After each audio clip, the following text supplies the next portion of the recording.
Chapter 562. Ho Junji angrily glared at the old woman. Old woman, what are you screaming for? It hurts, it hurts. This thing is biting my hand. The old woman became even more panicked, her face turning nasty. Ho Junji naturally didn't believe her words and angrily roared at the old woman. Don't speak nonsense. Hurry up and grab those copper plates. With a long face, the old woman had no choice but to hold the 2 copper plates with trembling hands. Ho Junji shook the handle, and, just as expected, the old woman screamed again and threw away the copper plates. Li Wangyu and the other wastrels couldn't help but laugh, and Niu Wu was grinning from ear to ear. Back then, he had been tricked by his Lang Jun just like this. When Li Wangyu had first created the hand-crank generator and wasn't sure if it would succeed, he had tricked Niu Wu into touching the copper wires. Niu Wu had been badly tricked. Niu Wu had long ago known that this wooden box was so magical that just by shaking the handle, it could generate electricity. Although he didn't know what this electricity was for, he knew that it couldn't be touched. Li Wangyu inwardly laughed. It would be strange if the old woman didn't scream. Unless she had mutated into a superhero like this storm, anyone would scream after being electrocuted. Li Wangyu wasn't sure how many volts the hand-crank generator he had created could produce. In short, while it couldn't kill, it was still uncomfortable, no better than being electrocuted. In any case, ever since Li Wangyu had seen Niu Wu get electrocuted, he had no intention of personally trying it out. And yesterday, he had sent Niu Wu back to Zhou village to ask for this hand-crank generator from his beautiful superior. In order to keep the generator a secret, Li Wangyu had carpenter Liu make him a sealed wooden box to seal the generator within. After seeing the item that Niu Wu brought back, the silk pants didn't understand what was going on. After being fooled by Li Wangyu, each and every one of them foolishly ran to touch the copper plate that was connected to electricity. Naturally, they were electrocuted to the point that they screamed in pain. They had personally experienced the power of this hand-crank generator. The sight of the old woman being electrocuted and being forced by Ho Junji to touch the wire again naturally made these Saiyans grimace in laughter. As for why Lu Shi hadn't been electrocuted when he was holding the copper plate, that was obviously because Li Wangyu and the other rich kids had cheated. The silk pants had long sent a lot of beeswax to the prisons of the 2 counties in Chang, and so that the peasants could smear a thick layer of beeswax on their palms. Beeswax did not conduct electricity. It formed a translucent protective layer in the palms of the farmers. Therefore, Lu Shi didn't feel anything when he held the copper piece. Any junior high school student in the future would laugh their heads off if they saw such a trick. But in the eyes of the Tangs, this was what Li Wangyu meant when he said that the divine artifact could distinguish good from evil and detect lies. The reason why the old woman was bitten by the copper plate was naturally because she had lied. Faced with such a situation, the old woman really didn't know what to do. She simply knelt on the ground and wailed. Chuizhu's eyes brightened. He waved his hand, indicating for the Yamen runners to push the crying old woman to the side, and then for another farmer to come forward. Just like Lu Shi, this farmer didn't panic in the slightest. Gripping the copper plate with both hands, he began to recount what had happened yesterday. Ho Junji continued to turn the handle, but it was to no avail. After saying this, the farmer bowed to the crowd and retreated to the side. The injured person he had run over was also carried over with a mournful face. This injured person's calf had been crushed by the wheels of the carriage, and he could only lie on the door as the Yamen runners carried him over to the divine artifact. His face ashen, he gripped the 2 copper plates as if he was about to be executed. Yesterday, this lowly person was walking along the street when that carriage. Aya! Another scream was heard. Under the stimulation of the electric current, no matter how strong the person's willpower was, he could not bear the pain. He screamed and threw away the copper plate in his hand. Wahaha, Zio, this divine artifact of yours is truly interesting. It seems like there's no need to continue investigating this case. Isn't it obvious who's loyal and who's a traitor? You scoundrels actually dare to frame a good man. Even the heavens won't let you go. Cheng Yaojin laughed heartily. Pai Lupi and the others nodded in agreement. This scene was enough to explain the problem. Ho Junji still wasn't willing to give up. He pointed out several more farmers and had them hold the copper plate while he turned the handle of the generator. Ho Junji's efforts were naturally futile. The farmers had smeared beeswax on their hands, so how could the electricity from the hand-crank generator threaten them?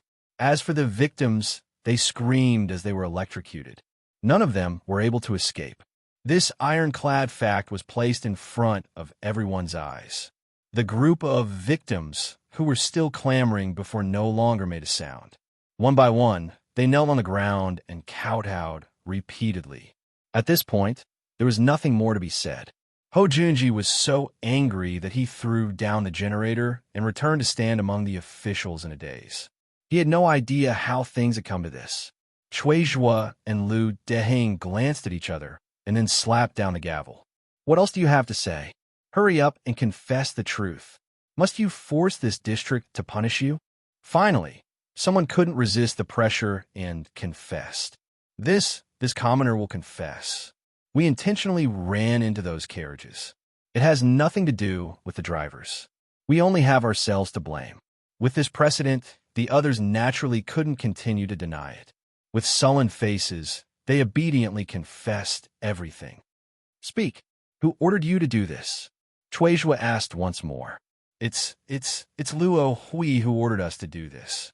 He said that as long as we did this, we wouldn't be charged for scraping dung in Chong, and this commoner was muddle-headed and did this. Please, Ming House, for the sake of our physical disabilities, forgive us. That's right. It was Luo Hui who ordered us to do this. Ming House, please investigate. Luo Hui is the true mastermind. Ming House has pity on us. We know our wrongs. Please forgive us, Ming House. We are willing to testify against Luo Hui. Please, Ming House, show mercy. This group of people began to feel fear. Falsely accusing someone of being punished was no laughing matter. Thus, they all began to accuse Luo Hui in a futile attempt to lessen their crimes. Come, sign their confessions. Cui Zhuo didn't waste time. In front of Pai Lupi, he naturally had to punish them according to the laws of the Tang Empire. He didn't care whether these people lived or died. He directly had the scribes deliver their confessions for these people to sign. Once everyone had signed, Cui Zhuo directly announced that the case of the 100 farmers of Hu County had been framed and that they would be acquitted. The 50 scammers were falsely accused and punished. Based on the crime of driving without reason, they were all caned 80 times. The first offender, Luo Hui, was arrested by the Yamen runners and sentenced separately.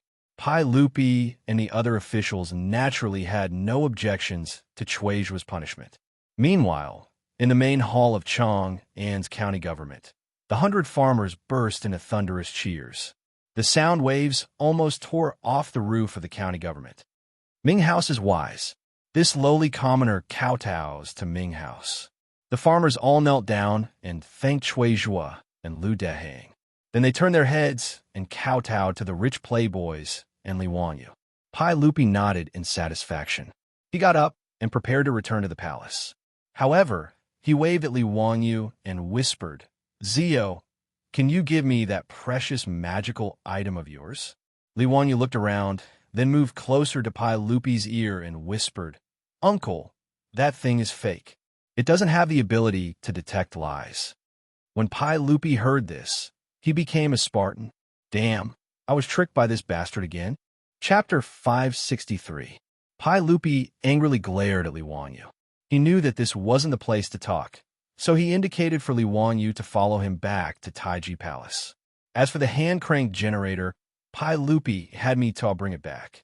Li Wanyu saw that it was still early, so he hurriedly called out to the other scions and had them arrange for the farmers to start digging excrement today. They didn't want to waste any more of their time to earn money. As for Ho Junji, his expression was constantly shifting. Standing among the officials, he gave Li Wanyu an extremely unfriendly look. Li Wanyu would occasionally meet his gaze, and when he saw this expression, not only did he not fear it, he even smiled even more happily. After following Pai Lupi back to Taiji Palace's administrative hall, Pai Lupi had me Tuo bring the hand-crank generator over and walked around the wooden box a few times. After asking Li Wanyu, he indicated for Mi Tuo to open the wooden box. After carefully examining the structure, he couldn't help but be disappointed. As expected, it wasn't some divine treasure.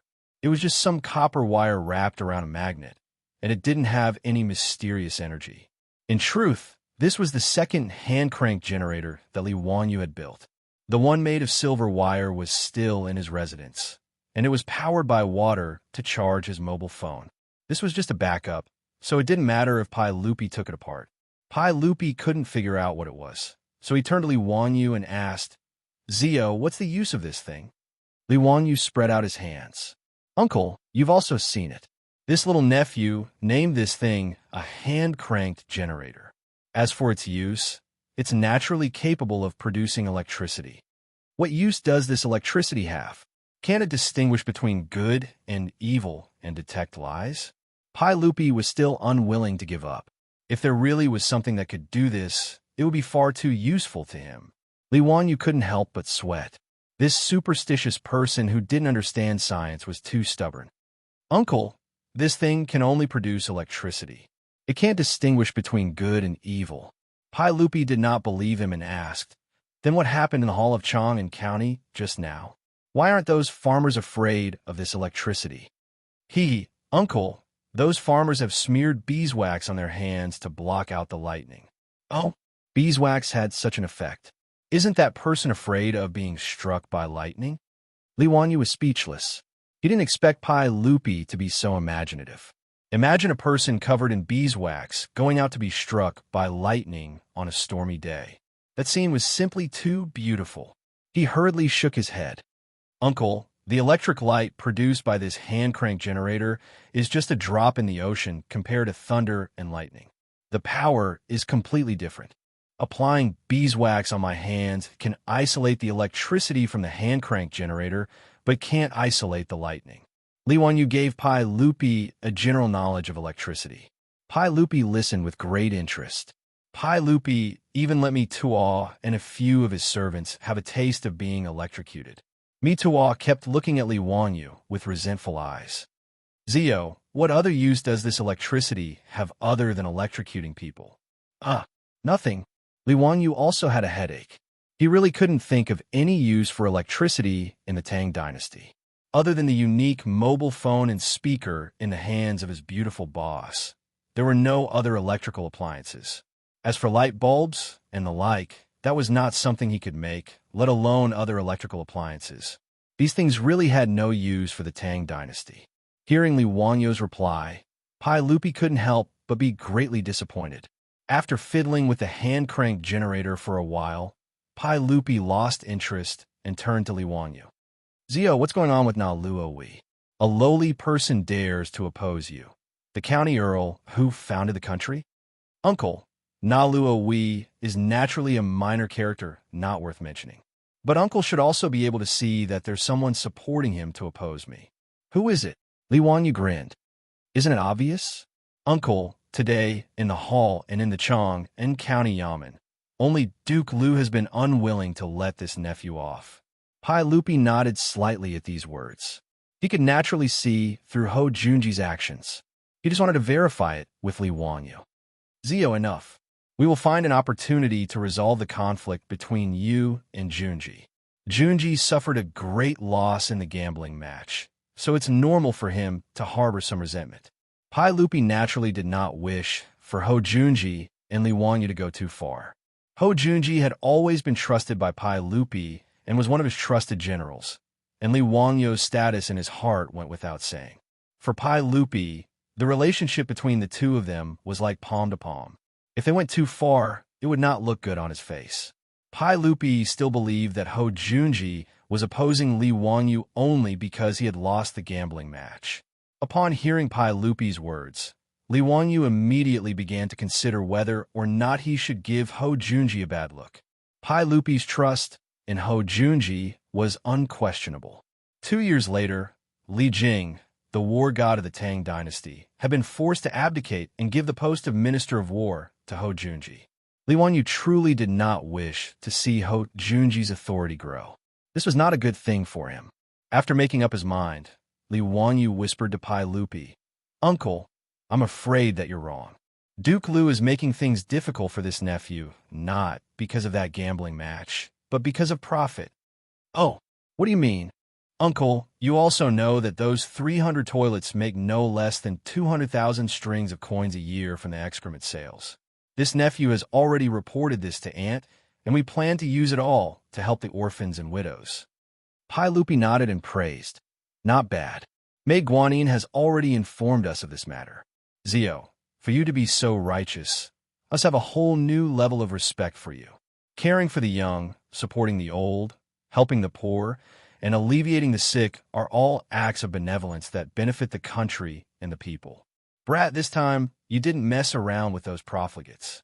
Once your Wanyu Charity Hall is established, we will inform Duke Dai to hand over 20% of the annual lottery earnings to the charity hall so that it can be used to help the people. Li Wanyu hurriedly bowed. This nephew thanks Uncle on behalf of the people.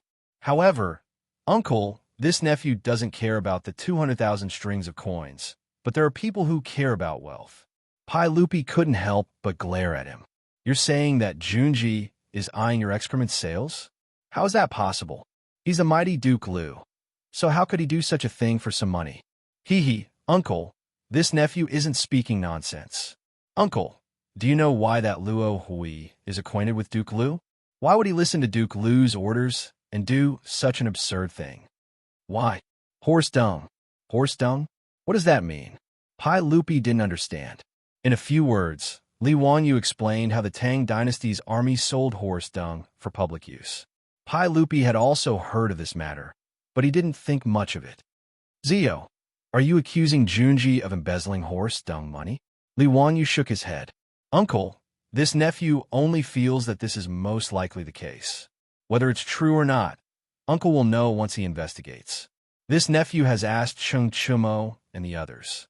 Uncle Chung and Uncle Yuchi sell horse dung every year and earn 40 to 50,000 strings of coins, all of which are used by the army. As for whether Duke Lu's right guard is the same, this nephew doesn't know. Pai Lupi naturally heard Li Wanyu's words, and he paced back and forth in the hall with a dark expression. Then he beckoned me to all over. Have the 100 Cavalry Department search through Luo Huey's residence and see if there are any accounting books or the like. Yes. Mito naturally left to carry out the order. Li Wanyu inwardly chuckled. He naturally knew that this matter wouldn't be able to topple Ho Junji, let alone embezzling some horse dung money. Even when Ho Junji had destroyed Gaochang and taken the spoils of war that should have been offered to Pai Lupi still hadn't done anything to him. But planting a thorn in Pai Lupi's heart was also good. Perhaps in the 4th year of Xinguan, Ho Junji's appointment as Minister of War might be overturned because of this unremarkable horse dung. Chapter 564. In Guangda Lane, near the western market of Chang, a group of 100 cavalry officers smashed open the gate of the Luo residence and charged in. Before Luo Huey's family, stewards, and servants knew what was going on, they were all taken away by the 100 cavalry officers, imprisoned and interrogated. Luo Huey's wealth, which he had worked so hard to accumulate, was confiscated and his residence sealed. But Luo Huey's whereabouts were unknown, and he had never been captured. All the provinces and counties of the Tang dynasty had posted notices for Luo Huey's arrest, but he seemed to have vanished from the face of the earth. Li Wanyu wondered if Ho Junji had killed Luo Hui to silence him. Li Wanyu felt no sympathy for Luo Huey's plight, nor did he care whether Ho Junji's account books had been found in Luo Huey's residence. That was not important, and even if they did, so what? Given Pai Lupi's trust in Ho Junji would only receive a reprimand and a fine of copper for embezzling some dung money. Li Wanyu and Pai Lupi had reported on Ho Junji mainly so that the Pai Lupi would think that Ho Junji was greedy and thus lay the groundwork for the future. Now that Ho Junji and Luo Hui were no longer obstructing them, the farmers of Hu County could enter Chang and harvest dung. Every day, a steady stream of jinkala would be transported to the provinces and counties around Chang, and in exchange for coppers. By the time all this was done, it was already the 10th month of autumn, the most important day of the year in the Tang dynasty. But this year, the plague of locusts had caused the farmers of the Guangzhou circuit to miss out on the joy of harvests. On the contrary, all the families were sighing in despair. The wheat fields that had once yielded 1 dan per mu were now only able to harvest 4 or 5 bushels. In fact, many fields had only harvested 2 or 3 bushels this year. With such a small harvest, not to mention paying the rent, it was not even enough for the family's rations for the coming year.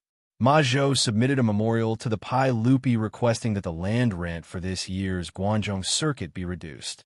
Pai Lupi nodded his head in agreement. He issued an edict to the Guangzhou past prefectures and counties to waive the land rent, and issued a general amnesty to the people. The autumn harvest had nothing to do with the people of Hu County.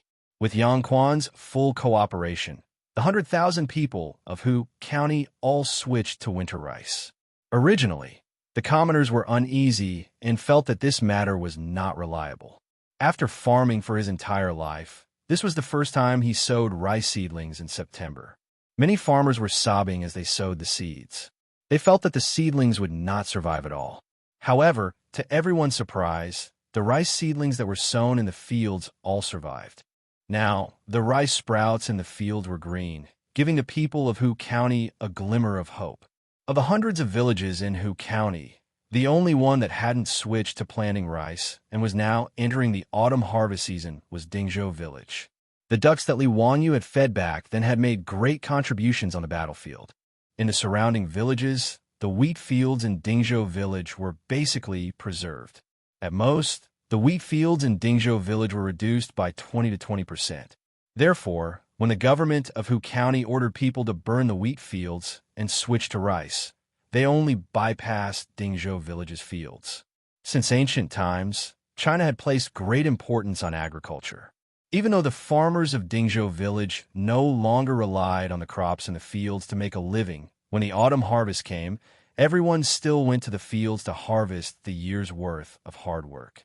Even in the future, those well-dressed white-collar workers who were born in the countryside and worked in office buildings in various cities would still ask for leave during the autumn harvest and run back to their hometown to help harvest the wheat and rice.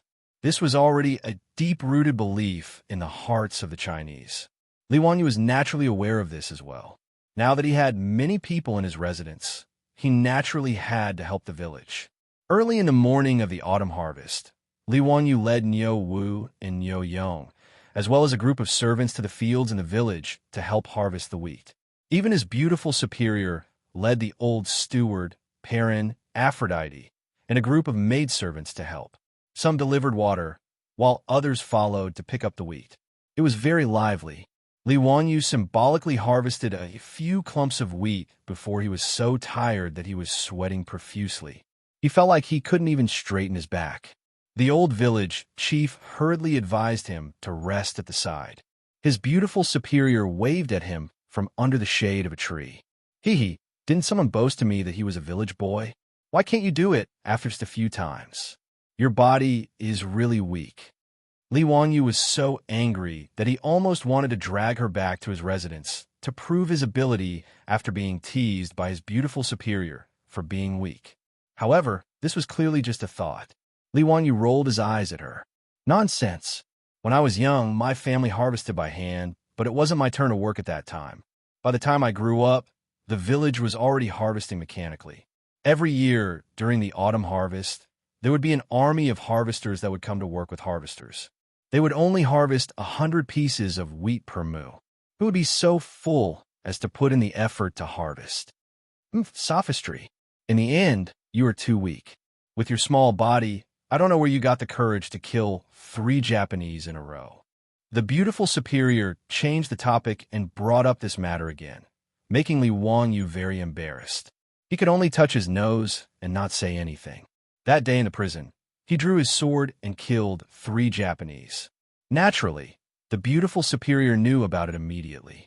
Because of this, the beautiful superior was so scared that she couldn't sleep well for several nights. She had nightmares and had to comfort Perrin, who was also scared. After seeing Li Wanyu again, the beautiful superior couldn't care less about being reserved. She directly threw herself into his arms and cried for a long time. This let Li Wanyu experience the feeling of holding a soft jade in his arms. However, after the beautiful superior vented her emotions, she showed her female power and pulled Li Wanyu's ear for a long time. Only when Li Wanyu repeatedly promised that he wouldn't be so impulsive in the future did she let him go. Therefore, when the beautiful superior brought up this matter again, Li Wanyu could only keep quiet to avoid provoking her again. With nearly 100 people from Li Wanyu's residence helping to harvest, in addition to the threshing machine that Li Wanyu made, the harvest in the village was very fast. Buckets of wheat were put into sacks and pulled by carriages back to the granaries of the various residences in the village. These 2 days, the village was very lively. Everyone's face was full of smiles. The autumn harvest always made people happy. However, the old villager found Li Wanyu again. Lang Jun, now that the autumn harvest is over, when do you think is appropriate to send this year's land rent to the residents? The old man's words made Li Wanyu stunned for a moment before he reacted. Currently, Dingzhou village was under the jurisdiction of him, the county head. Now, the villagers didn't have to pay rent to the government. Instead, they handed it to him, the master. Li Wanyu hurriedly waved his hand at the old man. What's there to pay? Keep it for yourself. Do you think I'm lacking in your trifles? Keep it for yourself. In the future, the village won't collect land tax. His words naturally scared the old villager. He waved his hand again and again. You can't do that. You can't do that. It's against the rules. Lang Jun, how can you not collect land tax? The old housekeeper Li Heng was also happy. He pushed the old villager. You're a farmer. What are you talking about? This old man now worries about how to stack the copper coins in the residence every day. How can I have the time to care about the food and cloth that you pay? Do you want to tire this old man to death? If Lang Jun says he won't accept it, then he won't accept it. Don't talk about it anymore. Li Heng and the old villager were also joking. After moving to Dingzhou village for more than half a year, the two old men's relationship was quite close. They often met to drink wine and chat. Now that the residents didn't lack anything, and as Lang Jun had been promoted to county head, Li Heng was full of energy every day. His originally white hair had become a lot darker, and he looked a lot younger. The old villager naturally didn't get angry at his words. He could only sigh in his heart that Dingzhou village's ancestors were blessing them to meet a master like Li Wanyu. It was a blessing that they had cultivated for several generations. After repeatedly thanking Li Wanyu on behalf of the villagers, the old villager looked at Li Heng and suddenly grinned. Housekeeper Li, how old are you this year? Li Heng was stunned. He didn't understand why the old villager asked this question. This old man is 48 years old. His words, however, gave Li Wanyu a shock. Damn, Li Heng is only 48 years old? He always thought that this old man, oh no, it should be uncle, was over 60 years old.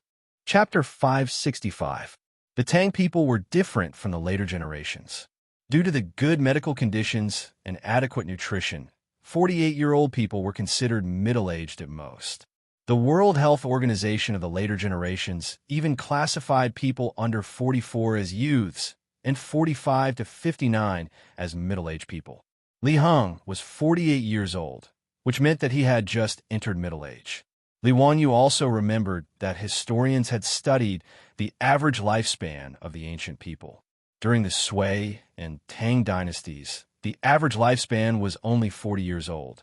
Li Heng was 48 years old, which was not considered young in the eyes of the Tang people. As for the long-lived elders like Yu, Shurinan, and Sun Simiao, they were already considered to be Run Rue and could not be lumped together. Perhaps it was because of a lifetime of hard work, but in Li Wanyu's eyes, the 48-year-old Li Heng was as old as a 60-year-old man in the future. He had never asked about Li Heng's age, and the original owner of his body did not seem to know either. He only knew that when Li Heng was born, he was already an elder in the family and had served Li Zhou for many years. However, like Li Heng, he did not understand why the old village chief asked about Li Heng's age. The old village chief laughed. Housekeeper Li, you haven't married yet, right? You should have seen the wife of the Zhao family in the village, right? She is 33 years old now. and she is also very beautiful. In the early years, her husband was also a government soldier, but he was unlucky and did not come back. This wife of the Zhao family raised her daughter and has been a widow ever since. Hee hee. Now this wife of the Zhao family has taken a fancy to you, old man. I just don't know if you're a good man or... The old village chief did not finish his words, but Li Wangyu and Li Heng immediately understood what he meant. Was he trying to be a matchmaker?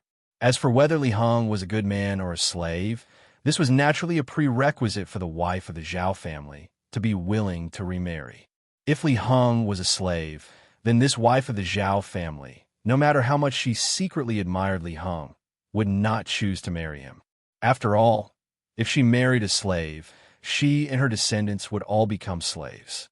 Without waiting for Li Heng to speak, Li Wangyu immediately nodded repeatedly. Good status, of course it's good status. Li Heng is only my residence's housekeeper, not a servant. Old village chief, is that Madame Zhao the mother of that Madame Zhao who once sold me a pig? Exactly. And that little Miss Zhao is a diligent and dutiful girl. Madame Zhao also looks decent. Li Heng, haha, isn't this too convenient for you? Now I have a wife and a daughter. Li Heng's face turned red when he heard their words. No, Ling Jun, I can't do that. Why not? Are you looking down on that Zhao family's wife? Or do you dislike other people's daughters? Li Wangyu glared at him. Li Heng quickly waved his hand. No, I don't mind. Old slave means, what slave? I've already given you your discharge papers. Don't talk nonsense. Go to the county yamen today and find Registrar Liu to go through the procedures. If you can't do it, don't return home. Previously, when they were still at the old residence in Hu County, Yang Quan wanted to collect his debt, but Li Wangyu released all of the servants in the residence. This angered Yang Quan so much that he almost died. At that time, the discharge papers he wrote to Li Heng were torn to shreds by this stubborn old man. At that time, Li Wangyu couldn't do anything about it. However, ever since he was conferred a title and paid off his debt, he wrote another discharge papers for Li Heng. However, Li Heng didn't want to remove his status, so he kept delaying going to the county yamen to go through the procedures. Li Wangyu then looked at the old village chief. Village chief, I'll agree to this on behalf of Li Heng. I'll have to trouble you to ask Zhao family's wife. If there's no problem, I'll have a matchmaker go to her house and give her 3 betrothal gifts so that Li Heng can marry her. The old village chief grinned and said, a widow's family doesn't need any betrothal gifts. A banquet is enough. Zhao family's wife is naturally willing. It's her fortune to be able to marry stewardly. Leave this matter to the old me. I guarantee you'll be done properly. Li Heng's face turned even redder when he saw his Lang Jun and the old village chief talking about his wife in just a few words. That won't do. This old man is already so old. How can I delay Zhao family's wife? Li Wangyu didn't bother to pay attention to him. He went to discuss with the old village chief how to give the betrothal gifts and how to pick up the bride. After the discussion, Li Wangyu was full of joy. When he was about to call everyone back to the mansion, he felt that the troops behind him seemed to be looking at him. He turned his head and saw a few resentful eyes looking at him. What did this mean? Li Wangyu was frightened by the eyes of his troops. It took a long time for him to react. Damn, when these old bachelors heard that Li Heng was going to marry a wife, they all wanted to marry a wife, right? Damn, he seemed to have promised them that he would introduce a palace made to them to be their wives. He had long forgotten this matter. Well, a man can't live without integrity. As a master, he couldn't deceive the troops. Li Wangyu didn't go back to the mansion. Seeing that it was still early, he led the troops to Chang'an City. In the legislative hall, Pai Lupi was reading the memorials and dealing with official business. When he heard that Li Wangyu wanted to see him, he was very surprised. Zio, how come you have time to come to the palace to see me today? What's the matter? Li Wangyu touched his nose and smiled. Nothing, nothing. I just miss Uncle, so I came to the palace to see you. Pai Lupi looked up and glanced at him with a faint smile. Is there really nothing? If there's nothing, then you can go back. I have to deal with official business and have no time to chat with you. Li Wangyu was speechless. F*CK. Can't you be more polite? He racked his brains and thought about how to ask Pai Lupi for the 73 palace maids. If he directly asked, he was afraid that Pai Lupi would beat him up. That day, in order to recruit the troops, he boasted that he would match them with palace maids as their wives. But this matter was simple and difficult at the same time. Although there were thousands of palace maids in the Taiji Palace, not everyone could spy on them. Usually, Pai Lupi would only reward those who had done meritorious service with a few beautiful palace maids. There were many palace maids in the Taiji Palace who were willing to marry out of the palace. Not to mention the 73rd place. Even the 730th place could be easily gathered. But the key point was, how could Pai Lupi give so many palace maids to Li Wanyu for no reason? Not to mention that they were betrothed to his troops. If this matter was spread out, where would Pai Lupi put his face? So Li Wanyu naturally couldn't just directly ask Pai Lupi for palace maids. He had to use a roundabout way to save the country. He rolled his eyes a few times and came up with a plan in his mind. Uncle, I came to the palace today because I have something to report to you. Speak. Uncle, in 2 months, it will be your birthday. I want to give you a special birthday gift, so I came to the palace today to borrow some people from you. Pai Lupi's birthday was on the 5th day of the 12th month, which was the 22nd day of the 12th month of the lunar calendar. There were only 2 months left until now. Li Wanyu's words aroused Pai Lupi's interest. He put down the memorial in his hand and said with a smile, "Ziyu is thoughtful. What do you want to give me? What kind of people do you want to borrow?" Uncle, wouldn't it be meaningless to talk about the birthday gift? Please allow this nephew to keep it a secret and give Uncle a surprise on Uncle's birthday, okay? I want to borrow 300 palace maids to prepare the birthday gift. Pai Lupi didn't think much of Li Wanyu's words. He only raised his head and laughed loudly. Good. Then I will wait for Ziyu's gift. What palace maids do you need? You can tell me Tuo and choose them yourself. Thank you, Uncle. Li Wanyu hurriedly bowed, but his heart was blooming with joy. Chapter 566. After Li Wanyu thanked Pai Lupi, he asked, Uncle, if these palace maids are disobedient, do I have the right to punish them? Pai Lupi didn't take it seriously and waved his hand at him. I'll leave them to you. Naturally, you can punish them however you want. Anyone who refuses to obey will be beaten to death. Li Wanyu had been waiting for him to say this. After thanking Pai Lupi again, he hurriedly pulled me out of the Hall of Government and prepared to select palace maids. May I ask, County Uncle what kind of palace maids do you need? I'll send someone to inform them in advance. Li Wanyu chuckled. Naturally, I need someone who can sing and dance and who is good at all kinds of musical instruments. As for their age, they can't be too young. It would be best if they are at least 20 years old. It would be best if they are palace maids who are willing to leave the palace to marry. His words stunned me too. He didn't understand what Li Wanyu meant.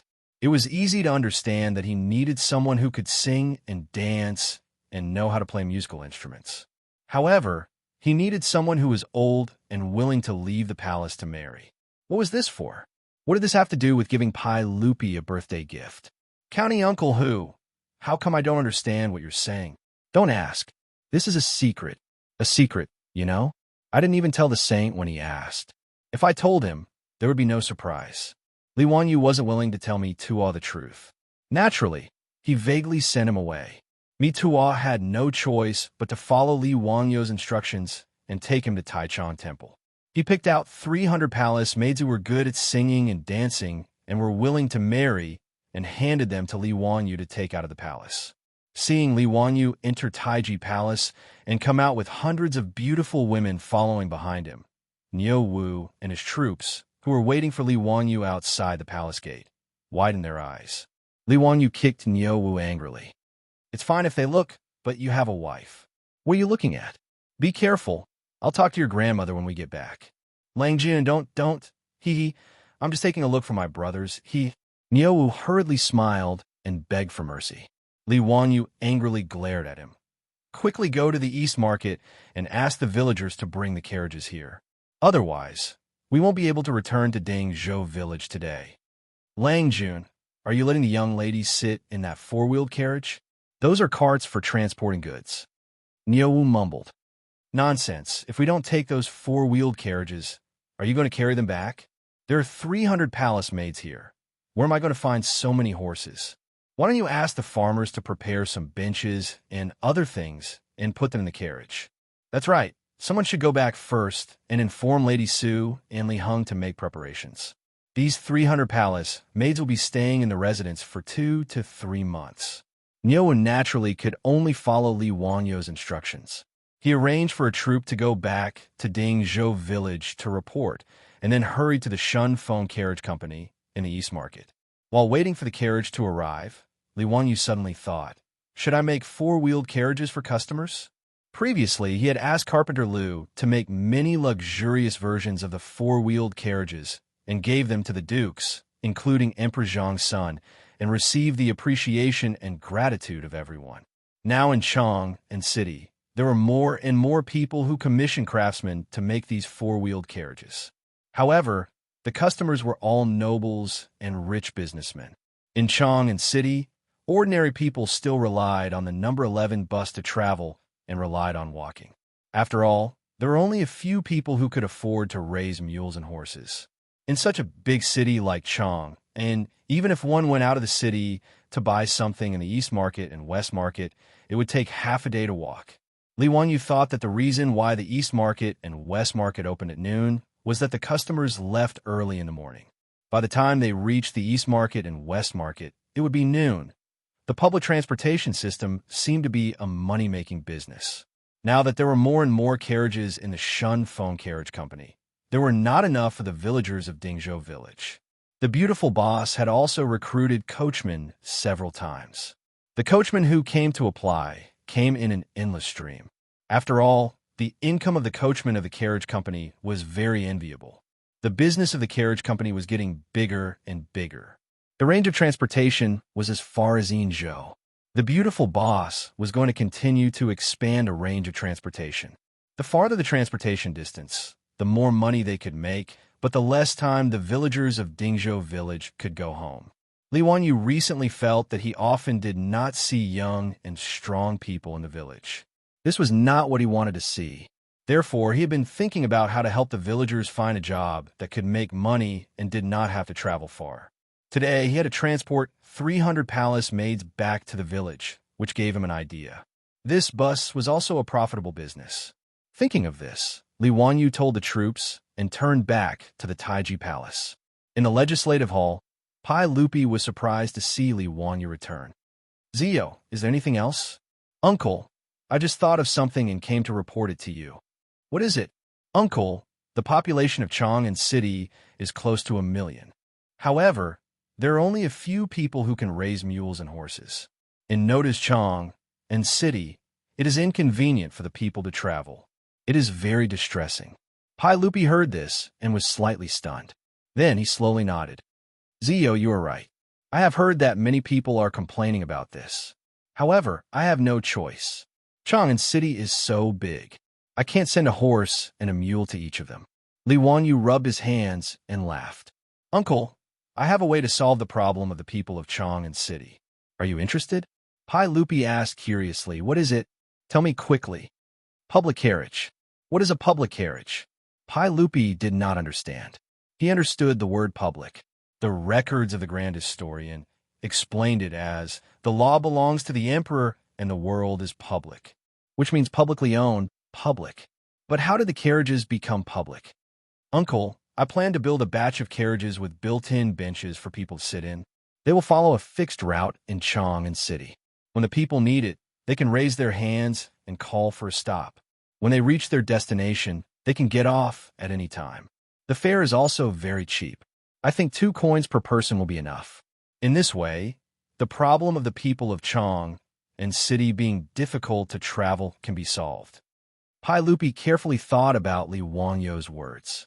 He nodded and then shook his head. Zio, your idea is very good.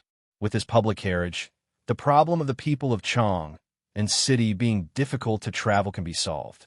However, I don't think it is too little to only charge 2 coins for the public carriage. Isn't it too little? I am afraid it is not enough for the coachman's monthly salary and the horse's fodder. With only your subsidy, I am worried that the public carriage will not be able to operate for long. It is better to charge more. Pai Lupi's words made Li Wanyu roll his eyes. In the future, the public carriage was only $2. If he charged 2 coins, it would be equivalent to $8 in the future. Pai Lupi actually thought it was too little. He despised him. He could only patiently explain. Uncle, 2 coins may seem little, but sand accumulates into a tower. A 4-wheeled carriage can carry 10 people without any problem. In Notice Chang and City, investing in 200 public carriages is not much at all. In other words, these carriages only need to make 1 trip for 4 strings of copper coins. However, the passengers can get on and off at any time. Regardless of distance, it is 2 coins. In addition, the carriages will be on the road from the opening of the gate to the beating of the drum. I estimate that with 200 public carriages, the daily income will not be less than 100 strings of copper coins. It is enough to cover expenses. Pai Lupi was slightly surprised. He did not expect to earn so much. That's right. In that case, Zio, quickly build these public carriages. I am looking forward to it. Li Wanyu smiled and said, Uncle, I want to ask you for an imperial edict. What imperial edict? Hee, exclusive rights in Chang and City. Chapter 567. Li Wanyu had asked Pai Lupi for exclusive rights because he was afraid that others would see the benefits and also build carriages to compete with him. This public carriage was the private land that he had prepared for the villagers of Dingzhou village. Naturally, he would not let others have a share of the profits. Not only the public carriages in Chang and City, but also between Hu County and Chang and City, he planned to open public carriages for the people to travel. Pai Lupi naturally saw through his thoughts. He could not help but shake his head and smile bitterly. Zio, you are really thinking about the future of your villagers. Uncle, no matter what, the villagers of Dingzhou village are business partners with Ant. We should take care of them. Li Wanyu smiled slyly. He was not wrong. The royal family owned 50% of the shares of Shun Feng Carriage Company. Li Wanyu owned 30%, and the remaining 20% belonged to Chang and Chou family in Dingzhou village. A small shareholder was still a shareholder. All right, this public carriage is your idea, so I will do as you wish. Only your family is allowed in Chang and City, but I also have a condition. Uncle, please say it. Since you said that 2 coins is enough, then after the public carriage is put into use, the price cannot be raised. How about it? Are you willing to agree? Li Wanyu nodded repeatedly. Of course, I can guarantee it. Pai Lupi nodded with satisfaction and agreed to Li Wanyu's request. Although he had never seen a public carriage before, he could imagine the many benefits it would bring to the city. It would be convenient for the people to travel, and the people in the city would come and go more frequently. The vitality of Chang and City would also naturally increase. Pai Lupi thought about Li Wanyu's suggestion of a public carriage and secretly praised him. He felt that his nephew was indeed a genius. No one in the world could compare to his quick thinking. Chang and City was not easy to live in, and it had been difficult for the people to travel for a long time. However, none of the civil and military officials in the court could think of such an inconceivable method like his 16-year-old nephew. Pai Lupi picked up a brush and wrote the words public carriage on the paper. He looked around and was very satisfied. Zio, I will give you this calligraphy. Don't let me down. Li Wanyu quickly took Pai Lupi's calligraphy with both hands. Uncle, don't worry. Within 10 days, this public carriage will appear in Chang City. I can guarantee it. In fact, public carriages were not the ideas of Li Wanyu. Public carriages appeared in Paris as early as the 19th century. The appearance of public horse carriages also promoted the development of the city, shortening the distance between the city and the neighboring villages and increasing the frequency of travel. After bidding farewell to Li Er and leaving the Taiji Palace, Niu Wu returned with several dozen carriages. With the help of Wuha's palace, Wuha, and Wuha, Lai Hat's palace guards were even more attentive. They rode their horses around the carriages and chatted cheerfully with the Wuha maids. It was very lively. Li Wanyu shook his head. This group of old bachelors was really too unreserved. After the carriages returned to Dingzhou village, the beautiful superior asked Li Hong and the palace maids to settle down the 300 Wuha maids. She pulled Li Wanyu to the side. Wanyu, why did you bring so many Wuha maids back? The beautiful superior's face was slightly ugly. Li Wanyu hurriedly explained the matter. In the end, he sighed and said, it's really too difficult for me to be the master. I have to worry so much about the marriage of the palace guards. Of these 300 Wuha maids, I'll see who is willing to marry those old bachelors and let them stay. I plan to let the others rehearse a program. In 2 months, on Li Shimon's birthday, I'll send them to celebrate his birthday. After figuring out Li Wanyu's plan and knowing that she had misunderstood him, the beautiful superior stuck out her tongue in embarrassment. She thought that Li Wanyu felt that there weren't enough women in the palace and asked Pai Lupi to expand his harem. When Li Wanyu saw the change in her expression, he knew that the beautiful superior had misunderstood. He couldn't help but feign anger and said, F***CK. Chongqing, you don't think that I plan to bring these 300 Wuha maids back to enjoy myself, do you? You're too evil. Bah, I don't think that way. Don't talk nonsense. The beautiful superior's face reddened. She quickly changed the topic. Wanyu, your idea is pretty good. But these Wuha maids aren't people that you can privately keep, right? Aren't you afraid that Li Shimin will settle accounts with you? I've already thought about it. I've asked him before. If these Wuha maids are disobedient, will they be at my disposal? When the time comes, I'll say that those Wuha maids didn't listen to this count's words and were punished by me. I'll punish them by marrying them to the troops in my palace and forbidding them from returning to the palace in the future. Wahahaha. Li Shimin can't go back on his words, right? Letting me deal with them is his golden mouth and jade words. The beautiful superior speechlessly rolled her eyes. You can think of it. You see, Li Shimin will definitely settle accounts with you. Who cares about him? Anyway, when the time comes, they will be married.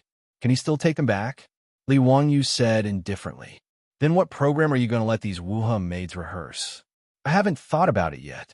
Song and dance? Choir? You help me think about it again. Anyway, it's as lively as possible. I'm afraid that I can't suppress Li Shimin and his group of country bumpkins. The beautiful superior was speechless. This guy really doesn't treat the emperor as a cadre. By the way, Chongqing, I thought of another idea today. Li Wanyu talked about the public carriage again, but the beautiful superior nodded repeatedly. This is a good idea. Chang'an City is too big. Without horses, it's really difficult to move around. I think the public carriage will work. Are you going to let the villagers of Dingzhou village drive the public carriage? Well, I think so. Now, they often have to run long-distance transportation.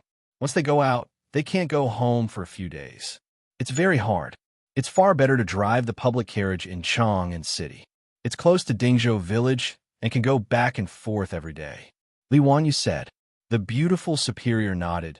I think this is a good idea. In a while, let someone invite the old village chief and the others to discuss this matter.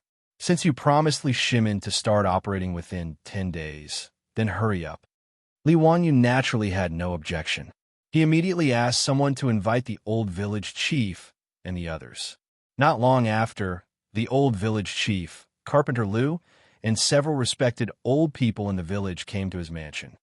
Lang Jun, you summoned old me and the others. Is there anything you need? Li Wanyu smiled and showed the calligraphy written by Pai Lupi to everyone. Village chief, elders, this is the calligraphy written by the sage. Today, I've invited all of you here because I want to change the livelihood of the villagers to operate the public horse carriages. His words made the old village chief and the others look at each other. Public horse carriages were something that no one had heard of before. From Li Wanyu's words, it seemed that he didn't intend to let the young men in the village work as drivers for the four-wheeled carriage. This caused everyone to feel a little hesitant. The villagers drove the carriages. Although it was hard, the income was quite good. They could earn 200 coins a day and 6 rounds of cash a month, which was the same as the monthly salary of the second-class leaders in the imperial court. If they were to run the public carriage business, would they still be able to make such a profit? But since this matter was proposed by Li Wanyu, the old village chief, and the others naturally had no reason to refuse. The old village chief gritted his teeth and nodded in agreement. "We'll do as you say. Dingzhou village won't dare to talk nonsense. Langjun, don't worry. If anyone has the slightest complaint, old me will personally beat that bastard to death. Yes, the village chief is right. Whoever has complaints will be driven out of the village. We don't want such an ungrateful person in Dingzhou village." A group of old people in the village echoed. Li Wanyu was stunned at first, then he laughed loudly. Chapter 568.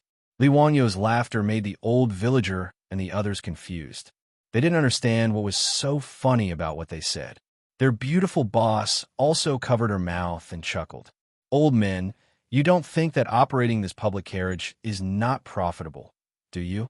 The old villager and Carpenter Lu looked at each other and felt that they might have misunderstood. The old villager hurriedly cupped his hands to Li Wanyu and said, "Old me and the others are slow-witted. Please enlighten us." They really didn't know what Li Wanyu meant by public carriage. Li Wanyu reached out and handed over a drawing. It was a simple sketch that he had just drawn. The drawing was still a four-wheeled carriage. The difference was that the carriage was very tall, enough for a person to stand in. There were 2 benches on both sides and some wooden poles in the middle of the carriage. Carpenter Lu looked at it for a long time and didn't understand. This carriage was obviously not used to transport goods. However, it was completely different from the luxury carriages that Li Wanyu had asked him to build.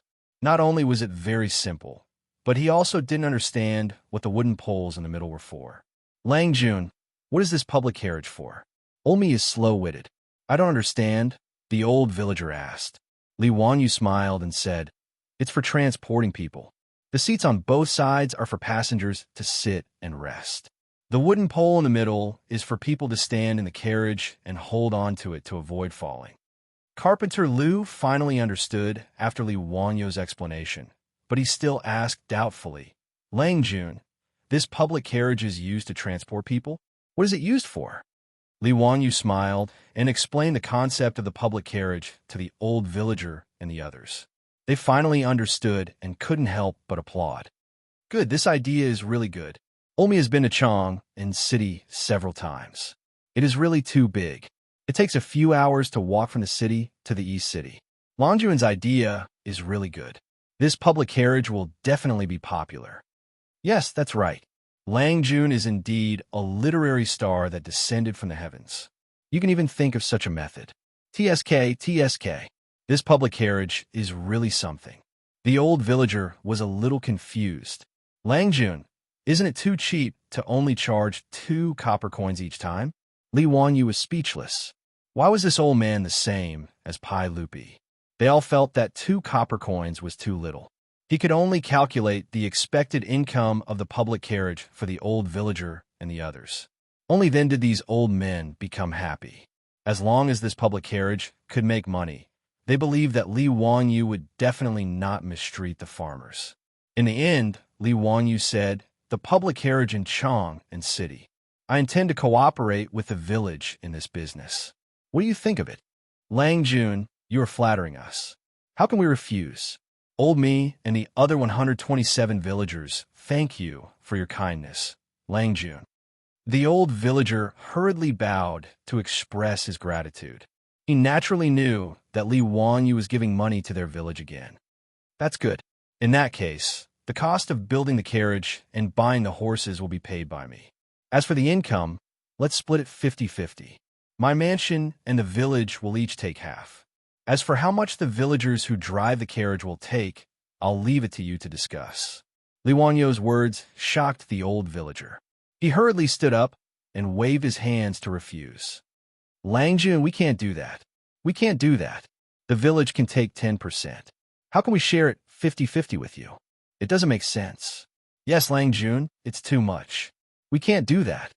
"Langjun, how can we just sit back and reap the benefits when you pay all the capital?" "We can't do that." Li Wanyu rubbed his temples. This group of old men was too stubborn. "Well, the village will also pay half of the capital, and then we'll split it 50-50. That's it. If you say one more word, I won't do this business. Dingzhou village was not sure of money now. Back then, the Chiu family took out a large amount of copper coins to buy 10% of the shares from the old villager. In addition to the share from the carriage company for half a year, the village's public account was full of money. When the old villager saw that Li Wangyu was so determined, they could only thank Li Wangyu again and settle this matter. Carpenter Liu patted his chest and said, "Old me will immediately go back and start building the carriage. I guarantee that it won't delay Longjuan's business." Nowadays, Li Wangyu asked Carpenter Liu to build more and more things. Even the surrounding villages came to look for Carpenter Liu to build their own water carts, carriages, and other things. Carpenter Liu also had a keen eye.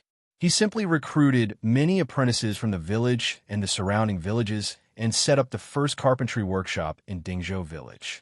His 3 sons all became masters in the workshop. They led a group of apprentices to build all kinds of things. The business was doing quite well. Among the villagers of Dingzhou village, there were close to 200 coachmen in the Shunfeng carriage company. Within 10 days, Carpenter Liu's workshop naturally could not build so many public carriages. However, Li Wangyu was not in a hurry. He pushed all 200 public carriages to Chang and city.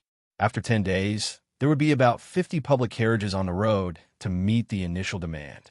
After the matter of opening public carriages in Chang and city was confirmed, the villagers of Dingzhou village were naturally all smiles. Driving a public carriage in Chang and city was much better than running on the road in the rain and wind every day. Moreover, they did not have to travel far. They could drive the carriage back to Dingzhou village after getting off work every day. Why not? Li Wangyu also went to Chang and city a few times in the past few days. He found Shuizhua and Lu Dehang. The 3 of them followed the map of Chang and city and planned a preliminary route for public carriage operation. Shuizhua and Lu Dehang were completely convinced by Li Wangyu's ability to create trouble. These things happen one after another. The storm of building toilets in Chang and city had just passed a few days ago. This county earl who created a public carriage. However, Shuizhua and Lu Dehang, the 2 county magistrates of Chang and city, had to admit that Li Wangyu created good things. Not to mention the toilets. Since the 300 toilets were put into use, and with the supervision of the yamen runners and the marquis, the situation of people urinating everywhere was no longer there. There were no yellow and white things in the streets and alleys. Even the flies and mosquitoes had decreased a lot. This public carriage was even better. It only cost 2 coins to make it convenient for people to travel. Naturally, it was a good thing for the country and the people. However, the 2 of them did not understand why Li Wangyu had to define the route of public carriages with such strange names as First Road Public Carriage and Second Road Public Carriage. Li Wangyu was too lazy to explain. Of course, this was just his bad taste acting up. Li Wangyu was never tired of being able to bring about all kinds of shadows of later generations in the Tang dynasty. Shuizhua and Lu Dehang did not delve into why these public carriages had to be called First Road Public Carriage. They just raised a question, which made Li Wangyu depressed. County Earl, who, most of the people here are illiterate. Even if you write Second Road on the carriage, I'm afraid it won't work, right? Not to mention the carriage stop you mentioned. No one will be able to understand the words on it. Li Wangyu was speechless. Damn, I forgot about this. Nowadays, illiterates were everywhere in the Tang dynasty. Chapter 569. The earliest tram in China was put into use in Tianjin in 1900. At that time, the literacy rate of the people in Tianjin was not much better than that of the Tang dynasty. Therefore, they did not use numbers to distinguish the lines, but instead used colors. Red, yellow, blue, green, white flower, and purple. 7 tram lines ran through the main bustling roads in Tianjin. As for the term certain road that people in later generations were used to, it actually originated from England and was translated from English as route.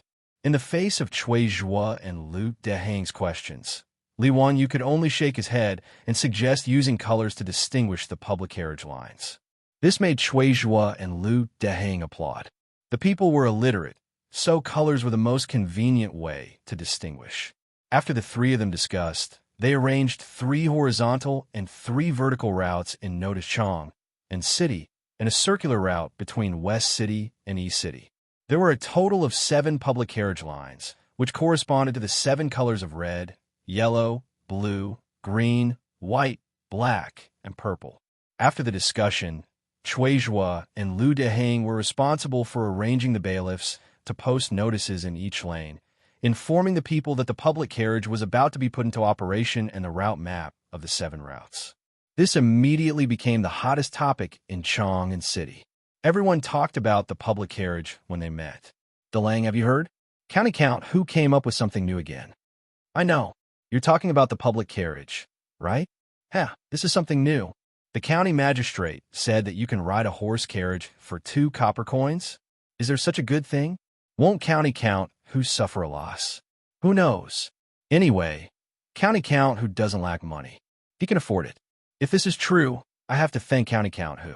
This is good for us. Of course. My mother has always wanted to go to Xuandu Temple to burn incense. I'm an unfilial son. I can't borrow a carriage, and my mother's legs are inconvenient, so I haven't been able to go. If the public carriage is real, then it is the blessing of the Tao ancestor. I can bring me to the Xiandu Temple. Just wait. The bailiffs said that the public carriage will be in operation in 5 days. I asked clearly, this blue plate carriage has to go from the Xianxia Gate Street in front of our inner square to the Golden Light Gate Street. If we change to a red plate carriage, we can go directly to the East Market or the West Market. It is too convenient to buy things.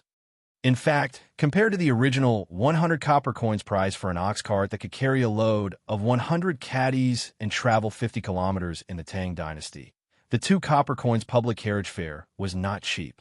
However, the starting price for an ox cart was 50 copper coins. Regardless of whether the distance was less than 50 li, the price was still the same. In this way, 2 copper coins for a ride in a carriage was much cheaper.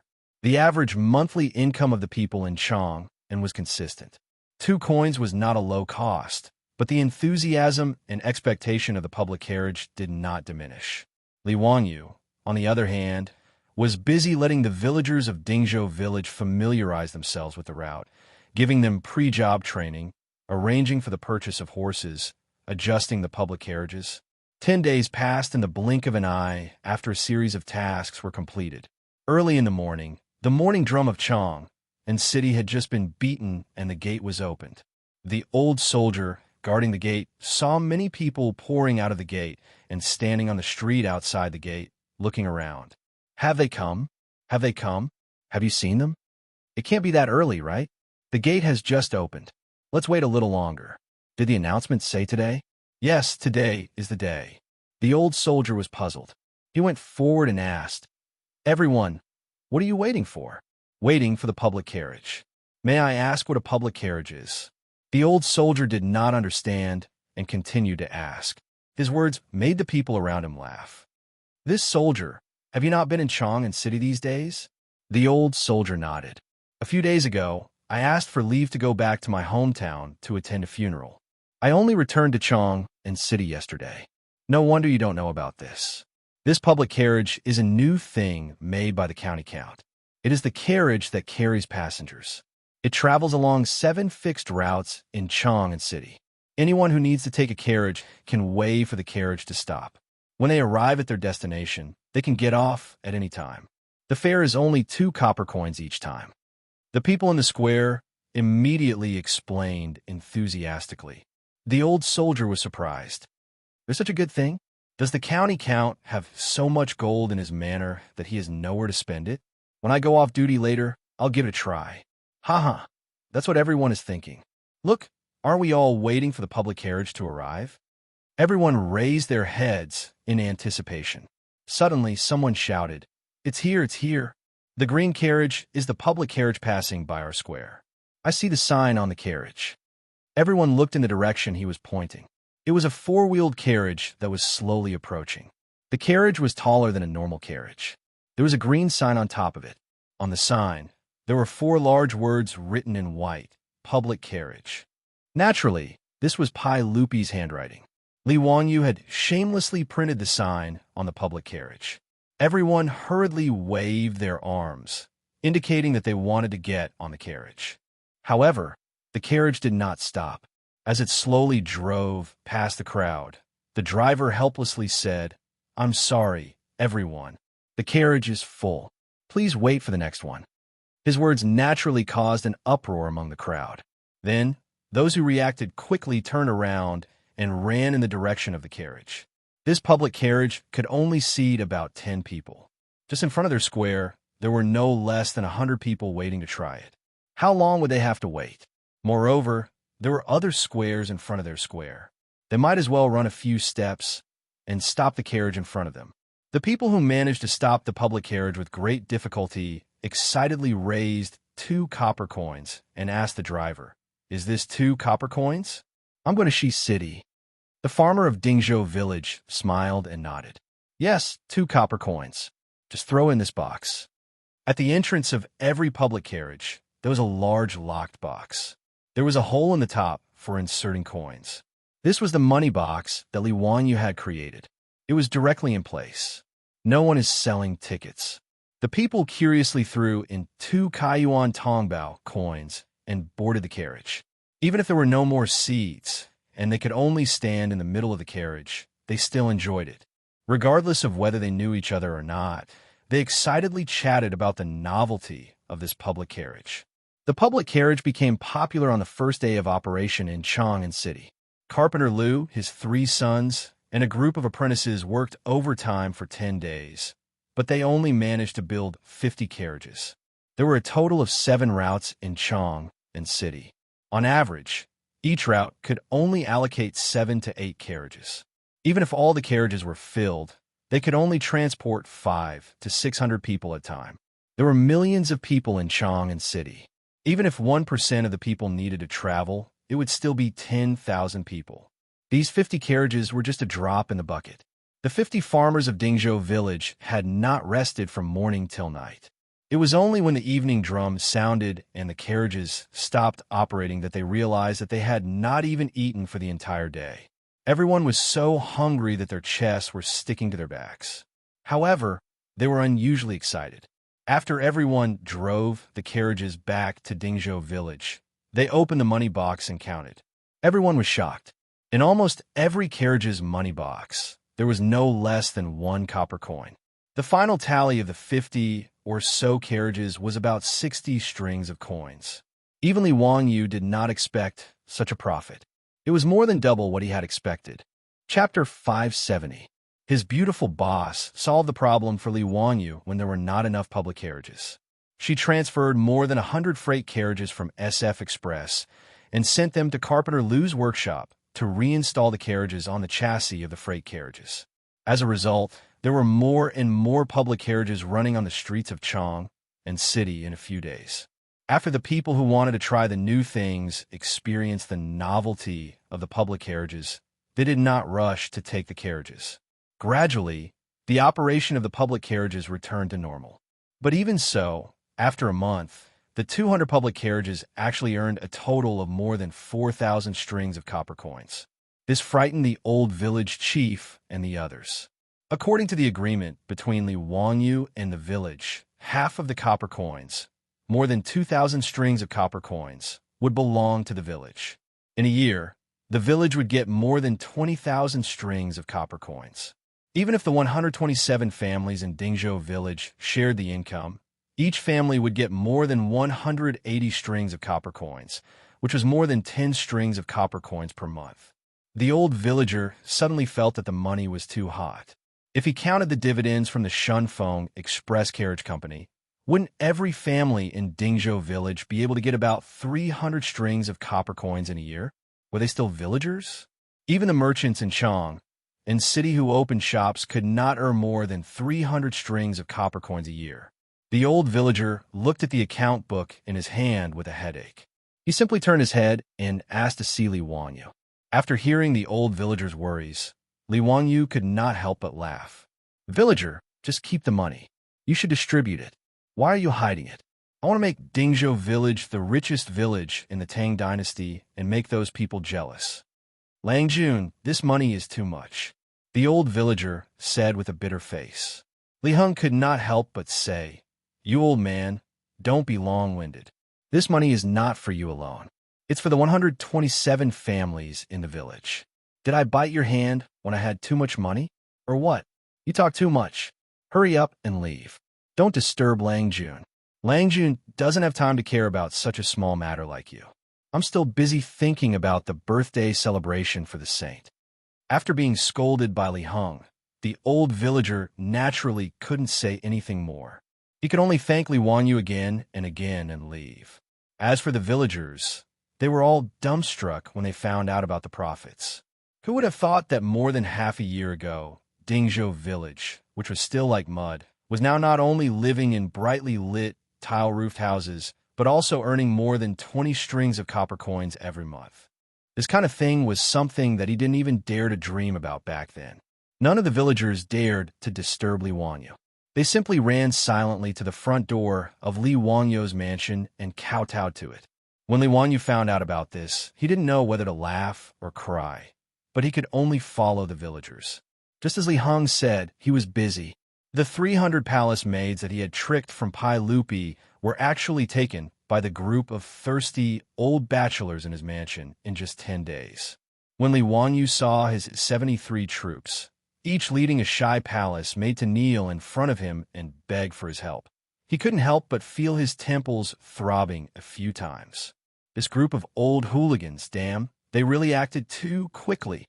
When he thought about how he still hadn't coaxed his beautiful boss to bed and carried out some healthy physical and mental exercise, Li Wanyu felt stifled. Why were these palace maids and young ladies so unreserved? How could he let these old hooligans get what they wanted so easily? Li Wanyu didn't think about it. These palace maids that he had brought out from the palace originally wanted to leave the palace to marry people. Now that they had finally left the tightly guarded Taiji Palace, how could they be willing to go back? If it weren't for the fact that Li Wanyu only had 73 troops in his mansion and that the other servants and palace maids didn't take a fancy to them, perhaps none of the 300 people would be able to return. At that time, he really wouldn't be able to explain to Pai Lupi. He couldn't be thick-skinned and tell Pai Lupi that the 300 palace maids were disobedient and had been punished to marry people, right? It would be strange if Pai Lupi didn't explode. However, these palace maids were originally tricked out by him, intending to find a groom for these troops. Now that other people were interested in each other, he naturally couldn't do something that would spoil the mood. All right, all of you get up. I'll approve your marriage. As for the saint, I'll explain it to him. When the 73 of you sought refuge with me, I said that I would give each of you a house. This lord naturally can't go back on his words. Coincidentally, I built more than 100 houses in Dingzhou village, so I'll give them to your family. Li Wangyu's words naturally made the troops overjoyed, and they kowtowed again and again. As for the 73 palace maids, their faces were filled with joy, and many of them were crying tears of joy. These days, they had already seen the various benefits of Dingzhou village. They were even more envious of the palace maids who could marry the old soldiers in the village. Many of the palace maids were familiar with the 3,000 palace maids that Pai Lupi had moved out of the palace, and naturally, they had been guests in their new homes. They yearned for those well-equipped houses. They had also looked forward to being able to leave the palace and live in such a house. But it was just a dream. They didn't expect that today their dreams would come true. How could they not be excited? When Li Wanyu was building Dingzhou village, he had originally planned for 120 houses. However, later on, when he thought that he would recruit more troops, he had to prepare houses for them. Thus, he asked the Ministry of Works to expand the construction area and built more than 100 houses. He didn't expect that it would come in handy today. The two brothers, Niu Yong and Niu Wu, had already moved into the new house with their wives. They usually took turns to guard Li Wanyu's residence, and after their shift, they could go home and be intimate with their wives. These two were quite capable. Now that the two wives of the Niu family were pregnant, Niu Yong and Niu Wu were smiling from ear to ear all day long. A few days later, Dingzhou village became lively again. This time, 73 newlyweds were getting married. This scale surpassed the first marriage between the old soldiers and Niu Yong and Niu Wu. The wedding banquet was held in the village for 3 consecutive days.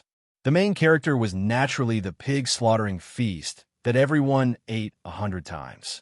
Now, it was naturally not Li Wangyou's turn to cook.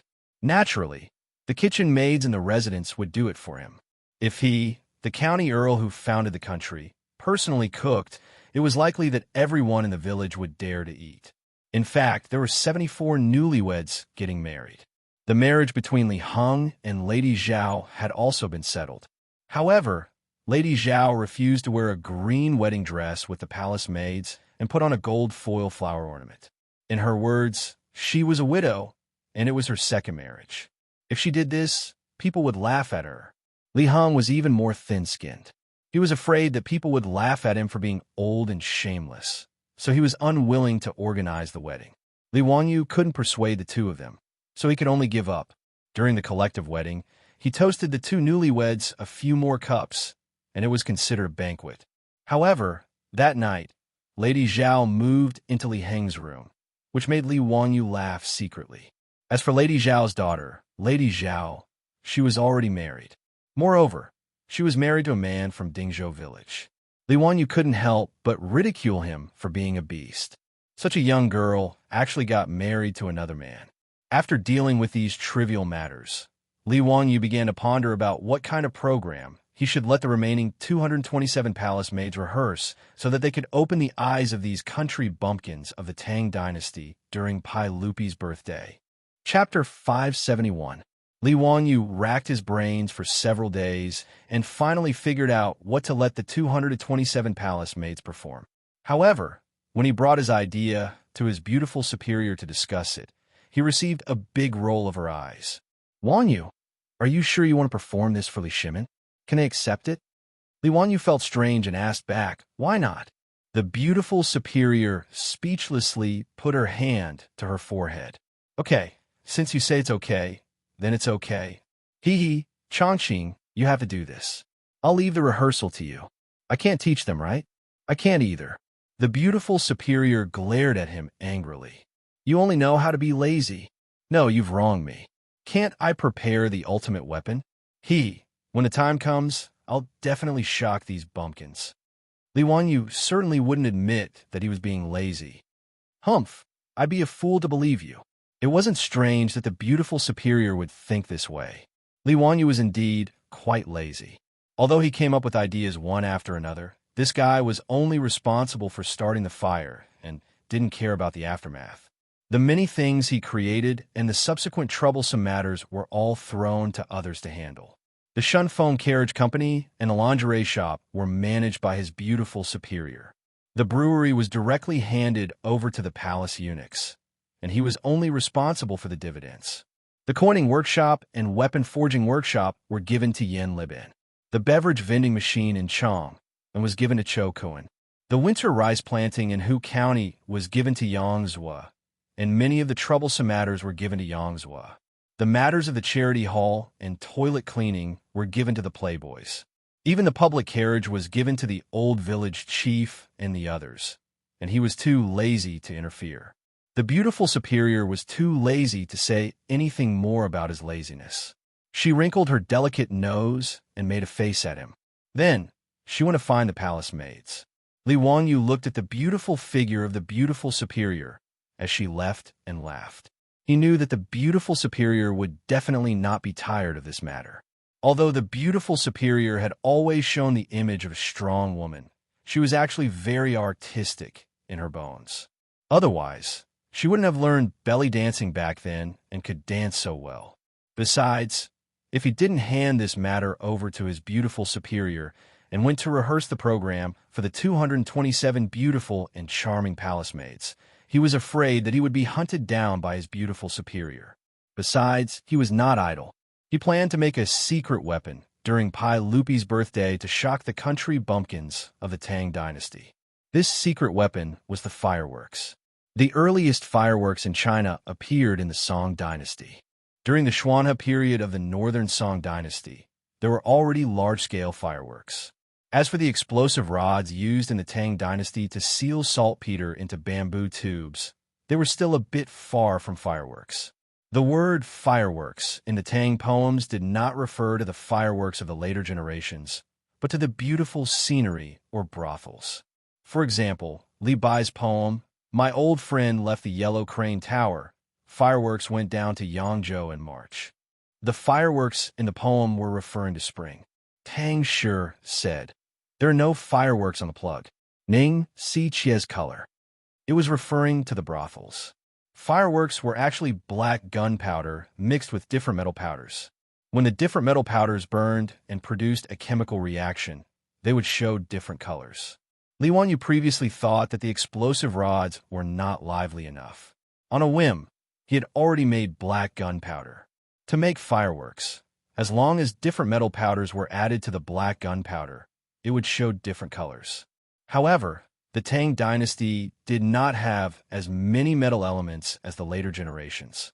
Li Wanyu could use them to make fireworks, so he could only make a few simple colors.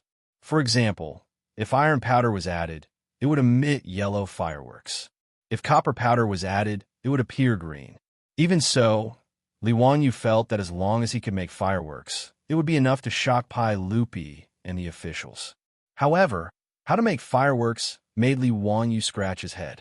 He only knew the general principle and had never really done it in the later generations. Fortunately, it was still early, so he was not in a hurry. He could slowly experiment. He led Niu Wu and Niu Yong to a secluded place in the mansion. After fiddling with it for a few days, Li Wanyu still could not make fireworks. This made Li Wanyu very depressed. Today, the fireworks experiment failed again. Li Wanyu simply gave up and ran to Dingzhou village to relax. He chatted and laughed with the villagers and ants along the way. He greeted them and chatted about daily life. He also taught the naughty children in the village a lesson. Li Wanyu's depressed mood improved again. He walked around the village with his hands behind his back. Unexpectedly, he saw his old butler Li Heng arguing with the old village chief. Li Wanyu was curious and secretly walked over. He wanted to hear what the two old men were arguing about. No, this is not negotiable. The manor's cowherd is lent to the village for farming. How can you use it to push the mill? Don't you have a dozen cows in your village? Why do you still want to use the manor's cows? Li Heng's loud voice did not wait for Li Wanyu to come closer. The old village chief laughed and said, the cows in the village are all old. How can they do this kind of work? The cows will not break, even if they are used. You old thing, why are you so stingy? Bah, you old fellow. The village has so many copper coins in the public account. Go to Chang and City's meal market and buy some cows. Longjuan's manor has 20 cows. They are all raised in the village. Why waste copper coins to buy cows? Even if you have some money, you don't dare to be so extravagant. The old village chief continued to persuade. Why don't we pay Langjun the rent of the cows? Who cares about your copper coins? You're an old farmer. Haven't you heard of it? In the winter of October, farming cows are cold. Building palaces is cold. Now it is already October. How can we still let the cows work? This is the time to conserve energy. Li Wanyu sneaked behind the two and listened to the conversation between the two old men. He could not help but laugh out loud. His sudden voice startled Li Heng and the old village chief. When they saw that it was Li Wanyu, they hurriedly saluted. Li Wanyu smiled and waved his hand. I say, you two, do you have nothing better to do? It's just a matter of a few cows. Is there a need to be like this? The old village chief laughed and said, Langjun, please don't laugh at us. Housekeeper Li is deliberately making things difficult for me.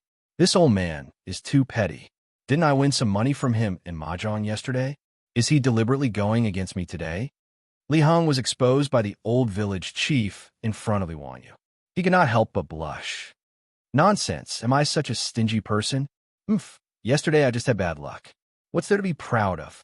Not stingy. Just now, you said that old me could not use the cows to push the mill? The old village chief did not spare Li Heng and continued to expose him. Li Heng was so angry that he almost rolled up his sleeves and fought with the old man. Li Wanyu also knew that the two old men were purely teasing him. He was too lazy to care about them. Just as he was about to continue walking, he took 2 steps and suddenly turned back. Muramesa, are the rollers and mills in the village all pushed by big animals? The old village chief did not understand, so he nodded and replied, "Yes, this is thanks to Longjuan's 20 cows. Otherwise, the village's 10 old cows would not be willing to let them push the rollers and mills. In the past, when it was busy, the villagers pushed by themselves." Li Wanyu could not help but laugh. "So that's how it is. Li Heng, we will not lend our cows to the village to push the mill." His words suddenly stunned the old village chief and Li Heng. Li Heng quickly said, "Lang Jun, the village does not have big animals. How can we push the mill?" Old slave was just teasing the village chief. "Don't take it seriously." The old village chief did not know what to say. He could only rub his hands and look at Li Wanyu. He did not understand what he meant. Now the village was naturally not as poor as before. They could not afford to buy cows. The old village chief just did not understand why Li Wanyu suddenly said this. Li Wanyu laughed and said, "Li Heng, Muramesa, I have a way to grind rice and flour without manpower. Do you believe me?" His words naturally made Li Heng and the old village chief look at each other. They did not know how to respond. Chapter 572. Li Heng and the old villager naturally didn't believe Li Wanyu's words. Millstone can grind rice and flour by itself? Wouldn't that be like becoming an immortal? The rollers used by farmers to grind rice were all made of heavy, large stones. They were composed of a roller and a millstone. They were specially used to remove the husks of rice and wheat. The stone mill was composed of 2 round stones. The grain would enter the middle of the 2 layers through the hole at the top and move out along the grain. When it rolled through the 2 layers, it would be ground into powder. These 2 tools were not light at all. Without 7 or 8 strong men, they couldn't be lifted. Without the use of manpower or animal power, Li Heng and the old villager couldn't imagine how to move them. If someone else had said this to them, the old villager would have spat on that person's face. Was he dreaming? Was he talking in his sleep? But these words were said by their own Lang Jun. The 2 didn't know how to respond, so they couldn't help but keep quiet with a bitter face. When Li Wanyu saw the 2 old men's wrinkled faces, he knew that they didn't believe what he said. He couldn't help but smile even more happily. "What? You don't believe me? Well, why don't we make a bet? If I can't make the millstone that doesn't need manpower or animal power, I will personally cook a delicious meal and treat you 2 to wine. How about it?" "But if I can make it, Li Heng and the old villager looked at each other and couldn't help but say, "If you can make it, Lang Jun, what do you want? If you can make it, you old thing, obediently move out of the mansion and live in the courtyard. How about it? Do you want to bet?" Li Wanyu gave the mansion to Niu Yong, Niu Wu, and a group of troops. Naturally, the mansion of the old housekeeper, Li Heng, was included. However, this old man was very stubborn. He said that he was the housekeeper of Lai Hat, so there was no reason for him to move out. He insisted on staying in the mansion. If Li Heng was not married, Li Wanyu would naturally let him be. But now, since Li Heng had become a good citizen, married Lady Zhao, and still lived in his own mansion, it didn't seem like a home at all. This old man didn't care, but he couldn't let that Madame Zhao suffer.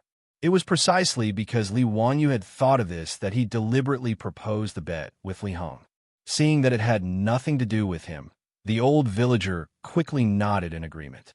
If he won, he could get a delicious meal personally cooked by Li Wanyu. If he lost, it would be even better. It would be very convenient for the village to grind rice and flour in the future. Lang Jun, it's a deal then. We'll bet with you. It's a deal. Li Heng couldn't help but push the old villager. Go away. What does it have to do with you? You old thing. What right do you have to make decisions for me? You don't know how to appreciate good intentions. Lang Jun is obviously doing it for your own good, but you're still being unreasonable. The old villager sneered and turned to Li Wanyu. Lang Jun, don't pay attention to this stubborn old man. We'll bet with you. I wonder how long it will take for you to make the meal you mentioned. Li Wanyu stretched out 3 fingers. At most 3 days. Old me, on behalf of the villagers, thank you, Lang Jun. The old villager also understood now, although it sounded difficult to understand that the mill could turn by itself. But since this was said by Li Wanyu, and he said it so firmly, it must be true. The old villager looked at Li Heng again and said with a smile, Lang Jun, don't worry. In 3 days, I'll lead the villagers to help housekeeper Li move."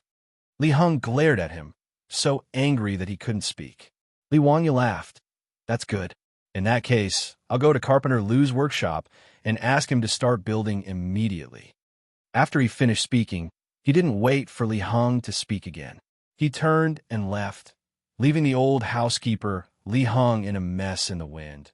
When Li Wanyu said that it didn't need to store up energy and could grind rice and flour by itself, he was naturally referring to the water mill and the water mill. He had forgotten about these two good things before, but after being reminded by the old villager and Li Heng's words, he remembered them. Building a water mill was simply a piece of cake for the current Dingzhou village. The reason why Li Wanyu said that 3 days would be enough was that Carpenter Lu's workshop already had water wheels of various sizes. The water wheel was the key to driving the stone mill. As for the other things, it was just a simple transmission device that converted the kinetic energy from the water wheel's rotation to drive the heavy stone mill. After carefully studying Li Wangyu's drawing of the water mill, Carpenter Lu couldn't help but slap the table in praise. "Lang Jun, your water mill is too amazing. Why didn't I think that since the water can drive the water wheel to a high place, it can also drive the stone mill to rotate?" Li Wanyu asked. "How is it? How long will it take to build the water mill?" "Very fast. 2 to 3 days will be enough. The water wheel and stone mill are ready-made. We only need to build the transmission device. In addition, it's easy to build a water mill next to the Gan River. I'll let my 3 sons lead people to build the water mill now. I'll ride a horse to Hu County and find a blacksmith to build the rotating iron axes." Li Wanyu nodded and told Carpenter Lu to hurry up and build the water mill in 3 days. He didn't want to waste time and give Li Heng an excuse to refuse to move. With Li Wanyu's instructions, Carpenter Lu naturally didn't dare to waste time. He let his sons and apprentices put down their work and quickly built the water mill. The villagers didn't know what Carpenter Lu and the others were busy with by the Gan River. They only knew that they had taken away the large stone mill used by the village to grind flour, causing many villagers who were waiting to grind flour to complain. Some people even ran to the old village chief to complain, but they were scolded by the old man and told that they would know in 3 days. The villagers didn't know what was going on and disgusted. It wasn't until 3 days later that the old village chief knocked on the gong and loudly called everyone to go to the water mill that everyone gathered around. "Miramesa, what did you say just now? What did Lang Jun build for us?" "Water mill. You idiot. It's a mill that doesn't need human labor and animal labor. It could turn on its own." The old village chief laughed. Everyone doubted their own ears. "Miramesa, did you say something wrong? Don't joke with us. The mill is so heavy. How can it turn on its own without human labor and animal labor?" "That's right. How is that possible? The large stone mill in the village required 2 oxen to move. It doesn't need oxen to pull it or people to push it. Did Lang Jun cast a spell on the stone mill?" The old village chief knocked a chestnut on the head of the youth in front of him. "You idiot! How can Lang Jun be wrong? I want to take a look. It's a mill that uses a water wheel to move it." Despite his explanation, the villagers still shook their heads. It's good that the water wheel can carry water, but the stone mill is so heavy. How can a water wheel move it? That's right. The small stones by the river can't be washed away by the river. It takes 7 or 8 strong men to lift the stone mill. How can a water wheel move it? The villagers didn't believe him, but they still followed the old village chief to the water mill by the Gan River. When they saw the large stone mill that Carpenter Lu had taken away spinning under the water wheel, they were so shocked that their jaws almost dropped. Chapter 573. The water mill was installed with the stone mill that Carpenter Lu had dismantled from a village. The stone mill was huge, with a diameter of about 5 meters. Originally, it would have required 2 bulls to pull it. But now, what appeared in front of everyone's eyes was a millstone that was constantly rotating under the push of the water wheel. "Oh my God, so this water can really move the millstone. You idiot, didn't the village chief say it just now? This is something that Lang Jun made, so how can it be wrong? Bah, you seem to be doubting it just now, right? No, you heard wrong. How can I doubt Longjuan's words? Tis TSK. Not using mules, horses, or oxen to pull the mill is really convenient and convenient. A villager immediately discovered the benefits of the water mill. Using animals to pull the mill not only required a lot of effort to drive the animals, but people also had to follow the animals and walk around the millstone. Grinding a dough of grain was not easy at all. Every time a dough of grain was ground, the animals had to rest. After all, even oxen would get tired. If they used manpower to move the mill, they could only move a small mill. This kind of large mill could not be moved by humans. Moreover, if they used manpower to move it, the efficiency would be even slower. With this water-powered stone mill, one person could grind grain. Moreover, there was no need to move at all. They only needed to continuously add grain to the stone mill. It was really much easier.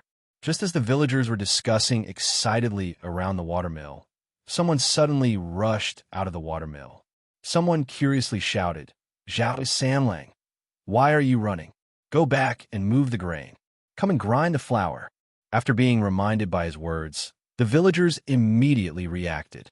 They stopped watching the watermill and all turned to run back to their houses. Not long after, there was a long line outside the watermill. Whether they needed to grind flour or not, they used wheelbarrows to transport a dough of grain, intending to try out the benefits of the watermill. The efficiency of the huge stone mill when grinding grain was astonishing. If a dough of grain was ground into flour, it could be ground once in more than 10 minutes. However, to grind it into fine flour, it usually needed to be ground at least twice. That would only take half an hour. Furthermore, this water mill didn't need to rest. It could grind continuously, so its efficiency was naturally very high. When Li Wanyu led Li Heng to inspect the water mill, the villagers of Dingzhou village crowded around and bowed to him. Langjun, this watermill is really useful. Thank you, Langjun. Thank you, Langjun. Langjun, look, this is the mill that I just made. It's so white and fine. This watermill is really too good. It doesn't take any effort at all. It only took a moment to grind it out. Zhao Sanlang, who ran the fastest, squeezed through the crowd and grabbed a handful of freshly ground flour as he spoke to Li Wanyu. Ah, that's good. I didn't let Carpenter Lu work hard in vain. Li Wanyu laughed and nudged Li Heng with his elbow. How about it? If you're willing to bet, you have to admit defeat, right? Today, I will move to your courtyard. Don't be so long-winded. Li Heng had no choice but to nod silently. The water mill of Dingzhou village became the busiest place in the village. For the entire day, as long as the villagers had free time, they would run to the water mill and stare at the spinning millstone without blinking. The news quickly spread from 1 to 10, and from 10 to 100. After receiving the news, Yangquan once again rode a horse and rushed from Hu County to Dingzhou village. He went straight to the watermill. Zio, why didn't you tell your elder brother that you made such a good thing? Yangquan squatted in front of the watermill without a care for his image. He carefully inspected the watermill before pulling Li Wanyu to complain. Then, he stretched out his hand and asked, Where's the blueprint for this watermill? Li Wanyu rolled his eyes speechlessly. Aren't these officials of the Tang dynasty too self-conscious? Why do I feel like I owe them something? Brother Xianxia, what do you want a blueprint for? Li Wanyu pretended to be ignorant and asked back. Yangquan was familiar with him, so naturally, he wouldn't fall for his trick. Of course, it's to promote the construction of this water mill in all the villages in Hu County. Zio, don't tell me you want to ask me for money again. You are the dignified county magistrate of Hu County, yet you have the nerve to ask? Li Wanyu asked curiously. Why should I have a nerve? Brother Xianxia, friendship is friendship, business is business. If you want a blueprint for the water mill, give me something in exchange for it. Yangquan pretended to be angry and said, All right, I'll give you this 100 or so caddy. How about it? Li Wanyu looked at Yangquan from head to toe and shook his head. No, you're too old. It's not worth much. His words almost made Yangquan's nose crooked from anger. He breathed heavily and said, Tell me, what do you want to do this time? Li Wanyu was waiting for him to say this. He laughed mischievously and said, Not much, not much. I'm not greedy. Help me repair the road in exchange. How about it? Yang Quan was stunned. Repair the road? Repair what road? The road from Dingzhou Village to Hu County. You're the dignified county magistrate of Hu County. Haven't you noticed that this road is too lousy? Every time it rains, it becomes a muddy pond. I can't even go out. That road should have been repaired long ago. Speaking of this matter, Li Wanyu had a stomach full of complaints. The road from Dingzhou Village to Hu County was not an official road and lacked maintenance. Now it was already in tatters. Moreover, the road was narrow and could only accommodate one horse carriage. If there was a horse carriage coming from the opposite side, they had to find a wide place to pass. It was fine if they traveled on horseback, but if they sat in a horse carriage, they would feel dizzy from the bumps, and it was really torturous. Now that Dingzhou Village was getting richer and there were more and more horse carriages, it was time for the road to be repaired. Li Wanyu had been thinking about this for a long time. When he met Yang Quan today, he casually brought it up. Yang Zhuo, on the other hand, was shocked by his words. Zio, you're asking for too much. You actually want me to build a road that's 20 li long for a watermill blueprint? Do you know how much it will cost to repair this road? Brother Xianxia, you're the dignified county magistrate of Hu County, the Ming House. How can you be so stingy? TSK, forget it. I know that you, the Ming House magistrate, are also poor. I won't bicker with you. I'll pay for the cost of repairing the road myself. However, you have to mobilize the laborers in the county to help me repair the road. Is that okay? When Li Wanyu ridiculed him for being poor, Yang Quan was speechless. However, he could agree to Li Wanyu's conditions. After all, the laborers recruited by the county every year were used to build and maintain various facilities in the county. Of course, it was also okay to let these laborers repair the road. Moreover, since Li Wanyu said that he would pay for all the expenses, Yang Quan had no reason to refuse. He pondered for a moment and nodded. Okay, I can agree to this condition. Seeing that he agreed, Li Wanyu quickly added, I want to double the width of this road. The county will have to settle the land that the roadbed occupies. Yang Quan almost wanted to blow his beard again. However, when he thought about it, there weren't many farmlands on both sides of the road from Hu County to Dingzhou Village. Even if the roadbed was doubled, he estimated that the compensation from the county would only be around 100 mu. After doing this calculation, Yang Quan decided to endure it. In any case, this road really did need to be repaired. Especially now that Pai Lupi came to Dingzhou Village from time to time, the road was too bad. It really couldn't be justified. Seeing that Yang Quan nodded in agreement, Li Wanyu opened his mouth to speak again. This time, Yang Quan couldn't hold back anymore. His saliva almost sprayed on Li Wanyu's face. Zio, that's enough. Li Wanyu shrugged. Brother Xianxia, why are you in such a hurry? I'll treat you to a drink. Chapter 574. At Li Wanyu's residence, Yang Quan drank and chatted merrily with Li Wanyu. After eating and drinking to his heart's content, he returned to the county office with the blueprints for the water mill.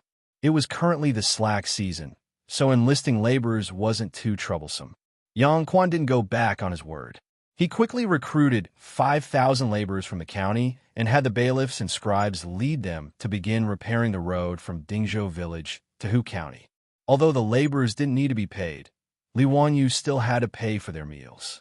Li Wanyu naturally wasn't stingy with the copper coins. 3 meals a day, he provided the laborers with good food and drinks, including meat and fish. The laborers who came to repair the road were very grateful for County Count Hu's generosity, so they put in even more effort in repairing the road. 20 li wasn't very long. The 5,000 laborers were divided into 10 groups. Under the direction of the craftsmen sent by the county office, they started working in 10 different places. Each group of 500 people was responsible for repairing the road, and the distance was only 1 kilometer. In the Tang dynasty, the most physically exhausting part of building roads was tamping down the earth. It required countless strong men to continuously lift up heavy wooden stakes, raise them up high, and then drop them down, repeatedly smash them into the ground to tamp down the road, and then use stone rollers to roll them back and forth. Finally, Firewood was placed on top of the road, and the road was burned. This way, grass and insects wouldn't grow, and the road was sturdy and durable. According to Xianxia and the craftsmen sent by Hu County to direct the construction of the road, this 20-li-long road would take 3 to 4 months to complete. A laborer's year of service was 20 days. Yangquan estimated that they would need to recruit 4 or 5 laborers in shifts to satisfy Li Wangyu's needs. However, Li Wangyu didn't allow them to repair the road like this. He only had the laborers fill up the road and then use stone rollers to tamp it down. He also used 4-wheeled carriages to bring over crushed stones from the quarry and lay them on top of the road. Regarding this, the craftsman in charge of the road couldn't help but advise, "County Count Hu, this road isn't tamped down, but the speed is fast. But once it rained, the road would be washed away. Even if the road is paved with these stones, once those carriages are crushed, they will still sink into the stones. The road can't be built this way." Li Wanyu shook his head and smiled. "It's okay. I'm going to put a layer of mirage mud on the road. Isn't that enough?" "What? Spreading mirage mud on the ground? Isn't this too extravagant?" The craftsmen naturally knew what mirage mud was, but they had never thought of using such precious mirage mud on the road. In his opinion, wasn't this a prodigal son? The craftsman complained in his heart. In Chang, and it was rumored that County Count Hu was a prodigal son. It seemed that the rumors were true. What was the difference between paving a road with mirage mud and paving a road with money? However, Li Wanyu was the one spending the money anyway. Since he was willing to spend it on this path, Blacksmith naturally couldn't say much. Besides, he was also very curious about what it would be like to spread the mirage mud on the road. What he didn't know was that, in fact, Li Wanyu was also complaining in his heart that the Ministry of Works and the works supervisor of the Tang dynasty were too unreliable. The method of how to fire the volcanic ash in place of cement had long been given to the Ministry of Works and the works supervisor. However, half a year had passed, and the production had not increased at all. Wasn't it just calcining lime and clay in a kiln? It was such a simple thing, but it took so long. This cement had not been popularized in the Tang dynasty, and it was still a rare thing. Li Wanyu didn't know that although lime was not a rare thing in the Tang dynasty, the production was not high. After all, lime could only be obtained by craftsmen mining limestone and calcining it. The efficiency of large-scale industrial production could not be compared with the efficiency of modern times. That was to say, County Count, who was now influential enough, and Yin Libin was mediating for him in the work supervisor. Otherwise, even if he spent money, he couldn't get so much cement to pave the road. In order to build this 20 miles long road, Li Wanyu pestered and pestered endlessly. From the Ministry of Works and the General Supervisor, he obtained 20,000 stones of mirage mud. 20,000 dan, which was only 2,000 tons, cost Li Wanyu 10,000 strings of cash, which was equivalent to 5 strings of cash per ton of cement. Li Wanyu was very unhappy about this, but there was nothing he could do about it. In modern times, cement was only 400 to 500 strings of cash per ton, but these 5 strings of cash were equivalent to 20,000 strings of cash in modern times. It was really a sky-high price. As for the food expenses of the laborers, the cost of the materials for building the road, and so on, it added up to more than 10,000 strings of cash. Li Wanyu threw out more than 20,000 strings of copper coins for the short journey of 20 li, under the circumstances where the laborer didn't need to pay wages. Fortunately, he didn't lack money. Otherwise, he wouldn't have dared to build a cement road so extravagantly. The price was not cheap. In modern times, building a 4-meter-wide village road with concrete cost about 300,000 strings of cash per kilometer. And Li Wanyu spent 20,000 strings of cash to build this 10-li road, which was equivalent to 80 million in modern times. The cost of 8 million per kilometer was an astronomical price. With enough financial support and the laborers' hard work, a never-before-seen cement road appeared in the Tang dynasty in a short 20 days. Huxin County Count Li Wanyu was squandering again. This news quickly spread through Hu County and even into Chang and in Pai Lupi's ears. Everyone had different reactions to this. Some shook their heads and sighed. Some were envious, and some were expectant. On the day that the new road was completed, not only was Dingzhou village in an uproar, but the villagers of Hu County and the surrounding villages also flocked to see this squandering road. That's right, the 20-li road from Hu County to Dingzhou village was now jokingly called the Squandering Road by the people of Hu County. Spending 20,000 strings of cash to build a 10-li road was simply too outrageous. If this wasn't squandering, then what was? But when the people crowded around this squandering road, they were all stupefied. This was a road? It looked like a road paved with grayish-white stone slabs. This was truly beyond the imagination of the Tang people. Although Li Wangyu had already handed over cement to the imperial court, it was still rarely seen among the common people, much less used to pave roads.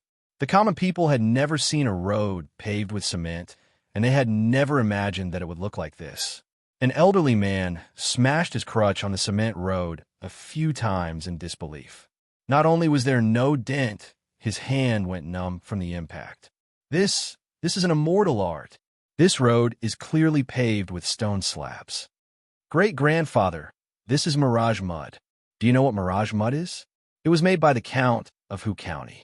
After the mirage mud dries up, it becomes this kind of mud.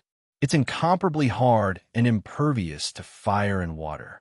It's truly miraculous, someone explained to the old man. A busybody immediately ran over to fetch a bucket of water and poured it over the road. The crowd watched as the water did not seep into the road. Instead, it flowed to the sides of the road and into the drainage ditches. The remaining water stains on the cement road quickly evaporated under the sunlight, leaving not a single trace of water behind.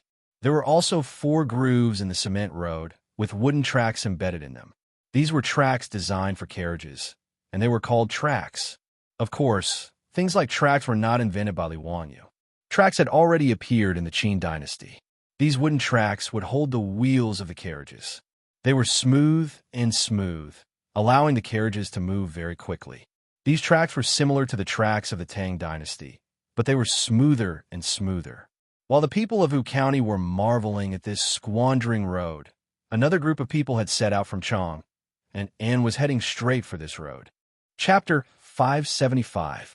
The person who came was Pai Lupi. He led a group of civil and military officials to visit Li Wangyu's prodigal road. Li Wangyu had already mentioned to Pai Lupi and the others about using mirage mud to build roads. However, no one took it to heart.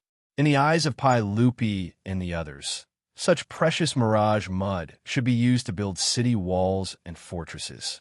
Only then would they be impregnable. He didn't think it would be beneficial to use it to build roads. He even thought it was a waste. Today, Pai Lupi and the officials are discussing matters in the morning court when Mi Tuo came to report that Li Wangyu's 20-li long mirage mud road was open to traffic today. Although Pai Lupi thought it was a waste to use mirage mud to build roads, he was very curious about the road built with mirage mud.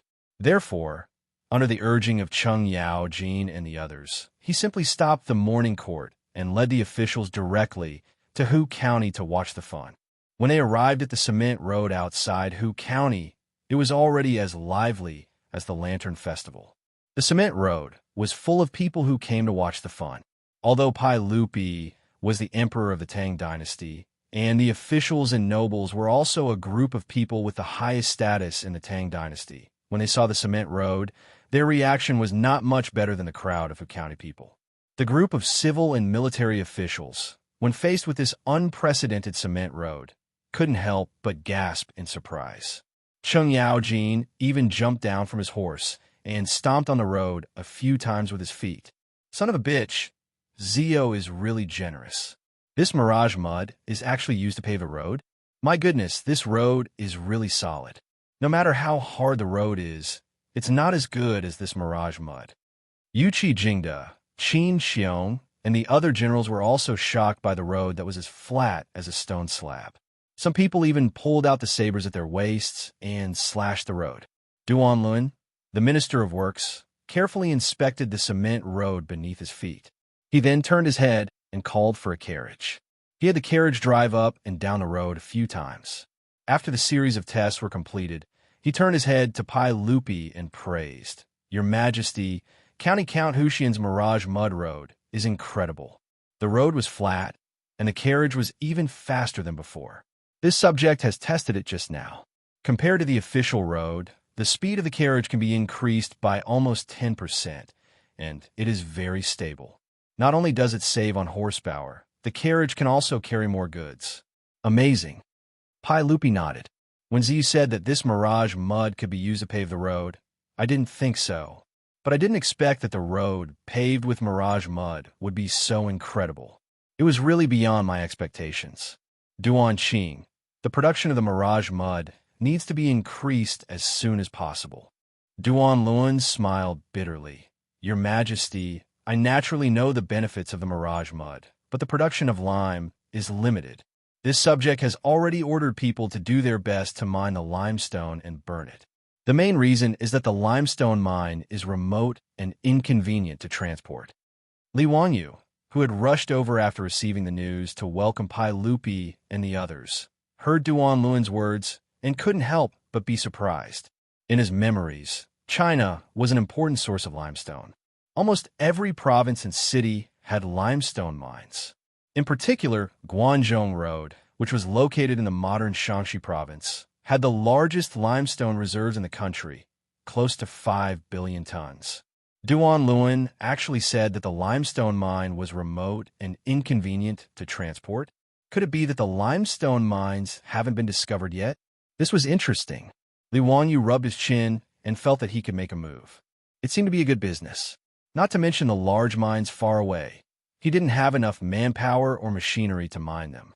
However, Li Wanyu remembered that there was a limestone mine in Hu County. Back then, the limestone mining companies in Hu County didn't pay attention to environmental protection and crazily mined. At one time, there were close to 1,000 mining companies and thousands of lime kilns. After more than 10 years of vicious mining, the pollution caused by the production of these companies caused the surrounding people to suffer greatly. After the TV interview was broadcasted on TV, it caused a huge social reaction. Li Wanyu also remembered the existence of the limestone mine in Hu County after watching that news program. However, now wasn't the time to talk about this. It was better to find someone to explore the mine and confirm its location. After Li Wanyu remembered this matter, he greeted Pai Lupi and the others and introduced them to the cement road. Zio, I heard that you spent 20,000 strings of cash to build this road. Do you know what the people of Hu County call this road? Li Wanyu laughed and said, Hee, I know. It's the road of squandering. I think it's pretty good. Building a road and squandering is a good thing. If Yang Mingfu, Chui Ming House, and Lu Ming House are willing, I'm even willing to use my own money to build a road from Hu County to Chong and into a mirage mud road like this. What does Uncle think? His words moved Pai Lupi. The road from Hu County to Dingzhou Village was only 20 li. Moreover, only Dingzhou Village and the villages along the road would benefit from it. However, if they wanted to build a road from Hu County to Chong, and it would be too valuable. As the southern gate of Chong, and Hu County was an important connection to Yizhou. Moreover, due to the high price of housing in Chong, and many merchants set up their workshops in Hu County. Every day, countless carriages and caravans traveled between Hu County and Chong. In fact, after seeing the cement road built by Li Wanyu, Pai Lupi had already thought about how spectacular it would be if such a road could be built throughout the Tang dynasty. However, 20,000 yuan to build 20 kilometers of road was such an expensive price that it directly discouraged Pai Lupi from building the road. How many official roads were there in the Tang dynasty?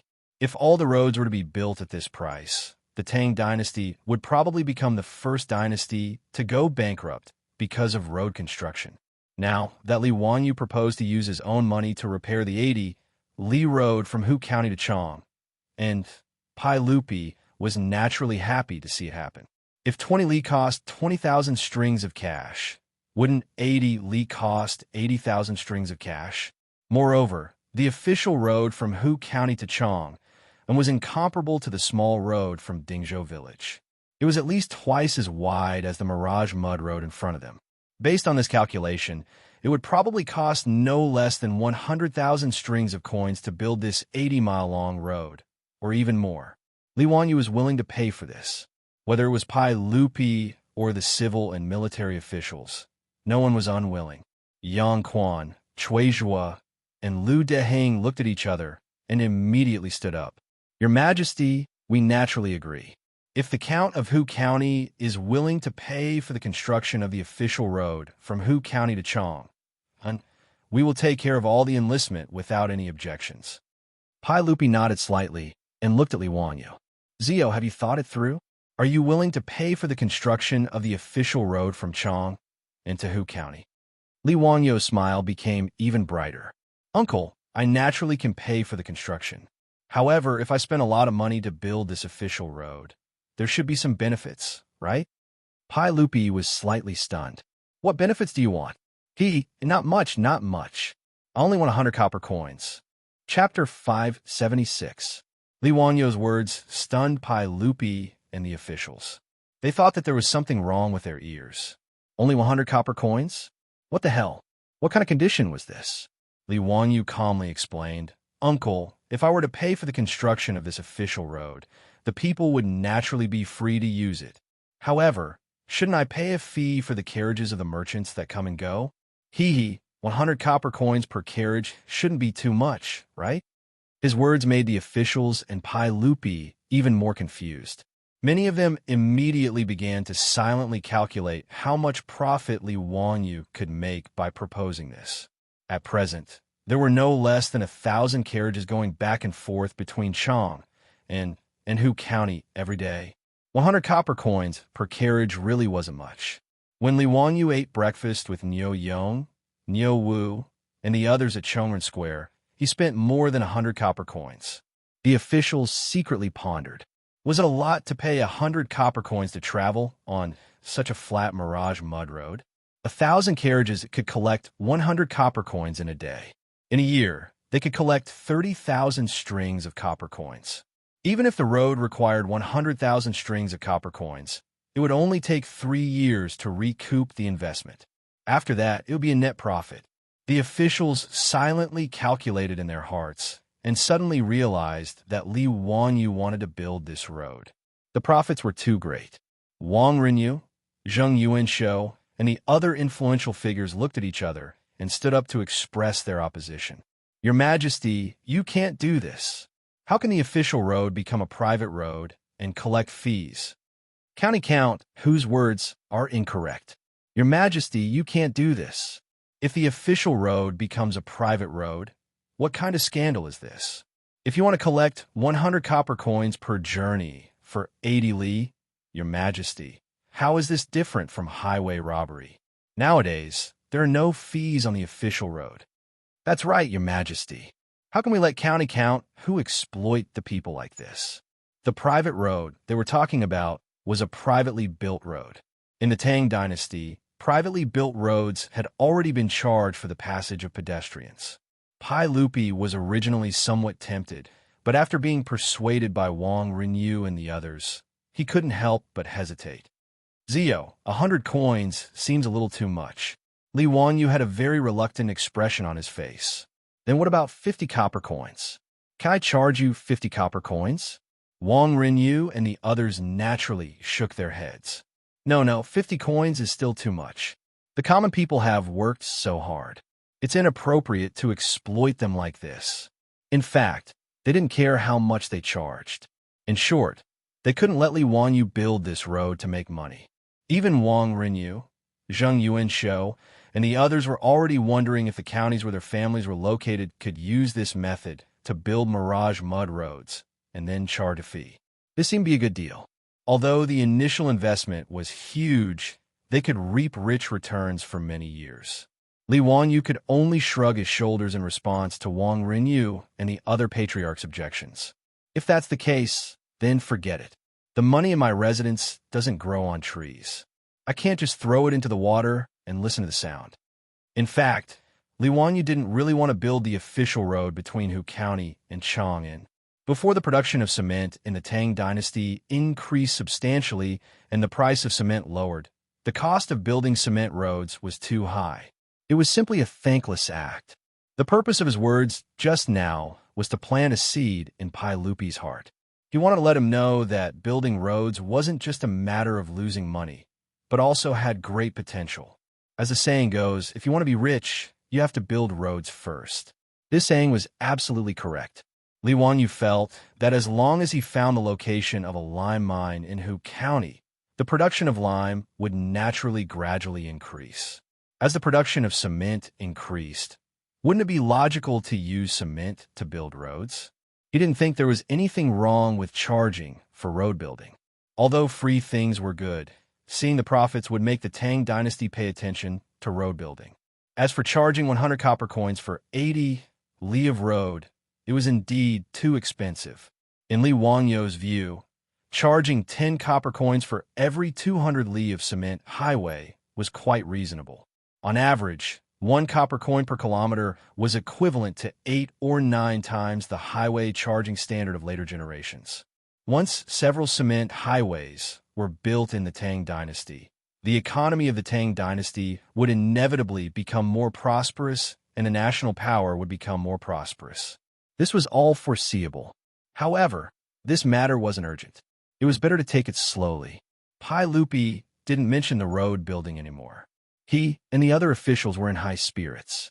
They carefully observed the Mirage Mud Road several times. They even pulled Cheng Yaojin and the others to gallop back and forth on the 20 li of cement road several times. The iron horseshoes collided with the cement road, constantly producing crisp sounds of hooves. It was very pleasant to the ears. After Pai Lupi had his fill, he called the officials to return to Chang'an. Although he didn't say anything before leaving, it was obvious that Pai Lupi had remembered this cement road in his heart. For a long time after that, the Prodigal Road, built by Li Wanyu with a huge sum of money, became the favorite place of the people of Hu County. Every day, many busybodies would go there to watch the fun. It was called the Internet Celebrity Road. Even in Chang'an, many people would ride horses to see it. Some people even used stones to knock on the road to test if it was really as indestructible as the rumors said. Yang Quan was afraid that people would destroy the road, so he had no choice but to arrange for the Yamen runners to maintain order on the cement road every day. After more than half a month, it wasn't until the middle of the 11th month of the second year Jingguan that the popularity of the Prodigal Road slowly dissipated. There were no longer many onlookers. Li Wanyu was living a carefree life now. He had already fiddled with the fireworks and was waiting for Pai Lupi's birthday to show them. The more than 200 palace maids also had their beautiful superiors to arrange daily rehearsals for them. He didn't need to worry about them. Things went his way one after another.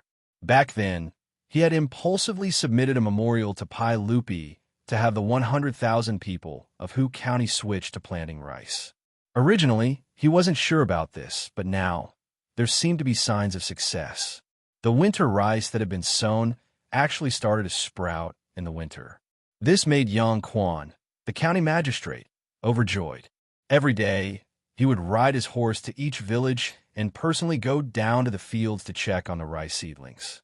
According to the estimates of the experienced farmers in the county, in another 40 to 50 days, the rice in Hu County would ripen and be ready for harvest. After receiving this news, Li Wanyu let out a sigh of relief. It was as if a stone had been lifted from his heart. To be honest, if these rice plants had failed, Li Wanyu really didn't know how to face the people of Hu County. It wasn't that he couldn't support the 100,000 people, but that he couldn't face the disappointed gazes of the people. However, Li Wanyu's leisurely days didn't last long. The old immortal son, Xianxia, came looking for him. Trouble had come knocking. Chapter 577. On this day, Li Wanyu had nothing to do, so he led Niu Wu and a group of troops to watch the palace maids rehearse. Lang Jun, are you planning to let these palace maids perform this on the saint's birthday? I'm afraid it's inappropriate. Niu Wu didn't even blink as he questioned Li Wanyu's decision. Li Wanyu kicked him in the butt angrily. Please wipe the saliva off the corner of your mouth before you say something more convincing. Niu Wu hurriedly wiped the corner of his mouth with his sleeve, but found nothing. Lang Jun, you're lying to me again. Where's the saliva? Is that so? Then I'll have CS Sanyang take a look and confirm whether or not you're drooling. The CS Sanyang Li Wanyu mentioned was Niu Wu's beautiful palace maid wife. These two wives of Niu Yong and Niu Wu were born in Taiji Palace. Not only were they good at singing and dancing, but they could also write and draw. In this era where illiterates were everywhere, they were already considered high-end elites. Their beautiful boss was getting busier and busier, so she naturally needed people to help her. Strictly speaking, Perrin and Aphrodite were still in the category of illiterates. Needless to say, Perrin was naturally illiterate. When she was with Li Wangyu, she learned a little. If it was according to the standards of the Tang dynasty, Perrin was actually literate because she could write her own name. In the Tang dynasty, it was recognized that those who could write their own name were not illiterates. As for Aphrodite, although she could speak fluent Chinese, she couldn't write. According to the standards of the Tang dynasty, she was a standard illiterate. Even if she had received excellent education in Byzantium, it was useless. Therefore, Perrin and Aphrodite were still bitterly learning to read from their beautiful boss. Niu Yang's wife, Su Qiao, Niu Wu's wife, Xianxia, and the dozen or so palace maids who married into Dingzhou village were in high demand in the eyes of their beautiful boss. What was the most precious thing in the 17th century? Talents. In the eyes of her beautiful superior, this group of palace maids who could write and calculate were the talents of the Tang dynasty. Under her persuasion, all the palace maids abandoned their families and husbands, one after another. They no longer stayed in the courtyard to take care of their husbands and children. Instead, they followed their beautiful superior and worked for her. These dozen or so former palace maids were all regarded as capable assistants by their beautiful superiors. Many palace maids were even appointed by their beautiful superior as stewards of the carriage business and lingerie shop. They helped their beautiful superior to manage these businesses.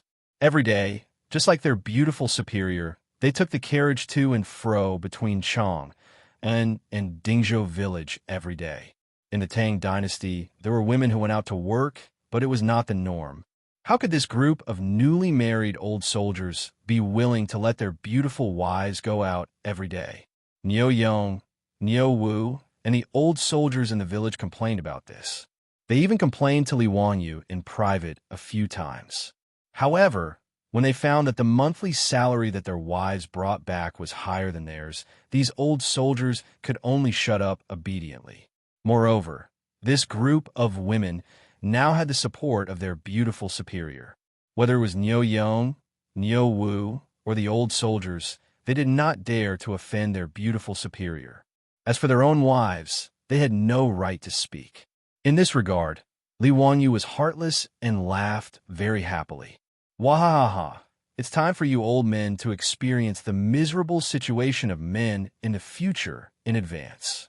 Now, when their beautiful superior went out, she was followed by a group of beautiful stewards and assistants. How impressive! As the 73 troops married palace maids again, Li Wangyu could foresee that the group of women around their beautiful superior would continue to grow. Now, even though the two daughters-in-law of the Niu family, Su Qiao and Xianxia, were pregnant, they still followed their beautiful superior and helped her do things. When he heard Li Wangyu's words, Niu immediately stopped smiling and replied seriously, "Lang Jun, your idea is really amazing. The sage will definitely like it. Get lost." Li Wangyu was too lazy to pay attention to this guy. He turned his head and continued to watch the palace maids rehearse. Needless to say, in the future, he had never received such treatment. More than 200 graceful and beautiful women in thin clothes were twisting their bodies seductively in front of him. It was really a rare sight. Li Wangyu, Niu Wu, and the troops were watching happily. Then, they saw their beautiful superior leading her group of female assistants over. "Is it nice?" Li Wangyu subconsciously wanted to reply that it was nice, but his strong desire to live made him change his words. "It's okay. The dance team is not neat enough. Chongqing, you have to supervise them and be strict with them. The sage's birthday is in a month. I don't dare to delay. Time is tight, and the task is urgent. I'll leave it to you. And I just came to see how the rehearsal is going. Since there are no problems, I'll leave first." After Li Wangyu finished speaking, he prepared to lead Niu Wu and the troops to retreat. However, he heard his beautiful superior instruct Su Qiao and the others. In the future, when the palace maids are training, pay attention to the door. Don't let some people peep at the palace maids. Humph, big pig trotter. Her words almost made Li Wanyu stumble and fall. He didn't dare to say more and quickly pulled Niu Wu and the others away. Langjun, why did Lady Su say that you're a big pig trotter? Niu Wu asked Li Wanyu, touching a sore spot. Shut up. She was talking about you. Li Wanyu was so angry that he kicked this guy twice to vent his anger. While he was playing with Niu Wu, he saw the old housekeeper, Li Heng, hurriedly come over. Langjun, I saw that old immortal son sent someone to ask you to go to the Taoist temple. He said that he has something important to tell you. When Li Wanyu heard this, he felt that it was strange. Why was Sun Simiao looking for him? Li Wanyu had already asked the supervising craftsman to make the microscope that Sun Simiao wanted and sent it to the Taoist temple. Although the magnification wasn't high, Li Wanyu estimated that it was at most 40 to 50 times magnification. It was similar to the simple microscopes used by elementary school students in the future to do scientific experiments. They could barely see the microorganisms in the water. Li Wanyu really didn't know how to make a lens with a bigger magnification.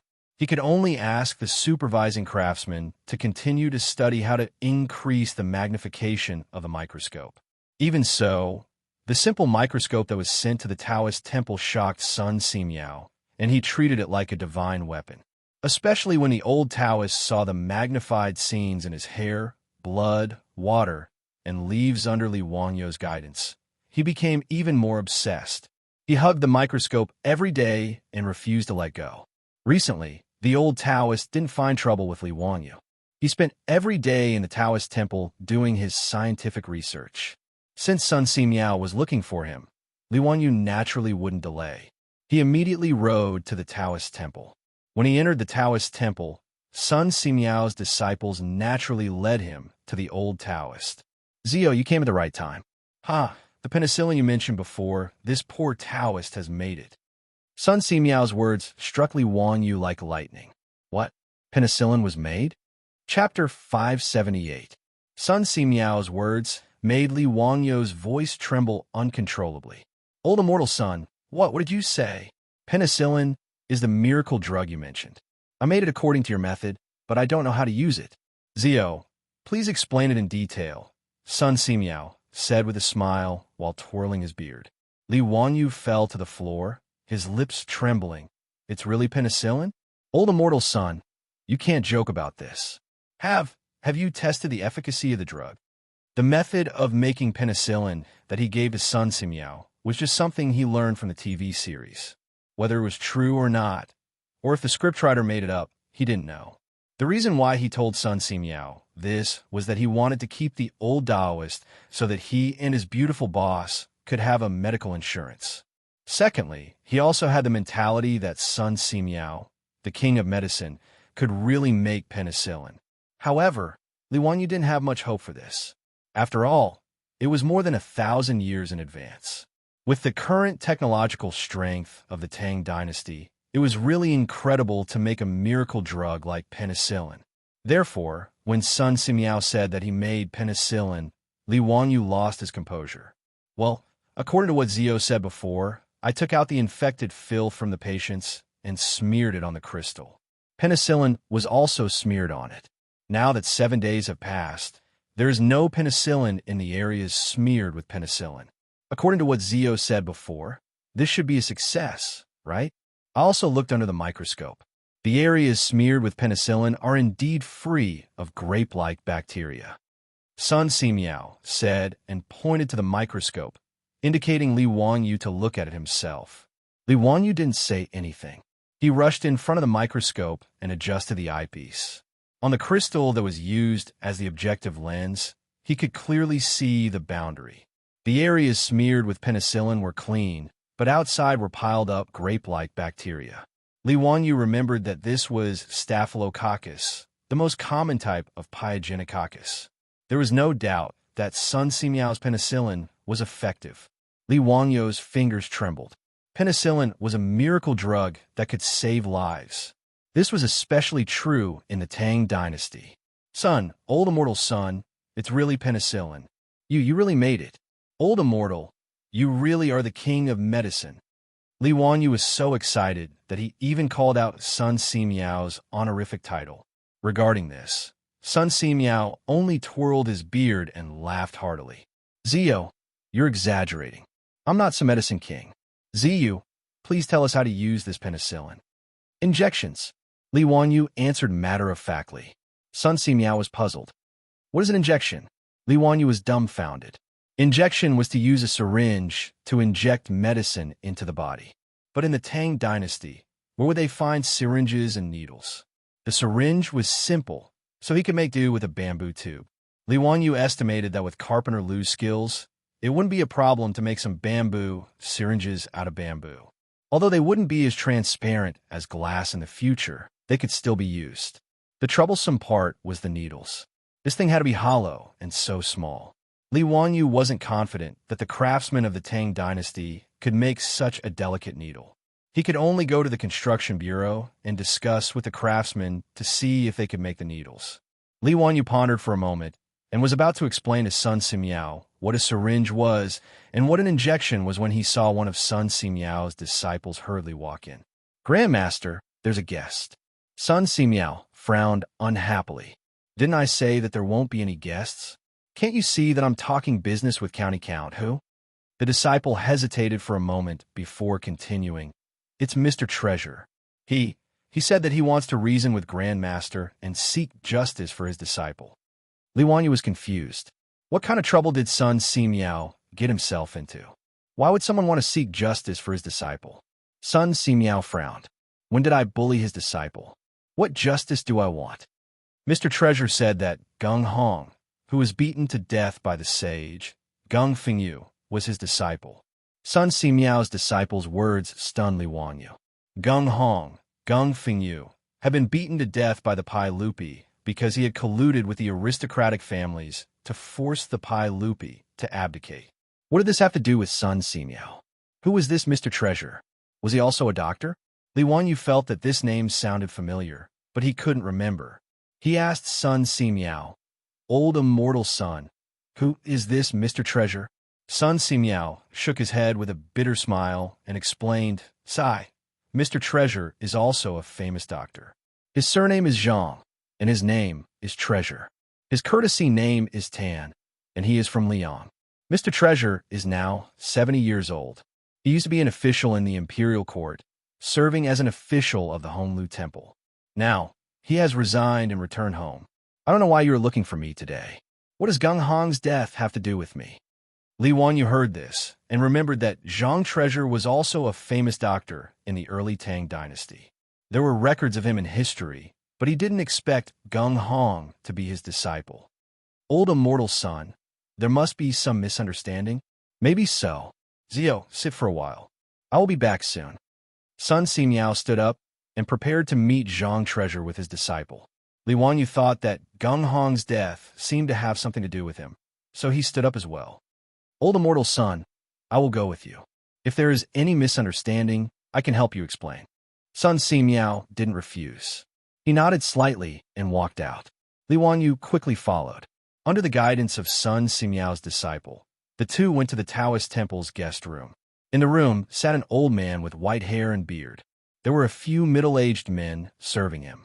When the old man saw Sun Simiao appear, he coldly snorted. Greetings, Taoist Sunday. I came here uninvited today to demand an explanation for my disappointing disciple. Sun Simiao wasn't annoyed by his attitude. Mr. Treasure, there must be some misunderstanding. The death of your disciple, Gung Hong, has nothing to do with me. How can it have nothing to do with you? It was you who misled the saint. That's why he beat my poor disciple to death in anger. As an elder, how can you deny it like this? Li Wanyu was also confused. He couldn't help but interrupt. Mr. Treasure, Gung Hong's death was entirely his own fault. What does it have to do with Old Immortal Sun? Even if Old Immortal Sun cured the Crown Prince's intestinal blockage, it has nothing to do with Gung Hong's death. How can Old Immortal Sun be blamed? Zhang Baozong was very unhappy with Li Wanyu's words. I'm talking to Taoist Sunday. Who are you to interrupt? Taoist Sun, is this how you teach your disciples? Sun Simiao twirled his beard and smiled. Ha! I can't teach a disciple like County Count who. Mr. Treasure, you have misunderstood. This is the founding County Count of County Count who, Li Wanyu. Oh, you are Li Wanyu? That's great. I don't have to make another trip. Today I want to talk to you. After Zhang Baozong heard Li Wanyu's identity, he didn't change his attitude. Instead, he glared at Li Wanyu and became more and more impolite. Li Wanyu, on the other hand, was stunned. Wasn't this person taking him too seriously? What arrogance! Chapter 579. Li Wanyu naturally did not know that Zhang Baozong, as a famous doctor, was sought after by many. Moreover, he had once been an official of the Honglu Temple, a third-rank official who had retired. Naturally, he did not think much of Li Wanyu, a fourth-rank official who had founded the country. Zhang Baozong was now 70 years old and was known as a famous doctor, a godly doctor. This caused this old man to develop a bad temper. Li Wanyu was slightly startled by Zhang Baozong's words. Mr. Baozong, I respect you as an old man, but you cannot speak carelessly. Gung Hong clearly said that the crown prince had passed away in front of hundreds of officials and saints at the Taiji Palace. This angered the saint and caused him to be beaten to death. What does this have to do with me, an old immortal son? Zhang Baozong's temper was even worse. He slapped the table and said angrily, Nonsense! If you and Dao's son did not purposely hide the crown prince's illness and mislead my disciple, how would he have angered the saint? The old man's words made Li Wanyu so angry that he laughed. This was really Zhu Beiji's way of putting the blame on others. Gung Hong's medical skills were not good, and he was stubborn. He was not willing to cooperate with him to save Li Chengxian. Now, Zhang Baozong was actually using this as an excuse to criticize him and Sun Simiao. He was truly shameless. Not to mention that it was Pai Lupi who personally gave the order to seal off Li Chengxian's illness. Even if he purposely did not let Gung Hong know, so what? What obligation did he have to explain Li Chengxian's condition to Gung Hong, the imperial physician of the Shangyao Bureau? Who did this Zhang Baozong think his disciple was? Zhang Baozong was still unwilling to let it go. He pointed at Sun Simiao and impolitely criticized, Daoist son, you only accidentally cured the crown prince's intestinal abscess. Why did you kill my disciple? Sun Simiao was a monk and could not be bothered to argue with him. He only calmly cupped his hands and bowed. Immeasurable deity, Mr. Baozong has misunderstood. Misunderstood? What did I misunderstand? My disciple is the Taoist of the Medicine Bureau. It is his duty to treat the crown prince. Even if you have cured the crown prince, you should still inform him. Taoist son, do you dare to say that you didn't purposely conceal the method to cure the intestinal abscess and purposely seal the crown prince's illness so that my disciple, Gung Hong, would misjudge the crown prince's illness and ultimately cause my disciple's death?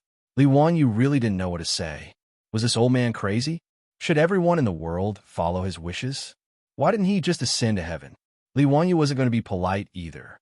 He flung his robe and stood up. Since Mr. Treasure thinks so, then there's nothing more to say. If Mr. Treasure thinks that old immortal son and I deliberately killed Gung Hong, you can go to the censorate to complain. You don't have to come here and show off your eloquence. Zhang Baozong was very old, and his temper was even worse. When he heard Li Wanyu's words, he was so angry that he stomped his feet. Young man, how could you not know how to respect your elders? Is this how you talk to this old man? Don't think that just because you're the founding uncle, you can be so unscrupulous. Li Wanyu ignored his clamor and turned to Sun Simiao. Old immortal son, let's go. There's nothing to say to this kind of person. Sun Simiao nodded silently and turned to leave. Stop. This old man hasn't finished speaking. Zhang Baozong was even more angry and raised his voice. This old man must seek justice for my disciple. After you kill my disciple, everyone in Chang and city is saying that you, Taoist son, have better medical skills and are the best doctor in the world. And my Zhang family's medical skills are useless. This is simply outrageous. This old man wants to compete with you in medical skills, Taoist son, to prove my Zhang family's medical skills. Taoist son, do you dare to accept the challenge? When Li Wanyu heard his words, he somewhat understood in his heart. This Zhang Baozong didn't want to seek justice for his disciple, Gung Hong. He clearly felt that Gung Hong didn't cure Crown Prince Li Chengxian and was beaten to death, which made his Zhang family lose face. This was why he shamelessly ran back to Chang and city from his hometown, Liang City, to find trouble with Sun Simiao. In reality, he just wanted to make a name for himself. This Zhang Baozong was so old, but he still cared so much about fame. This made Li Wanyu a little surprised. However, Li Wanyu felt that he wanted to compete with Sun Simiao in medical skills. That was purely looking for trouble. Although Zhang Baozong was considered a famous doctor in the beginning of the Tang dynasty and had left his name in history, compared to the king of medicine, he was not just a little bit inferior. How could he compare? Li Wanyu couldn't help but laugh at Zhang Baozong's words. How can the light of a firefly compete with the brilliance of the sun and the moon? Old Immortal Sun's medical skills are not something you, Mr. Baozong, can compare to. You're thinking well. If you lose, it's okay. If you win, you can spread the news everywhere. Make a name for your Zhang family. But what right does Old Immortal Sun have to compete with you in medical skills? Do you think it's honorable to win? You really don't know what you're talking about. Count who? You're also responsible for the death of my disciple, Gung Hong. This old man hasn't even argued with you. How dare you humiliate this old man like this? Humiliate? Ha! Li Wanyu was too lazy to say anything more. Sun Simiao naturally didn't want to say anything more. To him, a medical competition was extremely boring. If he had the time, he might as well experiment with the efficacy of penicillin. Immeasurable celestial venerable, Mr. Baozong. This is just a misunderstanding. Let's not talk about it anymore. I also feel very sorry for your disciple's death, but it really has nothing to do with me. I asked Mr. Baozong not to harp on this matter anymore. It's getting late. Mr. Baozong, you should return to Chang and city as soon as possible. Sun Simiao ordered him to leave. Zhang Baozong stood up with the help of several middle-aged disciples beside him. He laughed and said, Daoist son, this old man respects you as a senior in the medical field, but if you're going to be such a coward, this old man will be very disappointed. I didn't expect the world-renowned priest's son to not even have the guts to compete with this old man in medical skills. Haha, this is really interesting. Interesting. Sun Simiao wasn't moved by Zhang Baozong's mockery. He was almost 100 years old. What hadn't he seen? Zhang Baozong's provocation wasn't even worth mentioning. Sun Simiao's disciples and grand-disciples, on the other hand, glared at Zhang Baozong after hearing his words. But because of their status, they didn't dare to speak up. But while Sun Simiao could tolerate it, Li Wanyu couldn't. How could the medicine king, Sun Simiao, be humiliated by Zhang Baozong? Li Wanyu flashed in front of Zhang Baozong and said, Haha, Mr. Baozong, it's not impossible for you to compete in medical skills. But I don't think you have the right to compete with Old Immortal Sunday. How about this? I also know a little about medical skills.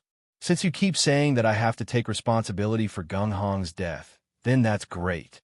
Let me and Old Immortal Sun's disciples compete in medical skills with you, Mr. Baozong. How about it? No, Sun Simiao said anxiously. Zhang Baozong curled his lips in disdain and said, Count who? When it comes to medical skills, you don't have the right. Oh, is that so? But everyone in Chang and city says that I, Li Wanyu, am also a divine doctor.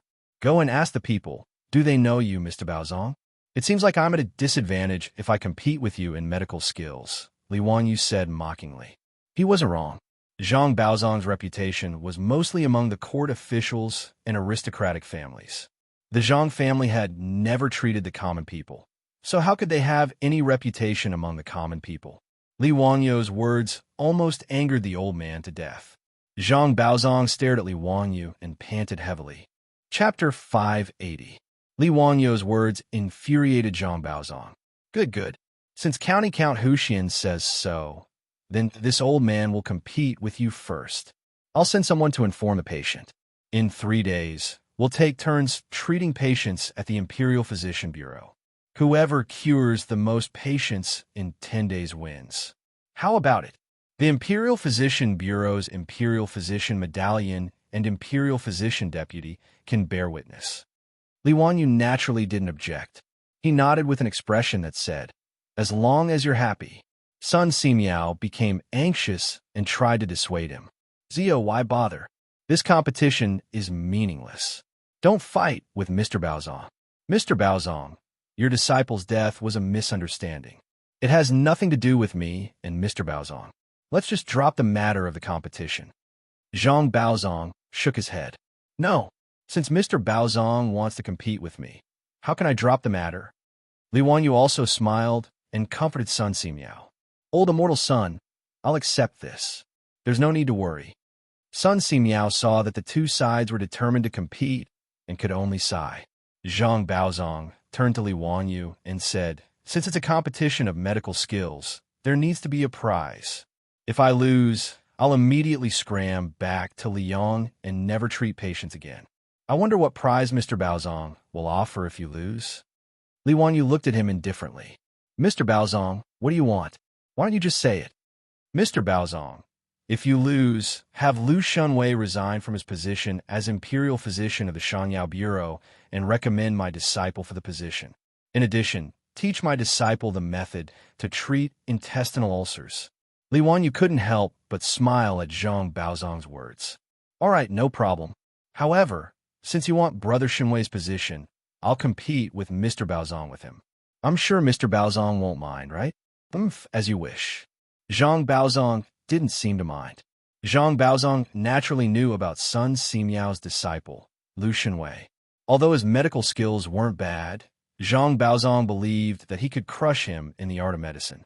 Chinese medicine was extensive and profound, and it relied on the accumulation of experience. Especially in the Tang dynasty, Chinese medicine did not have a strong theoretical system. Most of the time, doctors still relied on their own years of experience. This was also known as experimental medicine. Zhang Baozong was 70 years old this year. He had seen patients all his life, so his medical experience was naturally rich. Moreover, he was from a medical family. Through several generations of medical practice, he had summed up many effective treatment plans and secret prescriptions. This was also the reason why Zhang Baozong dared to challenge Sun Simiao. Although Sun Simiao was older, he might not have been practicing medicine longer than Zhang Baozong. After all, Sun Simiao was only from an ordinary farmer's family and did not have any family inheritance. He started practicing medicine at the age of 18 and started treating his neighbors in his 20s. He had been practicing medicine for more than 60 years. Zhang Baozong, on the other hand, started from the beginning. He memorized all kinds of medical books and the names of medicinal herbs. When he was 12 or 13 years old, he had already started to treat patients. Until now, he had been practicing medicine for more than 60 years. That was why Zhang Baozong was confident that his medical skills were not weaker than Sun Simiao's. In fact, he might even be stronger than Sun Simiao because he had his family's inheritance to rely on. As for Lu Shenwei, although he was the Imperial Physician of the Medicine Bureau, he was only in his 40s and had only been practicing medicine for less than 10 years. As for Li Wanyu, Zhang Baozong did not place him in his heart. Even if the rumors were amazing, and even if Li Wanyu started learning medicine in his mother's womb, Zhang Baozong did not feel that Li Wanyu had any profound medical skills. Actually, Zhang Baozong wasn't wrong about this. Li Wanyu naturally didn't know any medical skills. The reason why he dared to challenge Zhang Baozong was because he was relying on surgery, alcohol, and penicillin. If it wasn't for Sun Simiao coming up with penicillin, Li Wanyu would have no choice but to keep his mouth shut and ignore Zhang Baozong. But since he had a miracle medicine like penicillin, Li Wanyu would feel sorry for his identity as a transmigrator if he did not show off. It wasn't that penicillin could cure all diseases, but with the miraculous effects of penicillin and Lu Shenwei's medical skills, Li Wanyu didn't believe that he couldn't win against Zhang Baozong. It wasn't that TCM wasn't advanced or brilliant. At least in this era, TCM was far more advanced than any other medicine in the world. It was only in modern times that Western medicine developed along with anatomy, pathology, and pharmaceutics. In the 20th century, it was closely combined with modern science and technology. With the birth of systematic medicine, it developed into modern medicine. Even so, TCM didn't disappear. On the contrary, it continued to develop after introducing modern medical concepts. From this, one could see the greatness of Chinese civilization. As the saying went, TCM treated the root and Western medicine treated the symptoms. Naturally, TCM had its own unique points. But penicillin was a modern medicine that could directly destroy the cell walls of bacteria. Its effects weren't something that Tang dynasty medicine could compare to. After all, the Tang people didn't even know what bacteria were. It was unrealistic to expect TCM to be able to quickly kill bacteria and reduce inflammation. Li Wanyo's eyes darted around before he said, "But if that's all there is to this competition, then it's meaningless. Why don't we increase the stakes? If Brother Shenwei and I lose, I'll kowtow to Mr. Baozong in front of all the officials and give you 10,000 taels of gold as compensation. But if Mr. Baozong loses..." His conditions naturally made Zhang Baozong raise his eyebrows. Whether it was 10,000 taels of gold or Li Wanyu kowtowing in front of everyone, it was very tempting to him. Zhang Baozong subconsciously asked, "What if I lose?" "Hee, if Mr. Baozong loses, you'll kowtow to Old Immortal Sun and take him as your master. You'll serve Old Immortal Sun in this Xianwei temple. How about it? Mr. Baozong, do you dare to make a bet?" Li Wanyo's words made Zhang Baozong's teeth ache. He was already 70 years old and had countless disciples and grand disciples behind him. Asking him to take Sun Simiao as his master? He couldn't bring himself to do that. Seeing Zhang Baozong remain silent for a long time, Li Wanyu couldn't help but chuckle. "What? Does Mr. Baozong not have the confidence to win against Brother Shenwei and me? If that's the case, then let's just forget about this medical competition." Can I count who? You don't need to use words to provoke me. I've lived for more than 70 years and have walked more bridges than you have roads. It's not up to a junior like you to tell me what to do. Since County Count who insists on giving this old man tens of thousands of taels of gold, how could this old man not agree? All right, we'll do as County Count who says. If I lose, I'll take Daoist Sun as my master. Seeing that Zhang Baozong had actually agreed to his conditions, Li Wanyo's smile grew even wider. "That's good. Then let's write down the terms of the bet so that no one will regret it in the future. That's how it should be. County Count who? You should prepare the gold early." Zhang Baozong didn't back down. Under Sun Simiao's witness, both sides wrote down the terms of the bet, signed their signatures, and slapped their palms together to swear an oath. They agreed to compete in the Imperial Medical Department in Chang, and 3 days later. Chapter 581.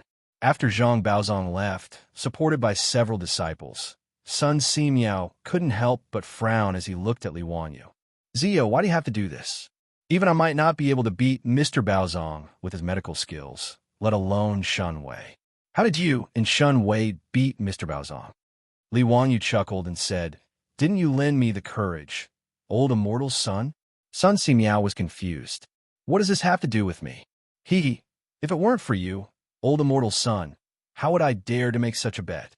"Oh, Zio, you're so confident in this penicillin? It hasn't been used on patients yet." Sun Simiao still felt that this was inappropriate. Li Wanyu could only shrug. The Tang dynasty didn't have the conditions for pharmacological experiments, so there was nothing to say. They could just do clinical experiments. Anyway, it couldn't be too bad. Just like when Niu Yong was injured. If he didn't have the cephalosporin, wouldn't he have to watch Niu Yong die from inflammation? Besides, there was a penicillin skin test, which could effectively prevent the patient from going into anaphylactic shock. "Old Immortal Sun, don't worry. I know how to use this penicillin. I'll go to Chang and tell you the details when I come back." Li Wanyu didn't have time to talk to Sun Simiao. He just asked Sun Simiao to prepare the penicillin for him. He had to go to Chang and immediately find a craftsman to make the needles. Without the syringe, even the penicillin would be useless. After all, the penicillin produced by Sun Simiao was a medicine, not a pill that could be taken orally. There was no other way except for intramuscular injection. After leaving the Xianwei temple, Li Wanyu led Niu Wu and a few troops straight to Chang'an. He was now familiar with the Xianwei temple. The officials and craftsmen in the Xianxia temple naturally knew that Count who was here to make something new.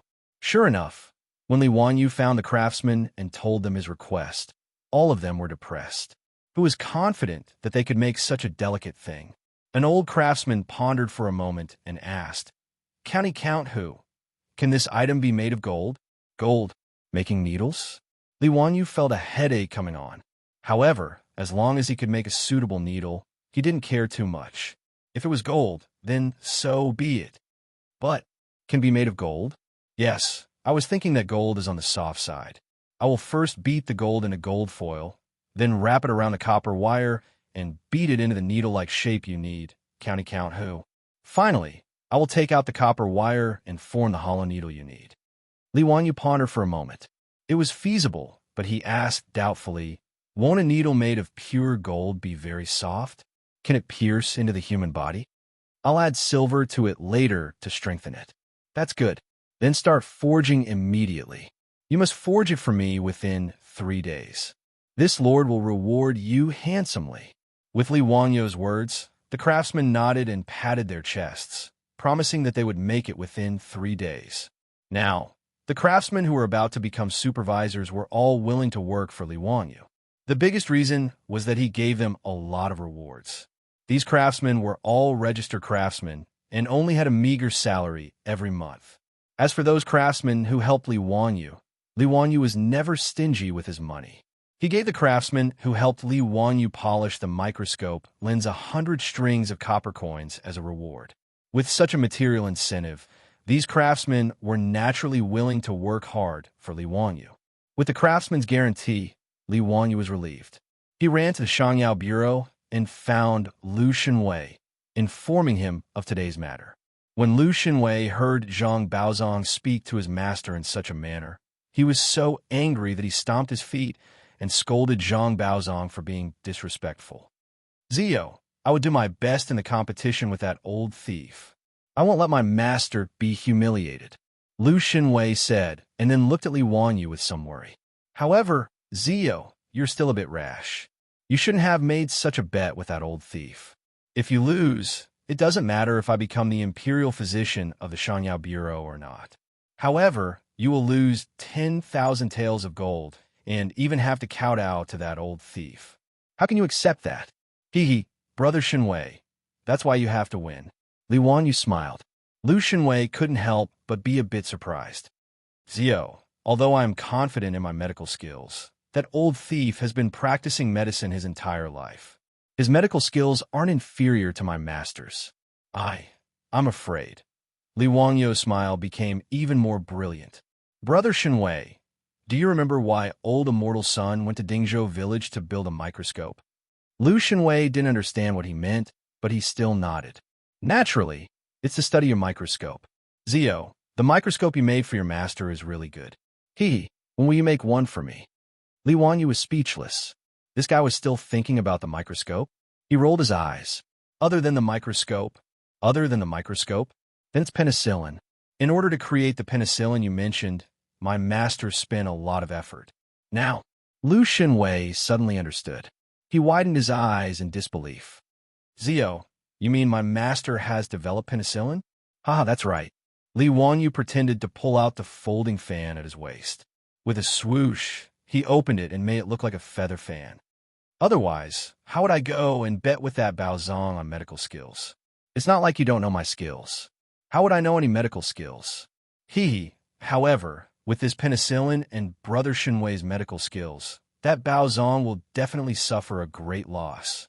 Lu Xinwei nodded excitedly. If that penicillin really has the effect you mentioned, then that old thief, Zhang Baozong, will definitely suffer. He suddenly thought of something and looked at Li Wanyu in confusion. Zio, why do you want that old thief to become the master's disciple if he loses? Wouldn't that be letting that old thief off easy? I have my own reasons for this. Anyway, it's not a bad thing. Moreover, although this Zhang Baozong is a little narrow-minded, his medical skills are quite good. If he becomes the master of old immortal sun, it won't be a disgrace to him. The reason why Li Wanyu proposed the condition of becoming Sun Simiao's disciple to Zhang Baozong was naturally not to humiliate him. Instead, it was because he had his eyes on Zhang Baozhang's disciples. Every time Li Wanyu saw Niu Yang's single arm and the old soldiers in Dingzhou village who were crippled, he felt his heart ache.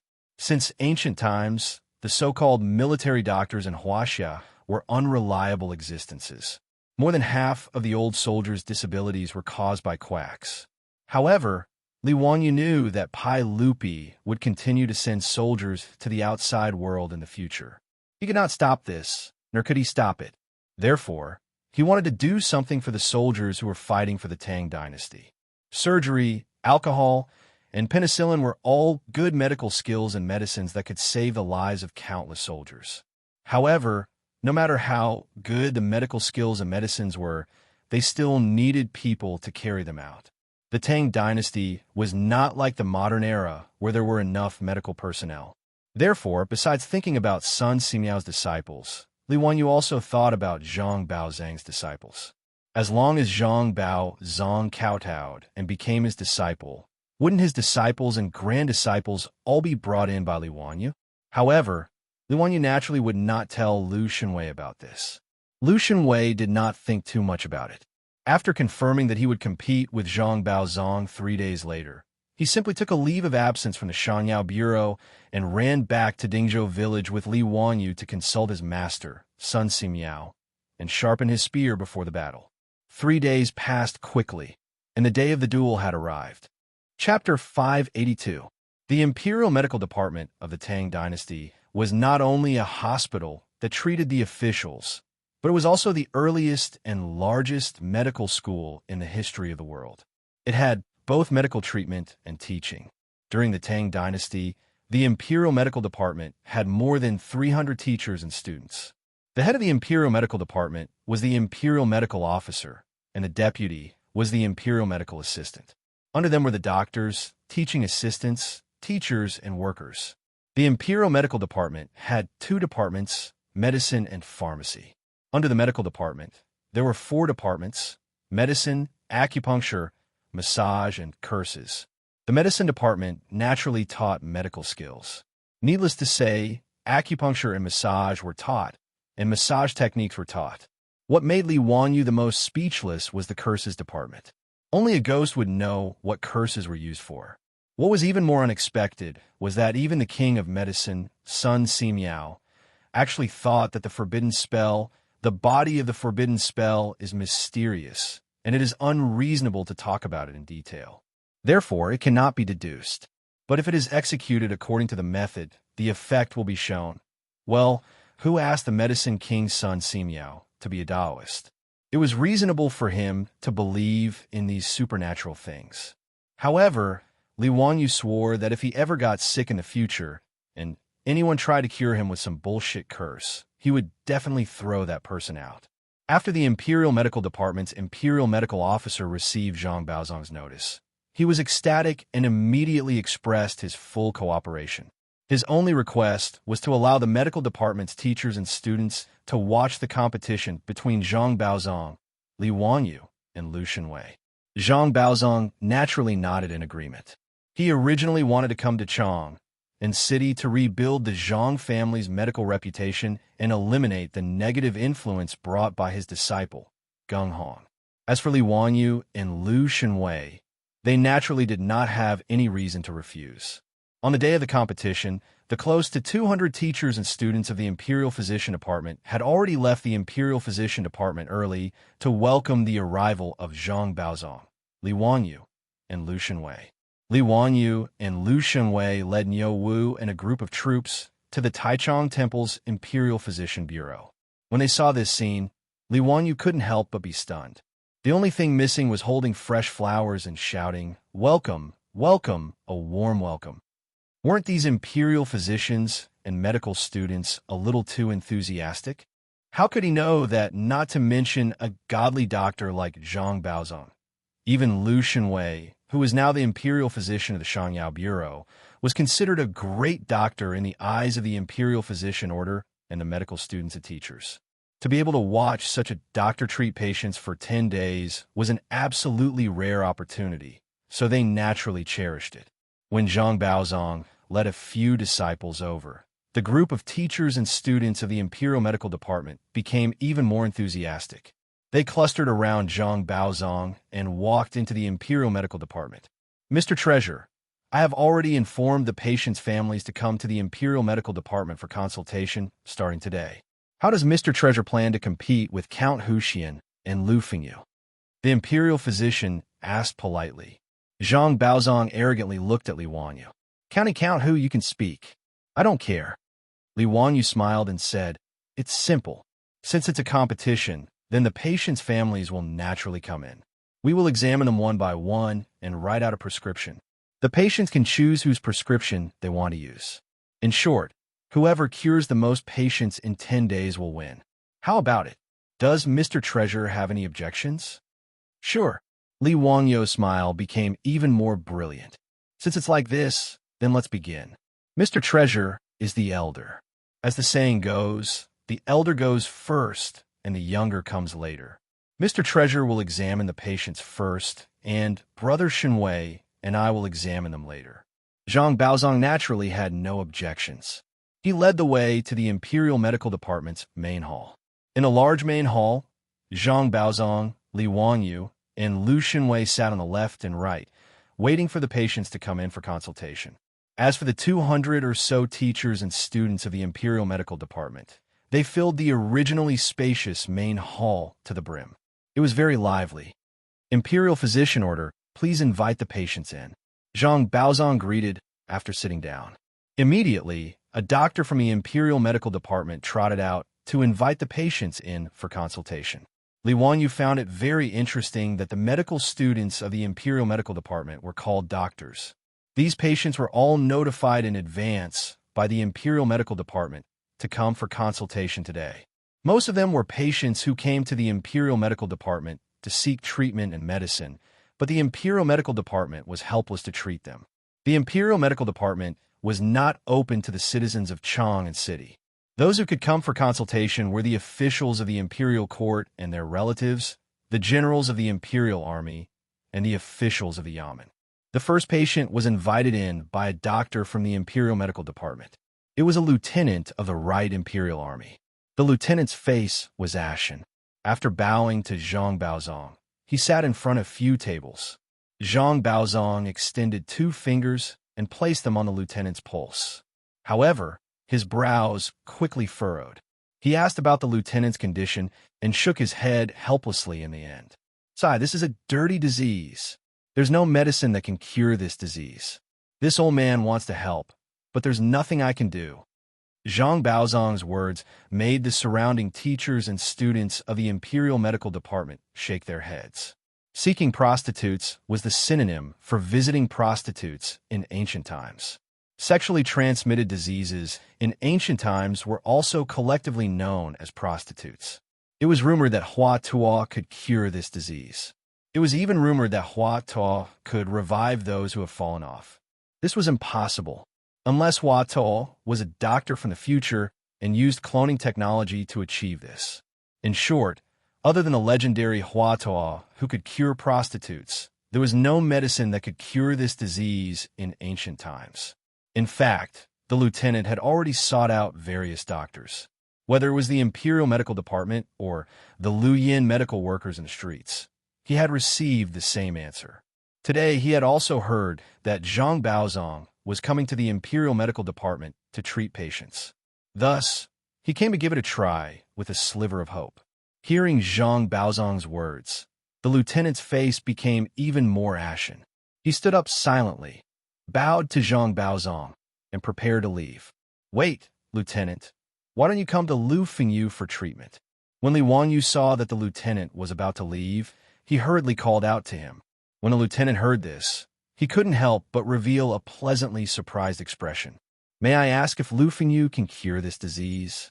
Before Li Wanyu and Lu Shenwei could speak, Zhang Baozong couldn't help but sneer. "Haha, this old man has practiced medicine for more than 60 years, but I've never heard of this disease being cured. Count, why do you have to be so stubborn and let this patient's family have hope and then be disappointed? This isn't something the School of Medicine does." Zhang Baozong's words made the Imperial Medical Department's Imperial Physician Order as well as the teachers and students, nod inwardly. They felt that he was right. As the School of Medicine, a wise man once said, as long as one is a doctor, one must be gentle and elegant by nature, humble and courteous by action, gentle by action, not arrogant and not pretentious. Since they knew that this disease couldn't be cured, they naturally shouldn't let the patient's family have hope and then be disappointed. This was truly immoral.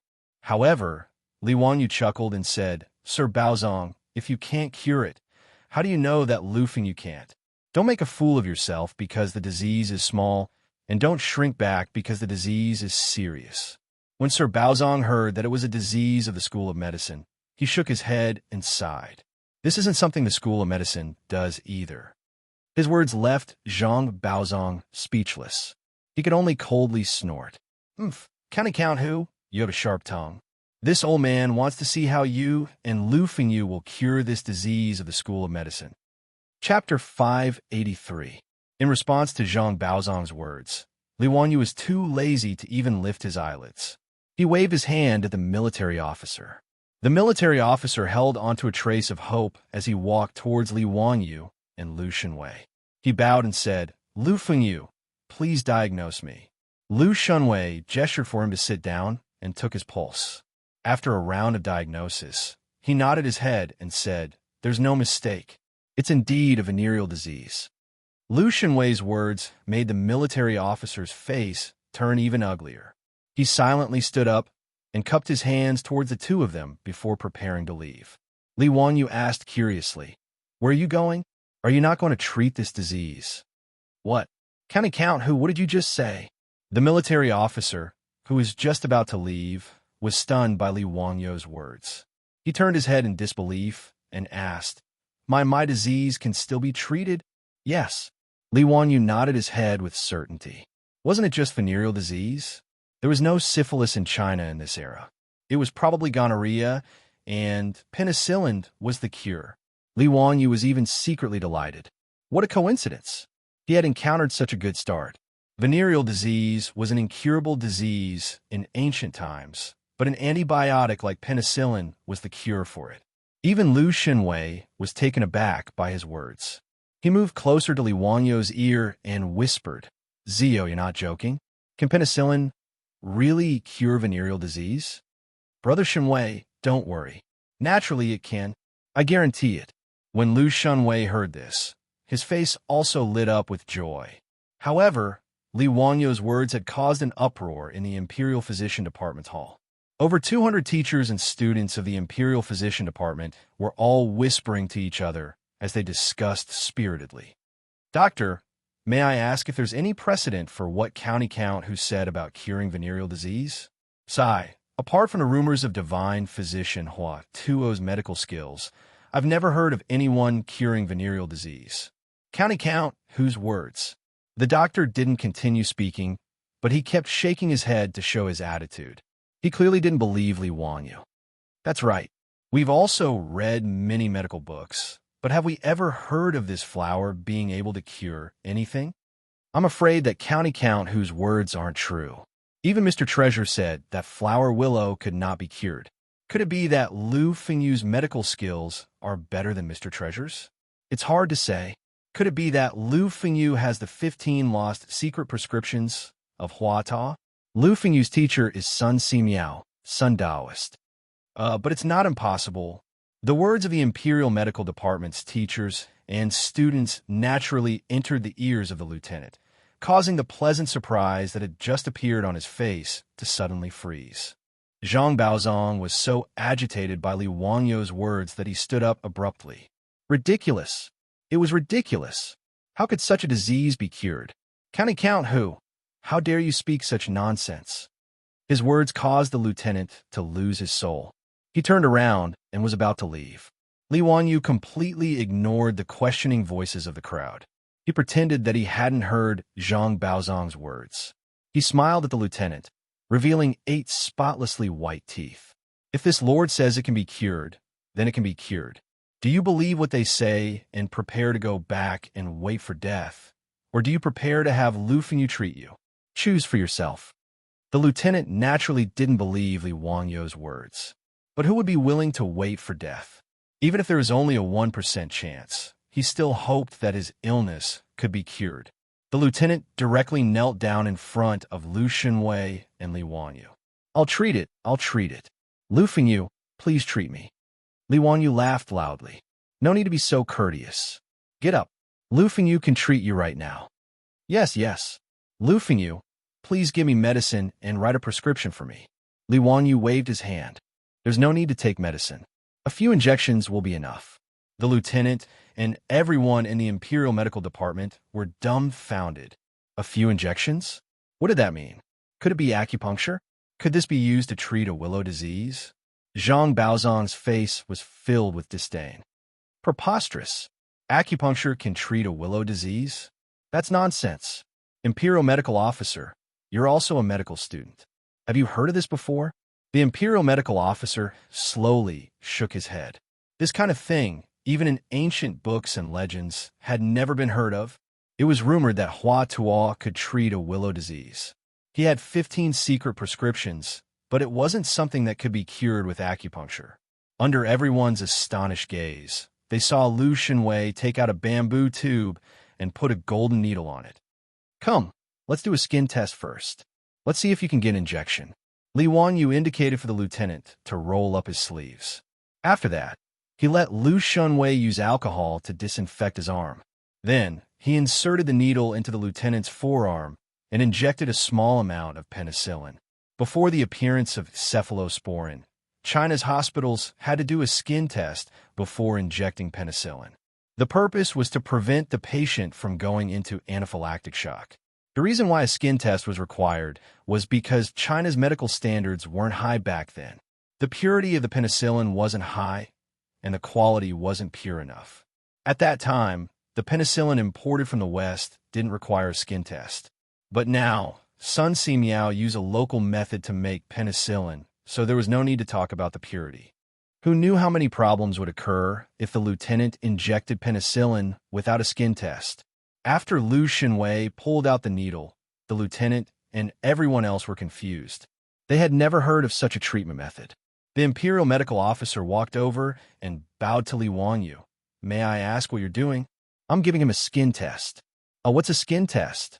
Haha, to treat a willow disease, you have to inject penicillin, a divine medicine developed by Sun Daozhong. Old Immortal Sunday penicillin is a divine medicine that's worth more than gold. However, penicillin also has side effects. Not everyone can bear its medicinal power. Therefore, we have to do a skin test on the wrist and inner arm first. Only those who don't have a reaction can continue to inject penicillin. The Imperial Medical Officer was confused. He didn't understand what side effects were, but he roughly understood the meaning. It was probably the meaning of medicine is 30% poison. As for penicillin, he had never heard of such a strange name. But after hearing Li Wanyu's words, he was even more interested. He quickly asked, May I know what diseases Sun Daozhong's penicillin can cure? Diarrhea, lower blood pressure, various blood diseases, coughing, cold attacking the lungs, wind and heat attacking the lungs, turbid phlegm blocking the lungs, willow disease, 7-day wind. These diseases can all be cured by penicillin. Li Wanyu recited a lot of diseases, which made the Imperial Medical Officer and everyone else dumbfounded. The diseases he mentioned were pneumonia, septicemia, and the like in the Tang dynasty. In order to know the names of these diseases, he asked Lu Shenwei for a long time before he finally understood the names of the diseases in the Tang dynasty.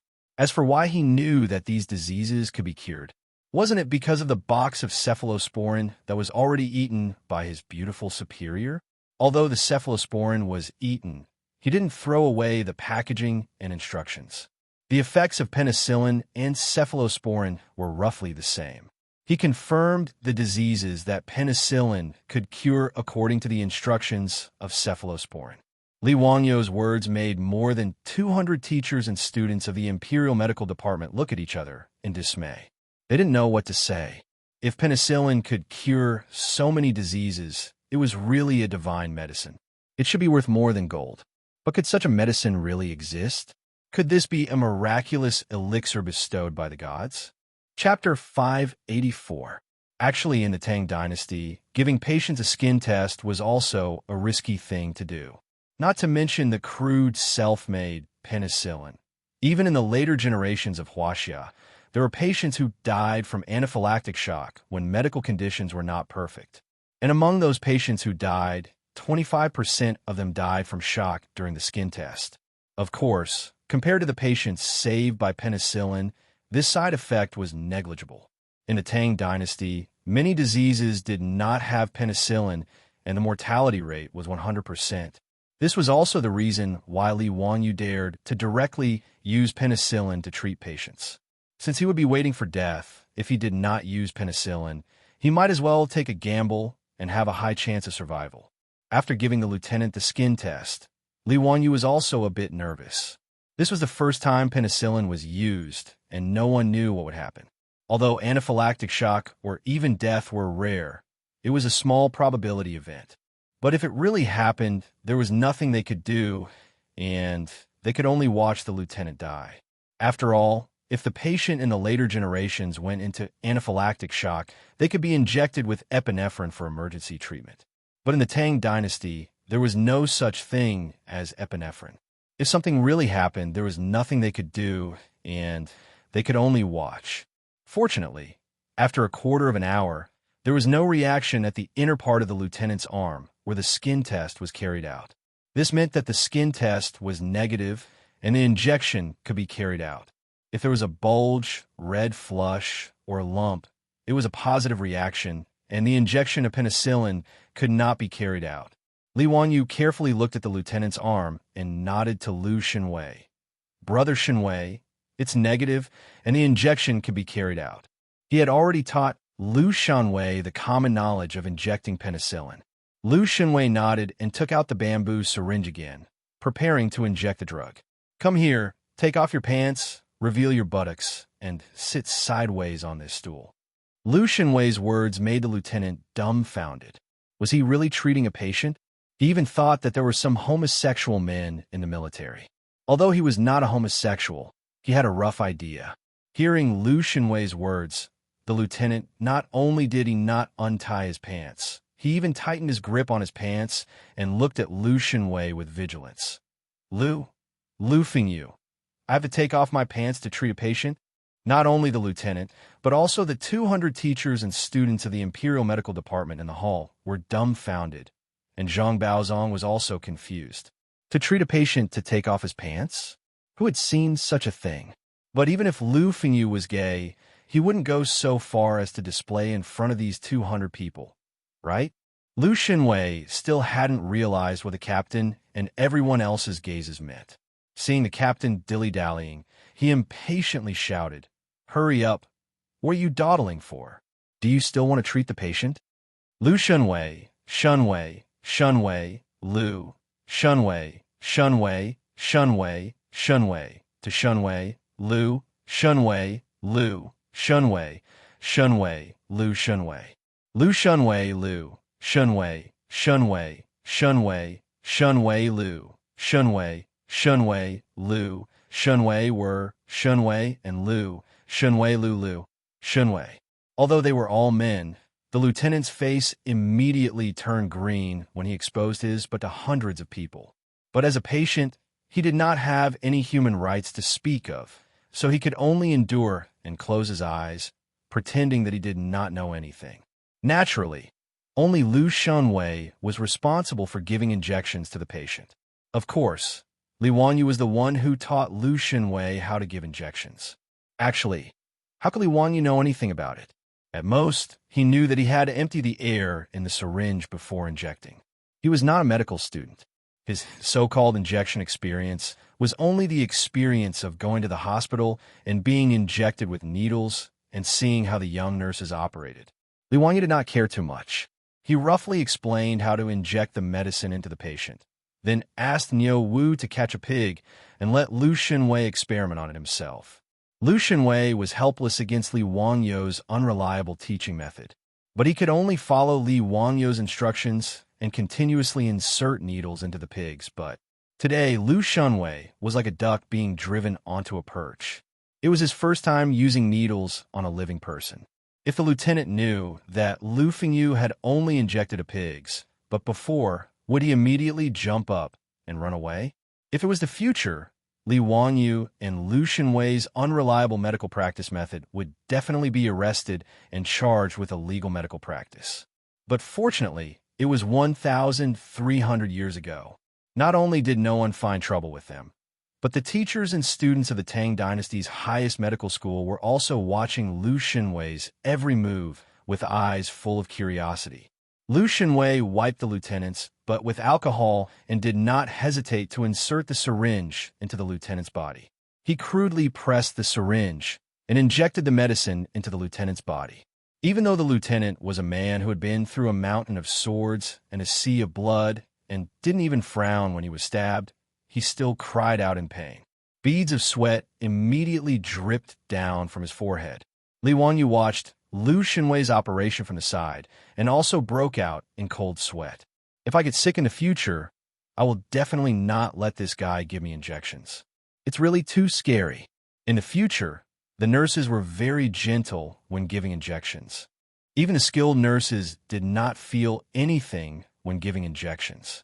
But Lu Shenwei's actions were so fierce that it was as if he had killed the lieutenant's father. It was too scary. Inside the bamboo syringe, Lu Shenwei pushed the medicine all the way to the bottom. Then, he heroically pulled out the golden needle. Li Wanyu dared to swear that the lieutenant's, but was bleeding from the place where the needle had been inserted. Lu Shenwei followed Li Wanyu's instructions and took out the golden needle. He then threw it into alcohol to soak and disinfect it. There was no other way. In 3 days, the supervising craftsman had only made 3 golden needles. Moreover, this was made of gold. It was impossible to use it as a one-time use, right? He could only use it repeatedly after disinfecting it. As for the bamboo syringe, this thing was not rare. Lu Shenwei casually threw it to the side. All right, come back tomorrow at this time. Inject penicillin for a few days and your flower will be fine. But remember, before you recover, you're not allowed to sleep together. Also, don't go to those brothels in the future.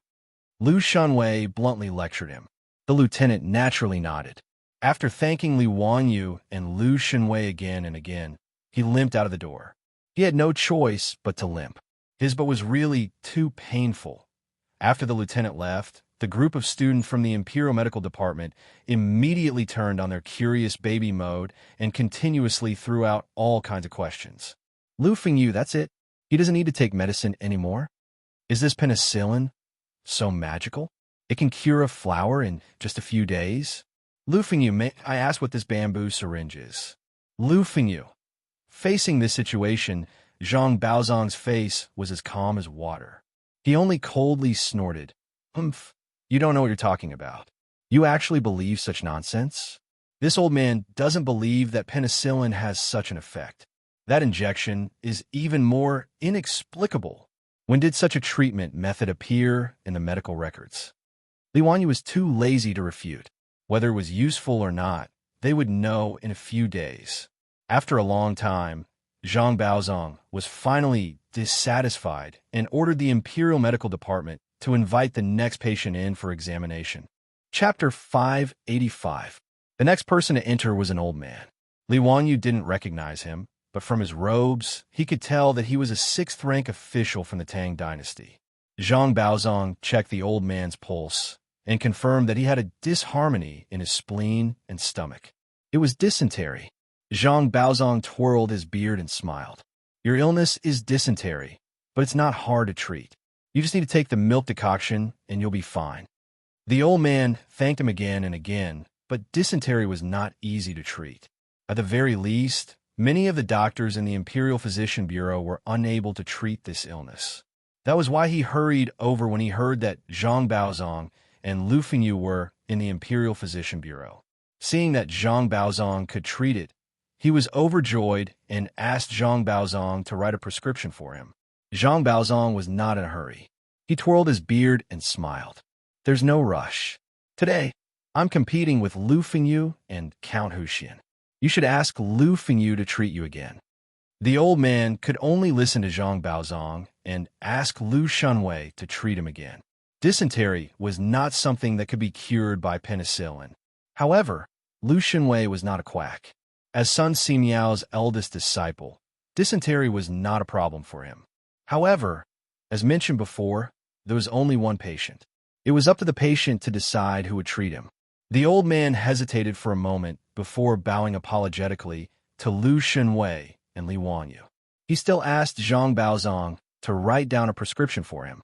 It wasn't that he didn't trust Lu Xunwei, but that he trusted Zhang Baozong more. Although Lu Xunwei was a doctor of the Imperial Physician Bureau, Zhang Baozong was famous for being a divine doctor. His disciple, Gung Hong, was also a doctor of the Imperial Physician Bureau. Secondly, in the profession of doctors, especially traditional Chinese medicine, the older they were, the more popular they were. Even in the future, patients were still more willing to find an old Chinese doctor to treat them. In response, Li Wanyu could only shrug his shoulders helplessly and decline to comment. After sending off the grateful old man, Zhang Baozong twirled his beard in satisfaction.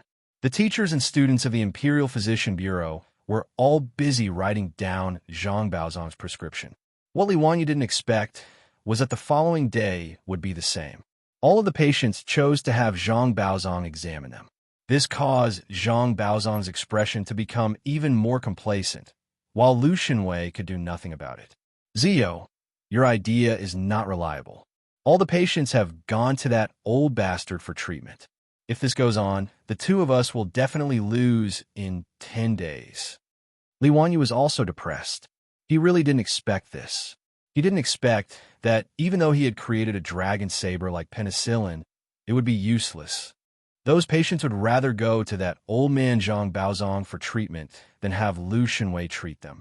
Even if there were some patients who could recover in a day or two after injecting penicillin, no matter how much Li Wanyu tried to persuade them, it was useless.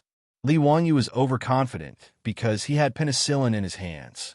If he had known earlier, he would have treated one patient each with Zhang Baozong. Then, he would not have ended up in this situation where there were no patients coming for consultation. For an entire day, he and Lu Xunwei could only watch as the patients ran to the old man Zhang Baokeng to seek medical treatment. Even the teachers and students of the Imperial Physician Department gathered behind Zhang Baozong with pen and paper in hand.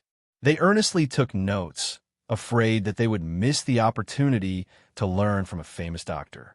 It wasn't until the evening drums sounded and everyone prepared to disperse that Zhang Baozong stood up with the help of his disciples. After all, he was an old man in his 70s. When had he ever seen so many patients in a single day? The old man was quite tired. However, even if his body was tired, Zhang Baozong's mood was quite cheerful. He looked at Li Wanyu and Lu Xunwei and didn't forget to ridicule them. How are the results of County Count Hu and Lu Fingyu today? Oh, I forgot that the two of you only saw one patient today. Haha, this is quite interesting. Even a flower can be treated. I'm looking forward to that lieutenant's recovery. With regard to Zhang Baozong's mocking words, it was rare for Li Wanyu to not reply back. He only indifferently glanced at the smug old man, then pulled the indignant Lu Xunwei and quickly left. Now that the situation was better than the person, there was no point in saying those words. It would only add to the ridicule. Li Wanyu could only pray that tomorrow's patients wouldn't be so deceitful. In any case, he and Lu Xunwei would at least have a chance to perform. Who knew that the situation would be the same the next day? The only exception was when the lieutenant came for an injection, which attracted the attention of the teachers and students of the Imperial Physician Department. At other times, there was practically no one around Li Wanyu and Lu Xunwei. Those patients who couldn't be cured by the Imperial Physician Department all came because of Zhang Baozong's reputation.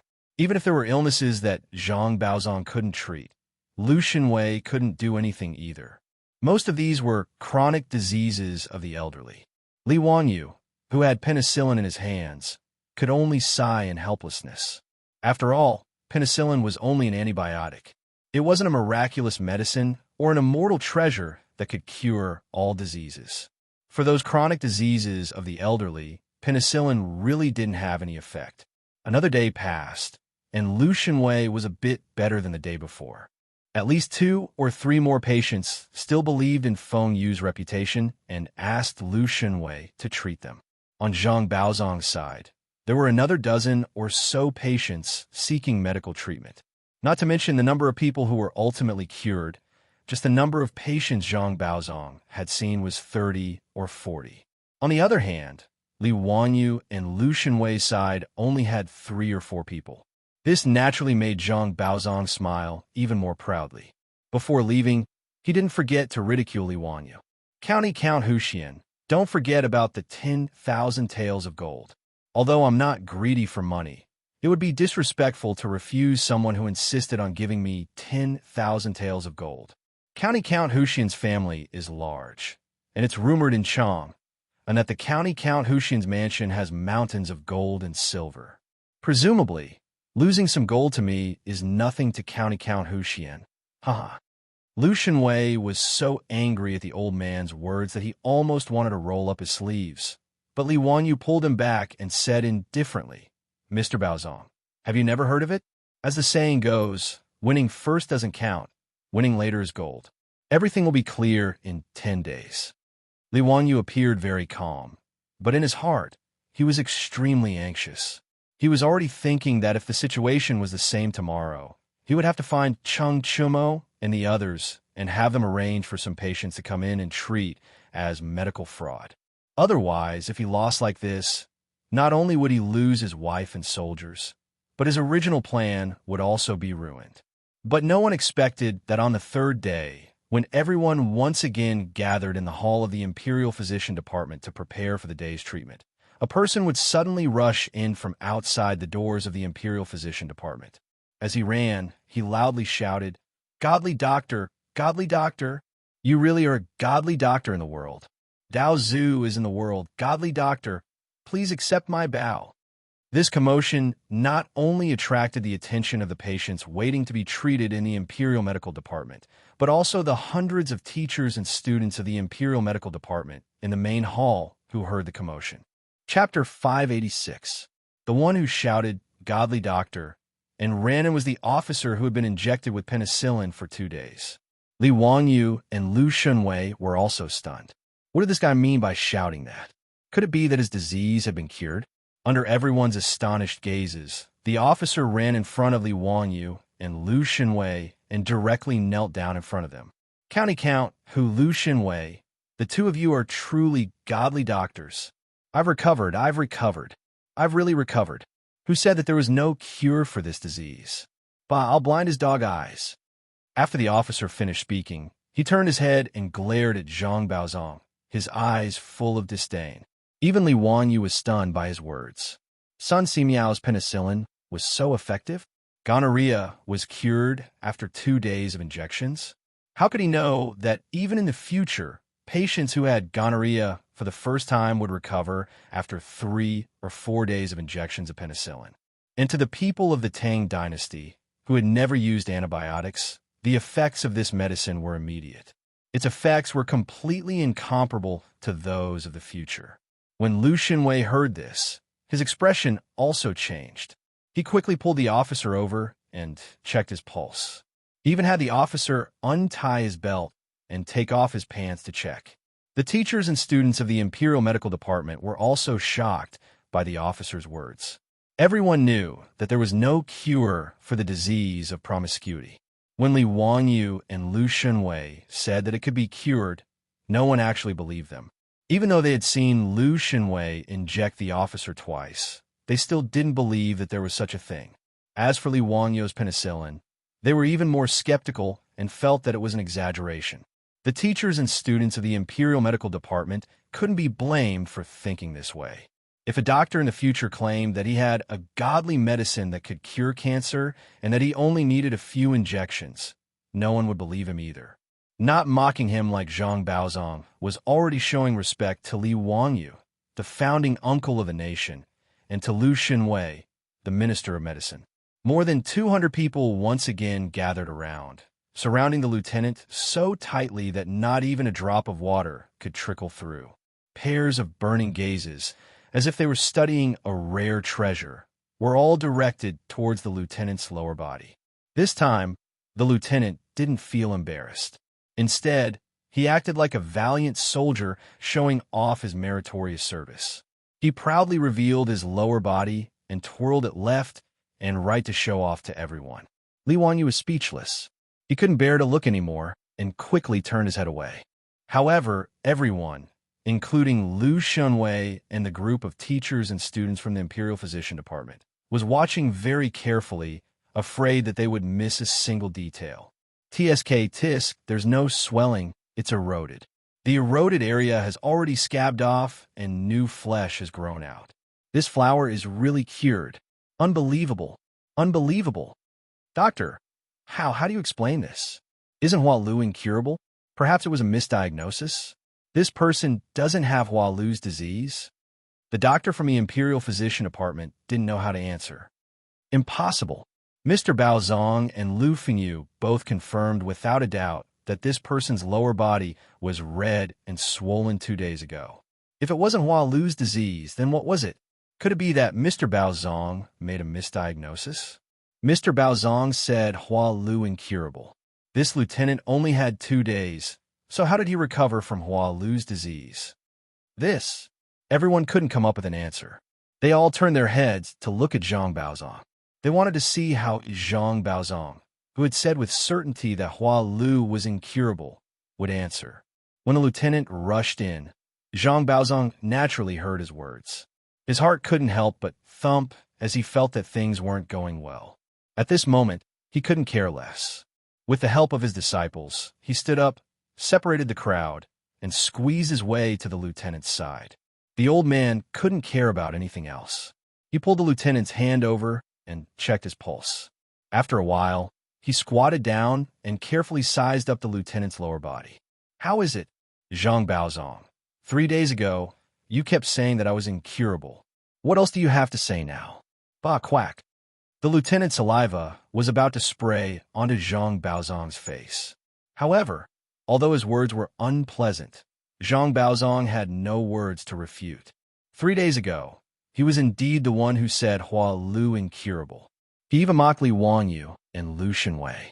If this lieutenant was serious and really beat Zhang Baozong up, others wouldn't be able to say anything. After all, it was fine if you couldn't treat the illness and couldn't cure it, but you even advised the patient to go to other people for treatment. You even mocked and ridiculed him.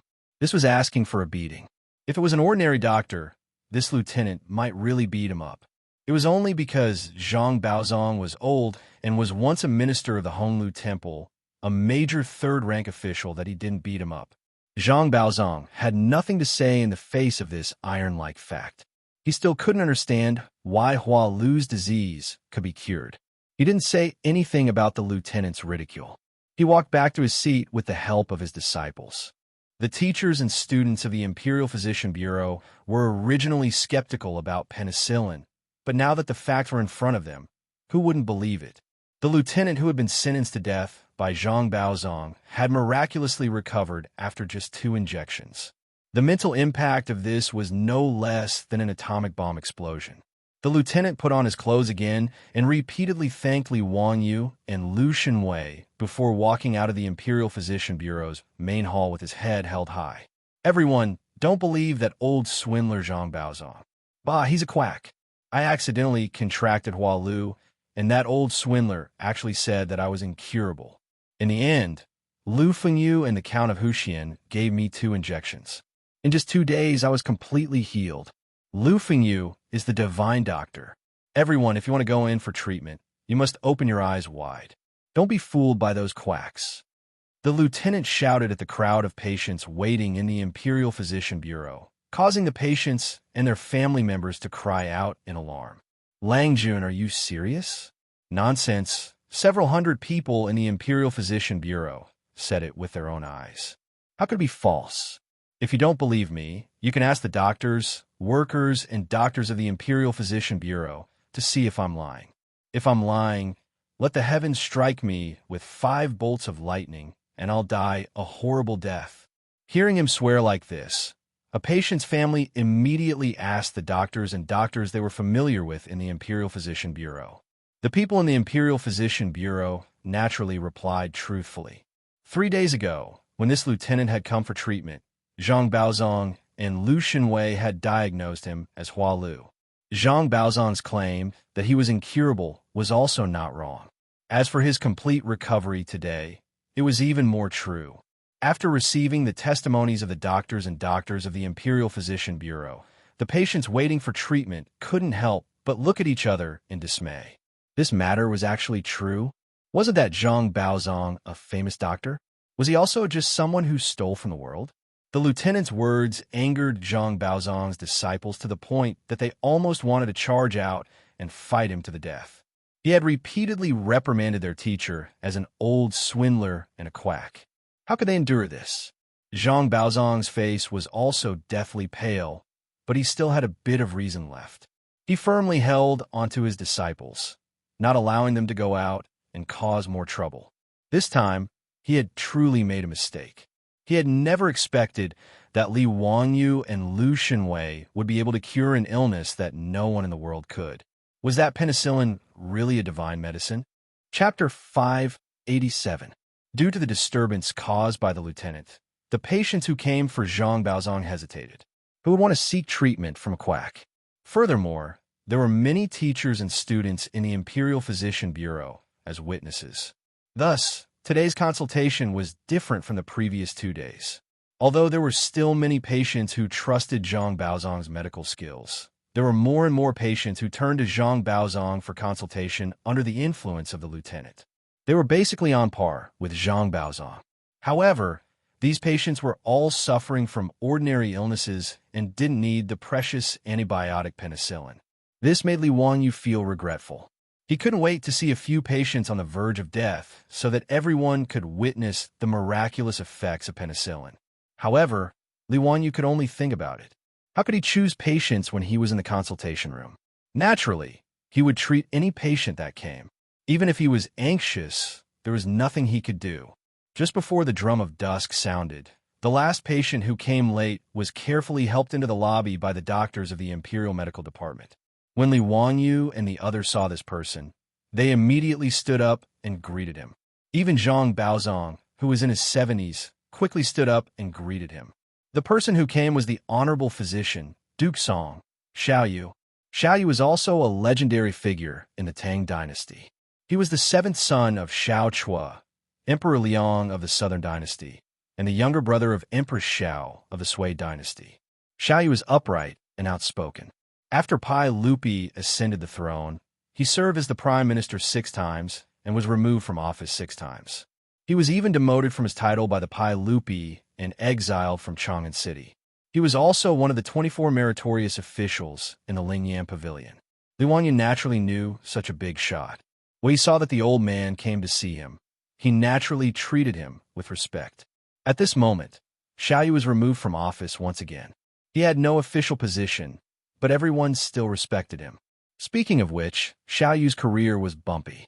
In the first year of Jingguan, Xiaoyu served as the left servant of the minister for the 2nd time, and served as the prime minister for the 2nd time. In the end, Xiaoyu was impeached after only 5 months as the prime minister.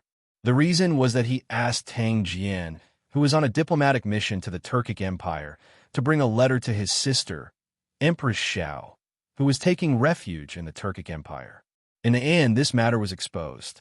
It was said that Xiaoyu was secretly communicating with the former empress.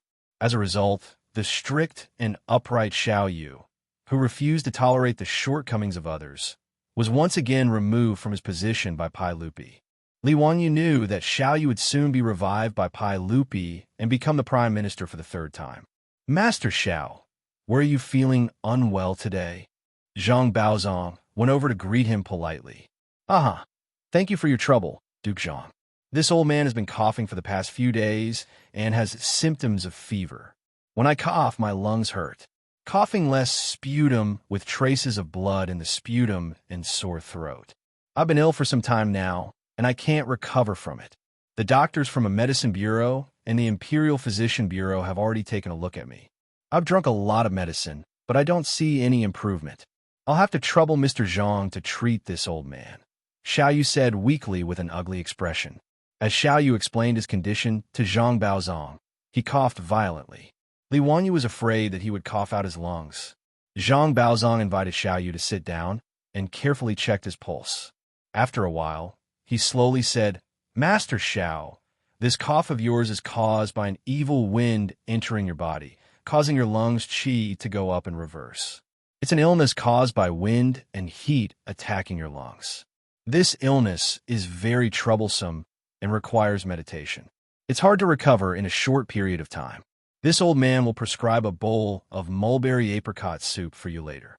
You can drink it for a few days and see the effects." Li Wanyu only understood half of it. The medical terms of the Tang dynasty were really hard to pronounce. He secretly asked Lu Shenwei, "Brother Shenwei, what kind of illness is wind and heat attacking the lungs?" "It's a type of cough. It's usually accompanied by symptoms of fever and chest pain when coughing." Li Wanyu still didn't understand Lu Shenwei's explanation. However, there would be fever, cough, sputum, and even lung pain. Damn, this can't be pneumonia, right? If it's really pneumonia, then it's simple. Penicillin can treat the illness. He carefully recalled that there was no such thing as pneumonia in Chinese medicine since ancient times. Instead, it was replaced by coughing. Looking at Xiao Yu's symptoms, it should be the pneumonia that Western medicine spoke of. Li Wanyu couldn't help asking Lu Shenwei, "Is this illness hard to treat?" Lu Shenwei bitterly shook his head. "It's a troublesome illness caused by wind and heat attacking the lungs. If Master Xiao can't recover, it's easy for him to develop tuberculosis. If that happens, even a deity won't be able to save him. As for Master Zhao's illness, the sage had already ordered me to treat him. I've also prescribed him mulberry apricot soup, but it didn't have any effect." When Li Wanyu heard this, he pondered in his heart. In history, Xiao Yu didn't have a short life. He only died in the 22nd year of Jingguan. At that time, he was already 74 years old. The old man's pneumonia should be able to be treated, but the process would definitely be painful. Pneumonia wasn't a terminal illness in the Tang dynasty, but it wasn't easy to treat. There were many patients who died from coughing and pneumonia. It seemed that he needed to convince Xiao Yu to receive a penicillin injection. The influence of being able to quickly treat Xiao Yu's illness was much greater than treating a military officer. On the other side, Xiao Yu couldn't help but shake his head after hearing Zhang Baozong's words. "I won't hide it from Sir Zhang. Lu Fengyu had already prescribed me mulberry apricot soup, but it didn't improve. That's why I wanted to ask Sir Zhang to treat me today. If it's mulberry apricot soup, then there's no need to trouble Sir Zhang."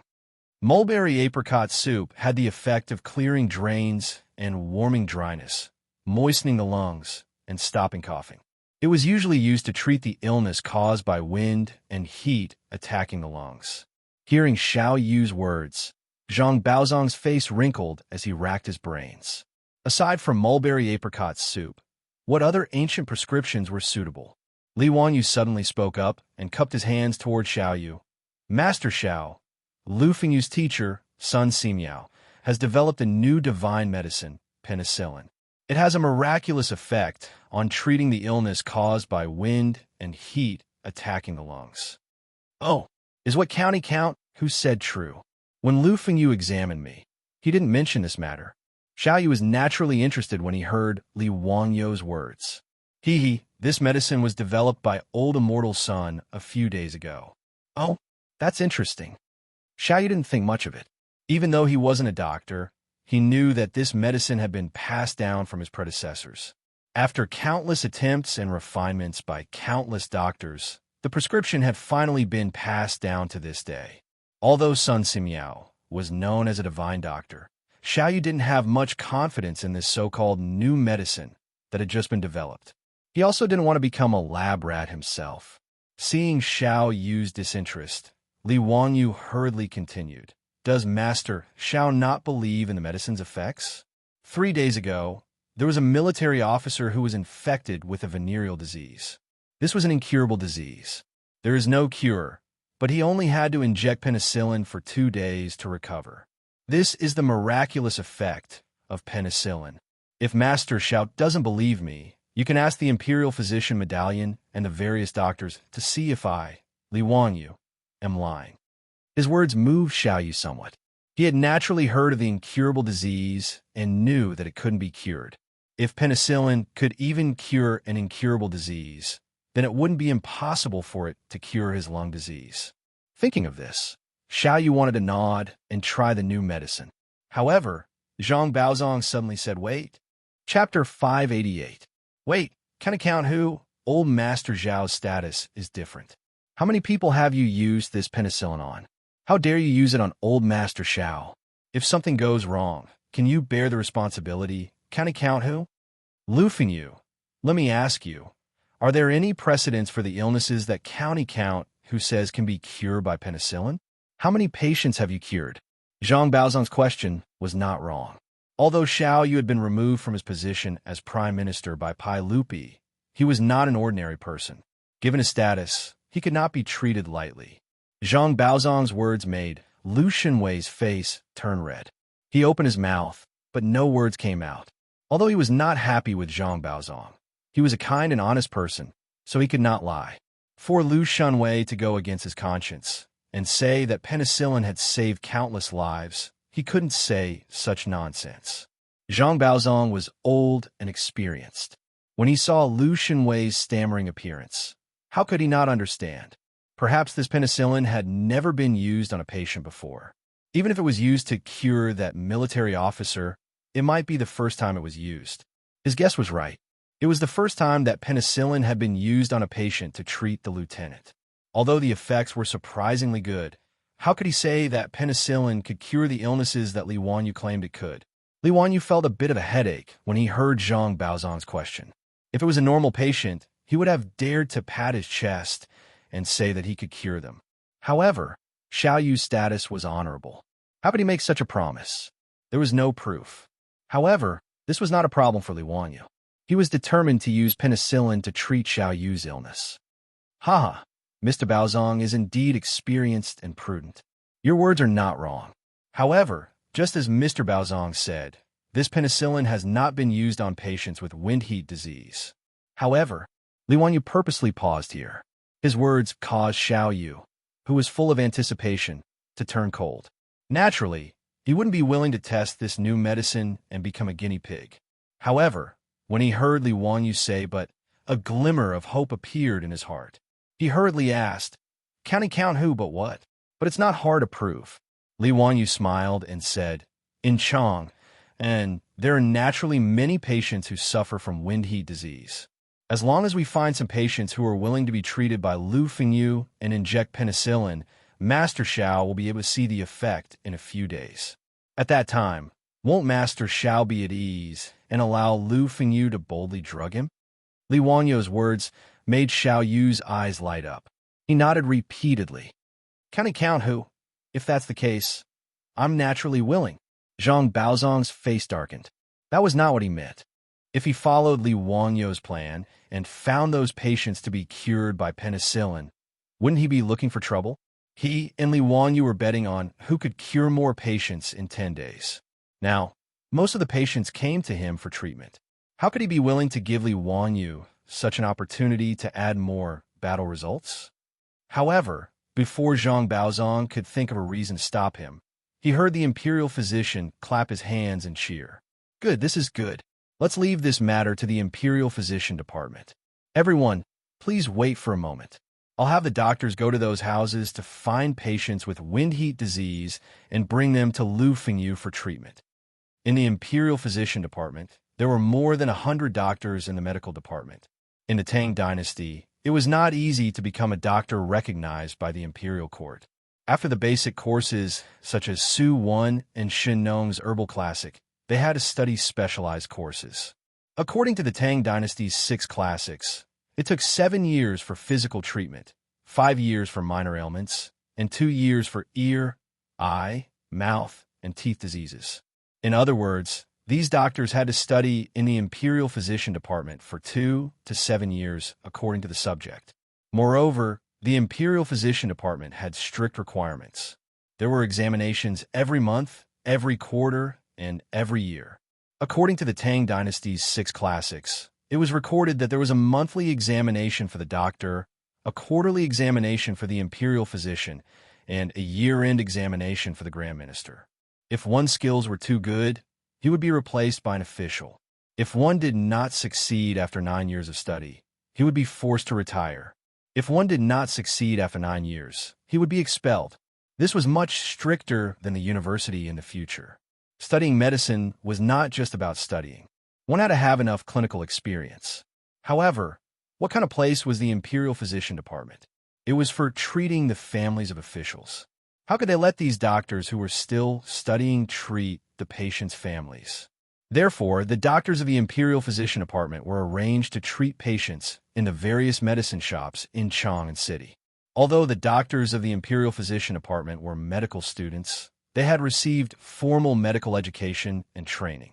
Their standards were much better than those of Liu Yan's medical workers. These doctors of the Imperial Physician Department were naturally loved by the people of Chang and City when they went to practice in the medicine shops. They were also very clear about which patients were in the various medicine shops in Chang and City. As soon as the Imperial Physician said this, a few doctors of the Imperial Physician Department immediately stood up and bowed. Replying to the Imperial Physician Department, Mr. Xiao, the Count of Wuxia, and Lu Fengyu, I know of a patient with wind heat disease in his lungs. His family is poor and has no money to treat him. If Lu Fengyu is willing to treat him, he will definitely be willing. I also know of a patient with wind heat disease in his lungs. The words of the doctors made Xiao Yu overjoyed. He looked at Li Wanyu expectantly. Li Wanyu naturally would not refuse. He smiled and nodded. Then I'll have to trouble you to quickly invite the patients' families over. We can test the medicine today. If it's fast, we will see the results in 2 or 3 days. The Imperial Physician Department immediately nodded and arranged carriages for the doctors. He asked them to bring the patients' families to the Imperial Physician Department. The doctors immediately took the order and ran out. Not long after, the carriages arranged by the Imperial Physician Department came back and brought back 4 or 5 patients. These patients were all ordinary people of Chang and City. They suffered from wind heat disease in their lungs and had no money to treat it. They were basically waiting for death. They heard that Feng Yu of the Xianxia Medical Department was willing to treat them for free. There was no reason for them to refuse. As for what medicine was used and whether it was a new medicine, they did not care at all. Since they were waiting for death if they did not treat it, they were naturally willing to give a try. Zhang Baozong's face was gloomy. He checked the patient's pulse one by one and confirmed that their symptoms were similar to Xiao Yu's. They were all wind heat disease in their lungs. Lu Xinwei also checked the patient's symptoms and nodded to Li Wanyu. Zio, these people all have the same symptoms. They're the same as Mr. Zhao's. Okay, then let's give them a skin test first. Li Wanyu did not hesitate. Although it seemed a little immoral to experiment on ordinary people, in fact, with the medical conditions of the Tang dynasty, his willingness to treat these dying people was already a bodhisattva's kindness. Even if there was an accident during the treatment, the patients' families could not say anything except kowtowing to them and thanking them. Medical trouble? There was no need to think about this kind of thing. It would never happen in the Tang dynasty. Under Xiao Yu's eager gaze, Lu Xinwei once again gave the patients a skin test of penicillin in front of everyone. However, an accident happened this time. Chapter 589. The few patients who underwent the skin test were all negative and could receive penicillin injections. However, there was a middle-aged man who was coughing nonstop and had a red hue on his arm. This was a positive reaction to penicillin. Naturally, he could not continue injecting penicillin or he would die. Li Wanyu shook his head regretfully. Patient, please go back.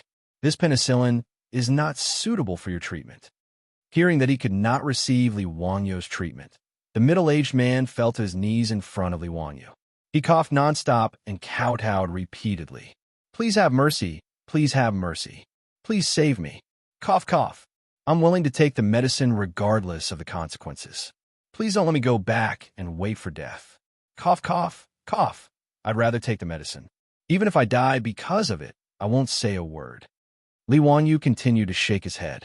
Since the penicillin skin test was positive, he could not continue injecting penicillin. Otherwise, he would not be saving people, but harming people. Anaphylactic shock could really kill people. Li Wanyu remembered that when he was young, his mother had a colleague who passed away from anaphylactic shock due to penicillin injection. His mother had been talking about this matter from time to time many years later. It was a pity, although it was an accident with a small probability. Since the skin test showed a positive reaction, he could not continue injecting penicillin. But no matter how Li Wanyu refused, the middle-aged man only begged bitterly and kowtowed with his head banging loudly on the ground in a very sorrowful manner. Lu Shunwei looked at the pitiful man from the side and understood his feelings. If it were not for a wealthy family like Xiao Yu, who had doctors from the Imperial Physician Bureau and the Xianxia Bureau to treat him and take all kinds of medicine, the wind heat disease would be fatal. As for these ordinary people, they would only be treated by Lu Yan's doctors from the pharmacy. Not to mention their medical skills, just the cost of seeing a doctor and getting medicine was unbearable. It was not an exaggeration to say that pneumonia in the Tang dynasty was not an incurable disease, but it was not much different from a terminal illness. It was just waiting for death. Zio, are you sure it's positive? Didn't you tell me that there's another type of false positive reaction in the skin test? Lu Shunwei asked in a low voice. Li Wanyu was stunned by his question. He had indeed told Lu Shunwei that the results of the skin test were mostly negative, positive, and false positive. In fact, there are not many people who were allergic to penicillin. He seemed to remember that in his previous life, only about 10% of the people showed a positive reaction in skin test, and most of them were false positives. The proportion of people who were really allergic to penicillin was only about 1%. However, he only knew how it was done, not why it was done.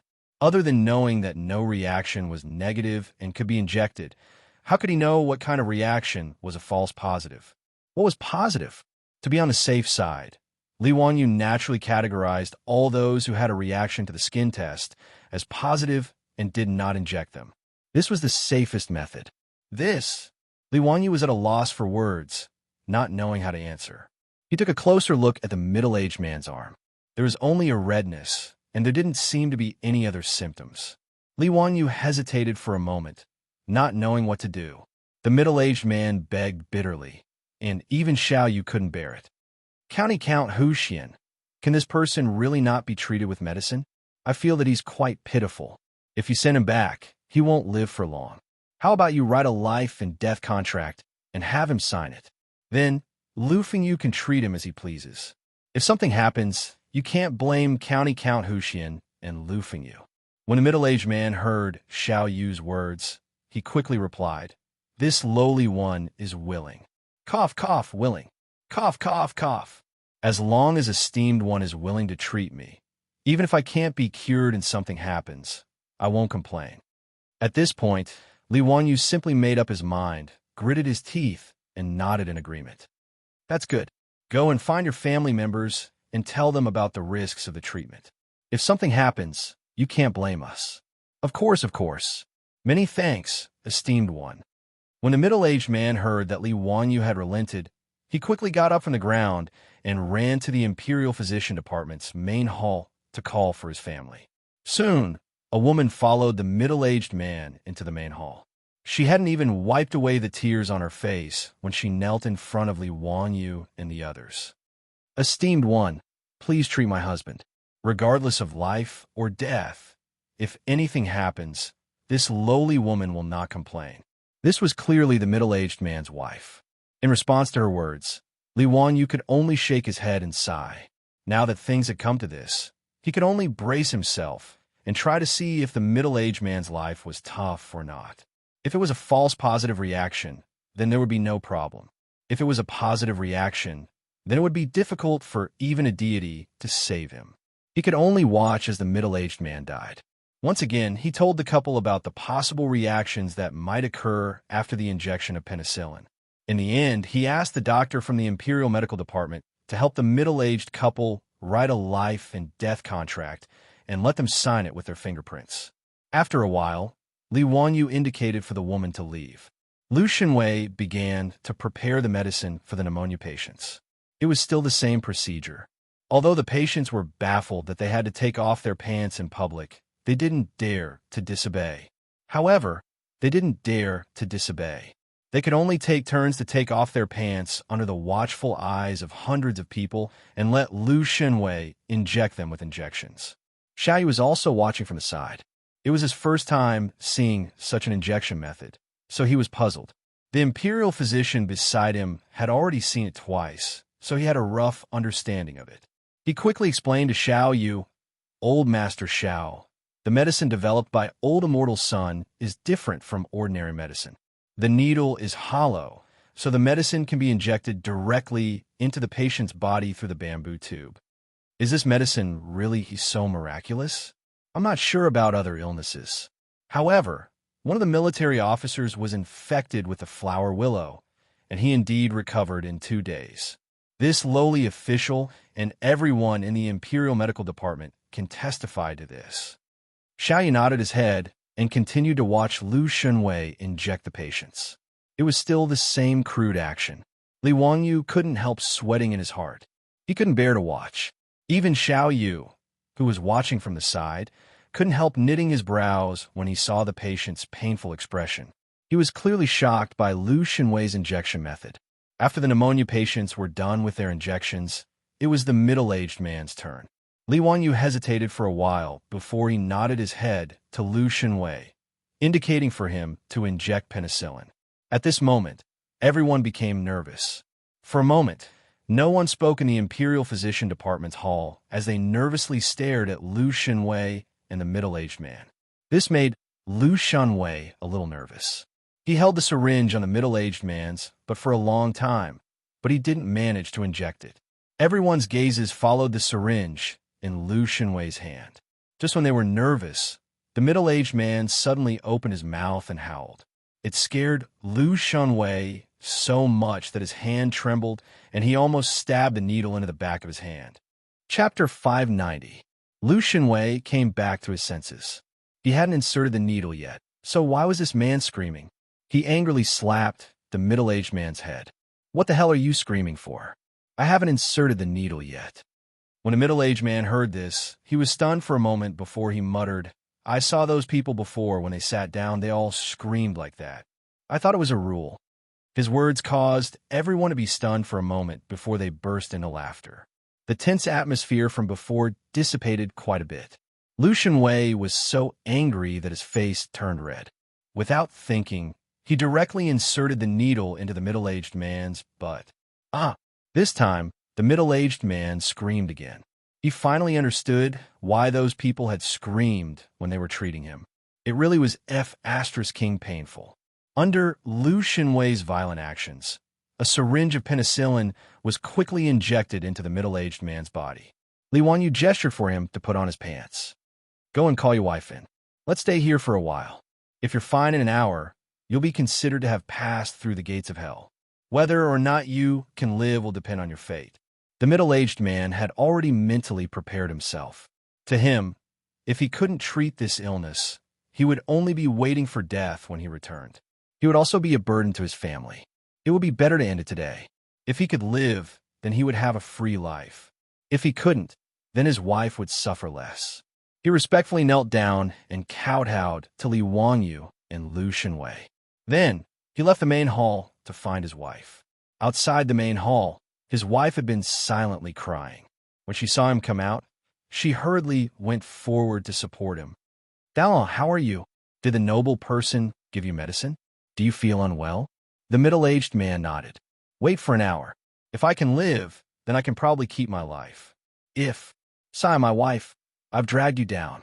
If something happens, cough, cough, cough, you should take the children with you before marrying. I only have one request.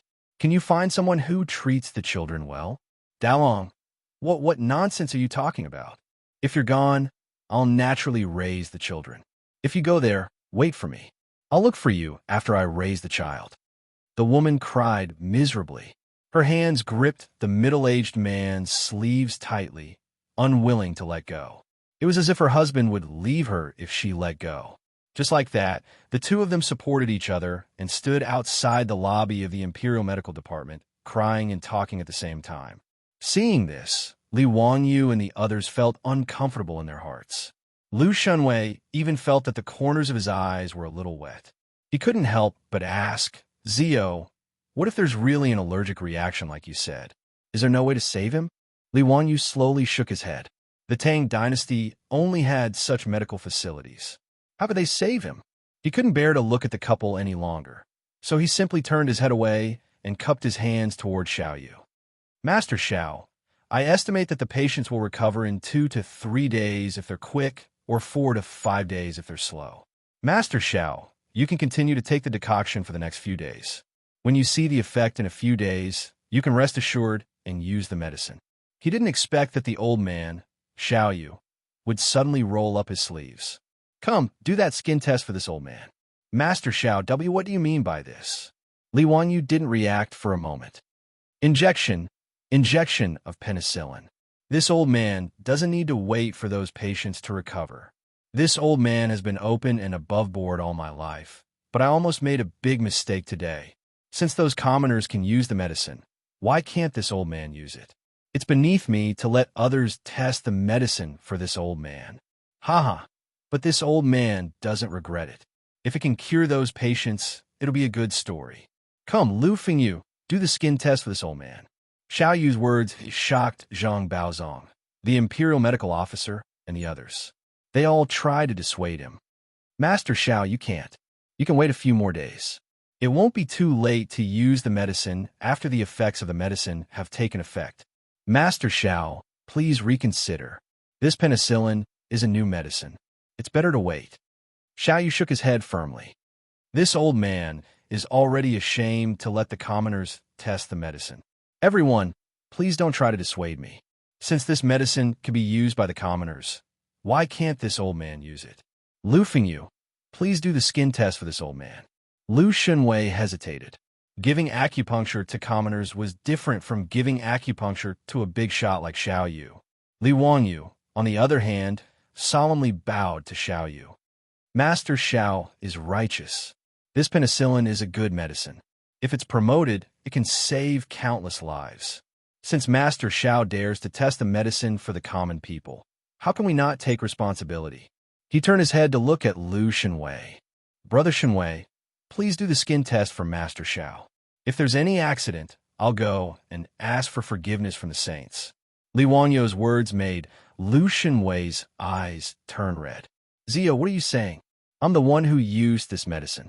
Naturally, I'll take responsibility for it. What does it have to do with you? Go away. This matter has nothing to do with you.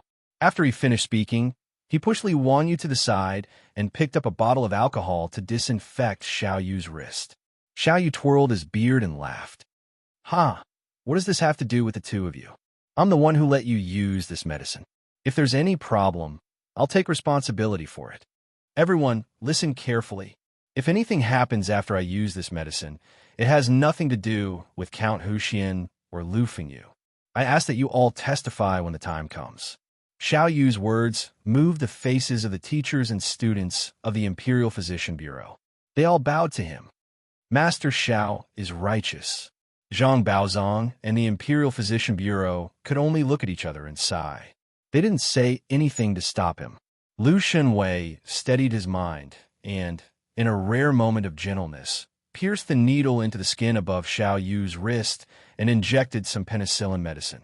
A doctor from the Imperial Physician Bureau came forward and helped Xiaoyu to the side to rest. The atmosphere in the hall was a bit tense. After 15 minutes, Li Wanyu came forward to check. He couldn't help but let out a long sigh. It was negative, no reaction at all. He suppressed his excitement and nodded to Lu Xunwei. Brother Xunwei, it's negative. When the teachers and students of the Imperial Physician Bureau heard this, they all clapped and cheered. The tense atmosphere in the hall relaxed. Master Xiao, please untie your belt. I'll give you the medicine and the needles. Lu Xunwei also let out a long sigh and smiled at Xiaoyu.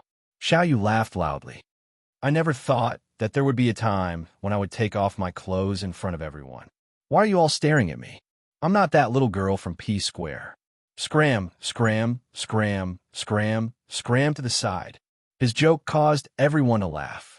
They were too embarrassed to look at the old man's, so they all cast sidelong glances at him. After Lu Xunwei injected Xiaoyu with the penicillin, he instructed, Master Xiao, please continue to drink the mulberry apricot soup. Drink more warm water and eat less spicy food. Remember to keep warm to prevent catching a cold. In a few days, you should be able to recover from your wind heat disease. Good, good. I want to see how miraculous Daoist Sun's medicine is. Haha. Li Wanyu let Xiaoyu rest in the hall for another 15 minutes. When he saw that there were no adverse reactions, he prepared to send him out. Just as she was about to help Xiaoyu out of the hall, a doctor from the Imperial Physician Department suddenly cried out in alarm, "Oh no." Chapter 591. Oh no, an hour has already passed. Why hasn't the patient appeared yet? Could it be? The doctor from the Imperial Medical Department suddenly spoke up, reminding everyone of the middle-aged man who had signed the life and death contract. According to Li Wanyu, if nothing happened in an hour, then everything would be fine. Everyone had been busy giving Xiaoyu injections and had forgotten about this matter. With the doctor's reminder, everyone suddenly came to their senses. Li Wanyu slapped his forehead. Damn it! How could they have completely forgotten about the middle-aged man? Just as he was about to run over to check on the middle-aged man's condition, he heard a woman's heart-wrenching cries coming from outside the Imperial Medical Department's lobby. Li Wanyu's heart sank. Oh no! Everyone in the Imperial Medical Department was in a mess as they rushed out of the lobby. When everyone rushed out of the lobby, they didn't see the scene of the middle-aged man collapsing to the ground as they had imagined. At this moment, the couple outside the lobby were hugging each other and crying bitterly. F***CK. Isn't everything fine? What's the meaning of crying so sadly? Li Wanyu couldn't help but feel speechless. He had thought that the middle-aged man had already gone into shock due to the penicillin allergy. Are the two of you crying in grief here? Why are you crying all of a sudden? An Imperial Medical Department doctor couldn't help but reprimand them. Suddenly awakened by his words, the wailing couple looked up in shock. They didn't know when the two of them had been surrounded by people, but they couldn't help but be shocked. Replying to noble sir, this lowly one and my wife were only grieving for a moment and couldn't control ourselves. Please forgive us for disturbing you. Seeing that this lowly one doesn't have long to live, please don't blame my wife. She was just sad for a moment. Li Wanyu was so angry that he laughed. Get lost, get lost. What do you mean you don't have long to live? Didn't I say it before? You'll be fine in an hour and your illness will be cured. What are you yelling for? Go back. Remember to come back tomorrow at this time to continue the injection. In a few days, your lung disease will be cured. What? Noble lady, please don't lie to this lowly one. Will this lowly one really not die? The middle-aged man could not help but tremble as he spoke. His wife grabbed his sleeve tightly. Not only did she not stop crying, she cried even louder. Dalong, did you hear what Guerin said? You won't die, you won't die. Li Wanyu rolled his eyes speechlessly. This middle-aged man really had a false positive penicillin skin test. He only decided to take the risk because he saw that there was only a red flush on her wrist and no hard lumps. Now that the middle-aged man was fine, his pneumonia would naturally be cured. The couple wailed for a long time before finally venting the misery in their hearts that had been pent up for many days. The two of them knelt down again and kowtowed respectfully to the crowd. Only then did they support each other and leave. Li Wanyu looked at their backs and could not help but shake his head and sigh. Everything about the Tang dynasty was good, but the medical conditions were really speechless. It was just pneumonia, but in the Tang dynasty, it was enough to destroy a family. As for penicillin, although Sun Simiao had developed it, there was no way to mass produce it. Not only was the effect of the artificial small-scale production unstable, but it was also difficult to popularize. Li Wanyu could foresee that penicillin would only be used by the rich and powerful for a long time in the future. As for the common people, it was impossible to even think about it. Li Wanyu had never thought about how to make penicillin. It was not that he was reluctant, but that he did not dare. It was very difficult to extract penicillin, and the effect of artificially extracted penicillin was also unstable. If he had not observed that the staphylococci were really killed under the microscope, he would not have dared to use penicillin on the patient. Even so, it was still a great risk. If he had rashly spread the extraction method of penicillin, he really did not know how many people would have died. There were not many doctors in the Tang dynasty who could be relied on. While Li Wanyu was sighing, Xiaoyu twirled his beard and smiled. County count who? Lu Fengyu. You have saved this couple. It is also a great merit. Lord Xiao is too kind. Speaking of which, It is also Lord Zhao's credit. Haha, this old man is ashamed to accept such praise. It was just a moment of selfishness, but this old man is also gratified to have such a good result. Everyone chatted and sighed before dispersing. However, just as Li Wanyu returned to his residence in Kaihua Square, he was summoned to the Taiji Palace by a servant sent by Pai Lupi. Naturally, the 100 Cavalry Department had already reported to Pai Lupi about the bet between him and Zhang Baozong in the Imperial Medical Department. Pai Lupi originally thought that Li Wanyu had gone crazy when he dragged Lu Xinwei to compete with Zhang Baozong. However, when Pai Lupi found out that Li Wanyu had used the miracle drug penicillin on the patient's family, he could not help but be shocked. Early on, when Li Wanyu had performed an appendectomy to cure Li Xianxia, he had already reported to Pai Lupi about the miracle drug penicillin. At the time, he had only said that Sun Simiao was still in the process of developing it. Pai Lupi had also been very excited by the described curative effects. He had even given Sun Simiao quite a few copper coins for research purposes. He had not expected that the penicillin that Li Wanyu had said could prevent wound infections would be developed by Sun Simiao, just like that. Pai Lupi had originally planned to wait and see what the effects of the penicillin were. However, he had not expected that the penicillin that he had only thought of as preventing wound infections would actually be able to cure a flower willow disease. He immediately ordered people to summon that military officer into the palace and have the doctors of the Shangyao Bureau examine him again. After confirming that he had truly recovered, Pai Lupi's opinion of penicillin increased by several degrees. When the 100 Horsemen Department came to inform him that the Count of Huxian wanted to use penicillin to cure Xiao Yu's wind heat disease, Pai Lupi could no longer sit still. He did not care that the evening drum had already been sounded in Chang'an. He ordered Mi Ta to send people to summon Li Wanyu into the palace. In the Taiji Palace's Yinyang Hall, Li Wanyu respectfully bowed to Pai Lupi. He smiled and asked, "Uncle, for you to summon me into the palace in such a hurry, is there a reason?" You scoundrel. If penicillin is so important, why didn't you inform me?" Li Wanyu laughed awkwardly and said, "Hee, Uncle, this penicillin has just been developed by old Immortal Sun, and its effects have not been confirmed. How could I rashly report it to Uncle? I originally wanted to wait until I finished my competition with Zhang Baozong and saw the actual effects of penicillin before reporting to Uncle." "That's enough. Hurry up and tell me clearly. What are the effects of penicillin? You scoundrel, you have some guts. You actually dared to use a newly developed medicine on Master Xiao. If something bad happened to him, I'd like to see how you'll explain it to Uncle Xiao." Pai Lupi glared at him unhappily. Li Wanyu rubbed his nose and said, "Uncle, wasn't that because Master Xiao was righteous and could not bear to see the commoners test medicine on him?" He saw that Pai Lupi was about to blow his beard and glare again, so he quickly changed the topic. "Uncle, this penicillin is a rare and good thing. Apart from what I said before, it can prevent wounds from getting infected. It can also cure all kinds of illnesses." Li Wanyu explained everything he knew about the illnesses that penicillin could cure to Pai Lupi. After listening, Pai Lupi was flabbergasted. This penicillin is truly a miracle medicine. "Zio, how much does penicillin cost? Can be mass-produced?" When Li Wanyu heard this, he could not help but smile bitterly and shake his head. "Uncle, this is the biggest problem. Penicillin is not easy to extract, and its price is high. It's comparable to gold. It's really difficult to popularize." Pai Lupi was not very disappointed when he heard this. He just sighed and said, "Since it's a miracle medicine, it's rare and expensive. That's normal. It's just a pity.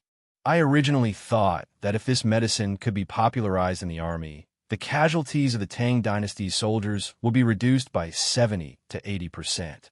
Sai, what a pity." Li Wanyu slowly shook his head. "Uncle, that's not necessarily true." Chapter 592. Whether it was Li Yuan or Pai Lupi, they were both emperors on horseback, so they placed a lot of importance on military matters. The great Tang had set down strict laws to protect the wounded soldiers and provide compensation for their families. For example, when it came to the injured soldiers on the battlefield, the Tang dynasty laws clearly stated everyone is on guard. If an official or a servant is sick and the head of the department does not ask for medical treatment, the person will be whipped 40 times. If the deceased is killed, the disciple will be imprisoned for a year. In other words, whether it was on the battlefield or at the border, if a soldier was injured and did not receive timely treatment, his superiors would be punished. If the person died because of this, the person responsible could be sentenced to a year in prison. The military also had specialized statistics and records, including the number of injured soldiers, their conditions, and their recovery, to manage the injured soldiers. There was also a rule in the military. If a sick child is abandoned and is not taken care of or fed, the inspector and the person responsible for the sick child will each be caned 100 times. If a sick child is buried alive, they will be beheaded. As for the injured or dead soldiers, there are also detailed plans for their families. Whether it was money, cloth, land, cattle, tax relief, or even official positions, there were many more. From this, it could be seen how much importance Pai Lupi placed on the injured soldiers in the military.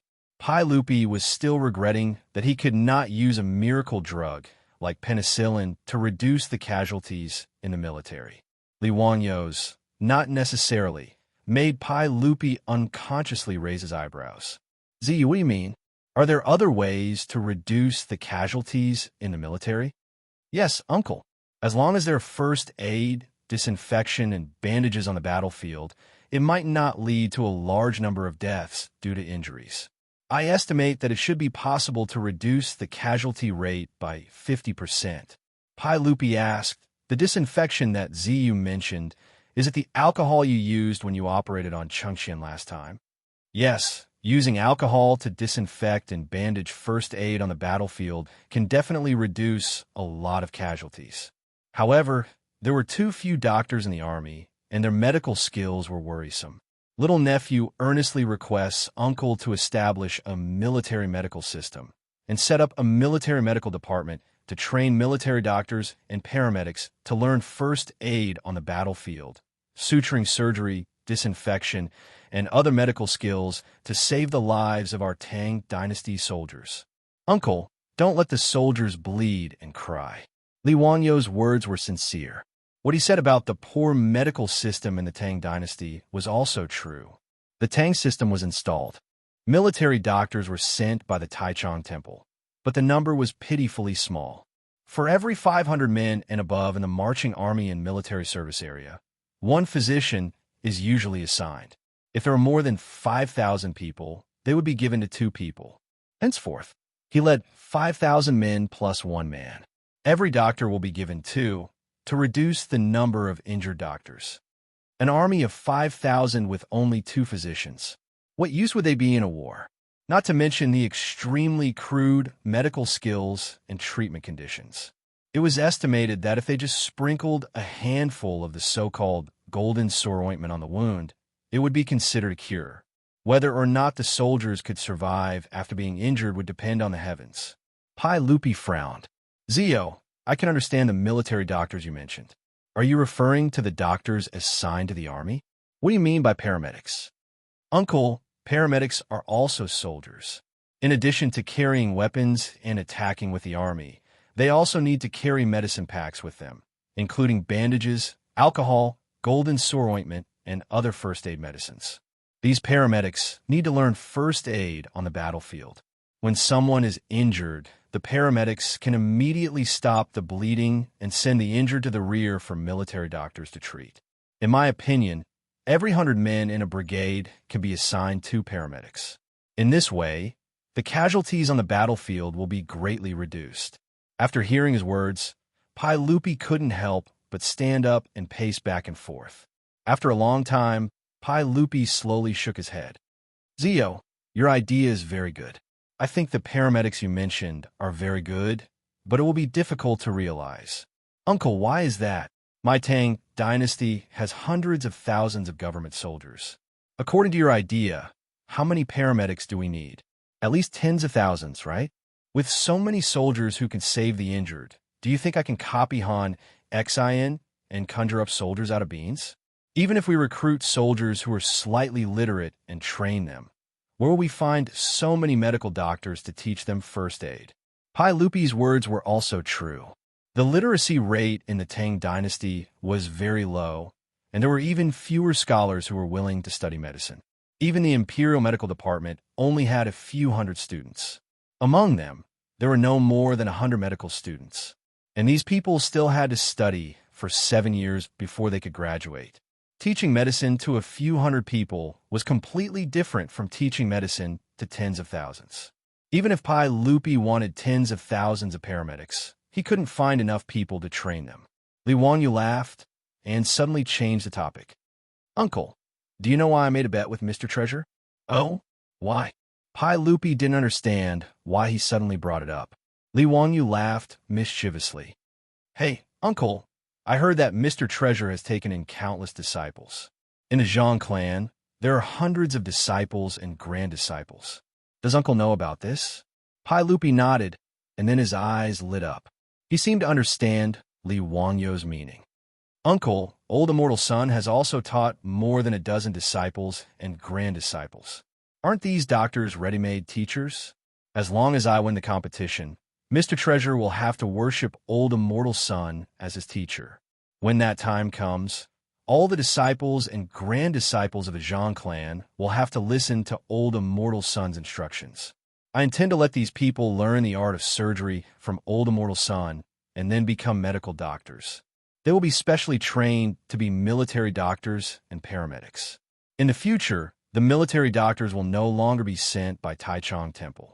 Instead, they will be sent by the military medical department after receiving first aid knowledge on the battlefield. This way, it will definitely reduce the casualty rate of the soldiers in battle. After listening to Li Wanyu's explanation, Pai Lupi finally understood why he made such a bet with Zhang Baozong. He couldn't help but stroke his beard and smile. Zio, you little brat, you schemed well. Since that's the case, I approve of this. After I discuss with Jijia, Xinling, and the others, I will establish the military medical department to train military doctors and paramedics. However, I'll leave the medical doctors and the military medical department to you.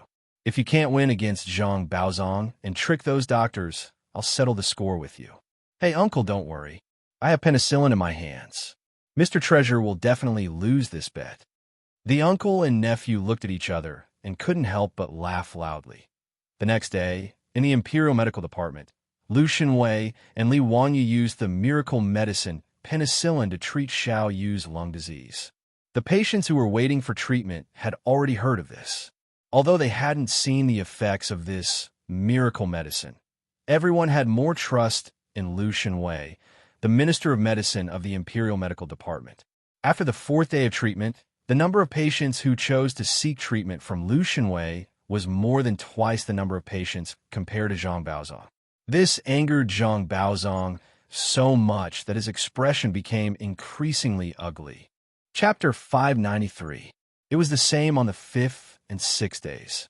Zhang Baozong's face was as dark as the bottom of a pot, but there was nothing he could do. It was just like Lu Xinwei a few days ago. He couldn't possibly force those patients to come to him for treatment, right? Xiao Yu and the other pneumonia patients in Chang and City still came to the Imperial Physician Bureau for injections every day. It had to be said that penicillin was too effective for the Tang people, who didn't have any antibodies. In the future, pneumonia patients usually needed 10 days of treatment to fully recover.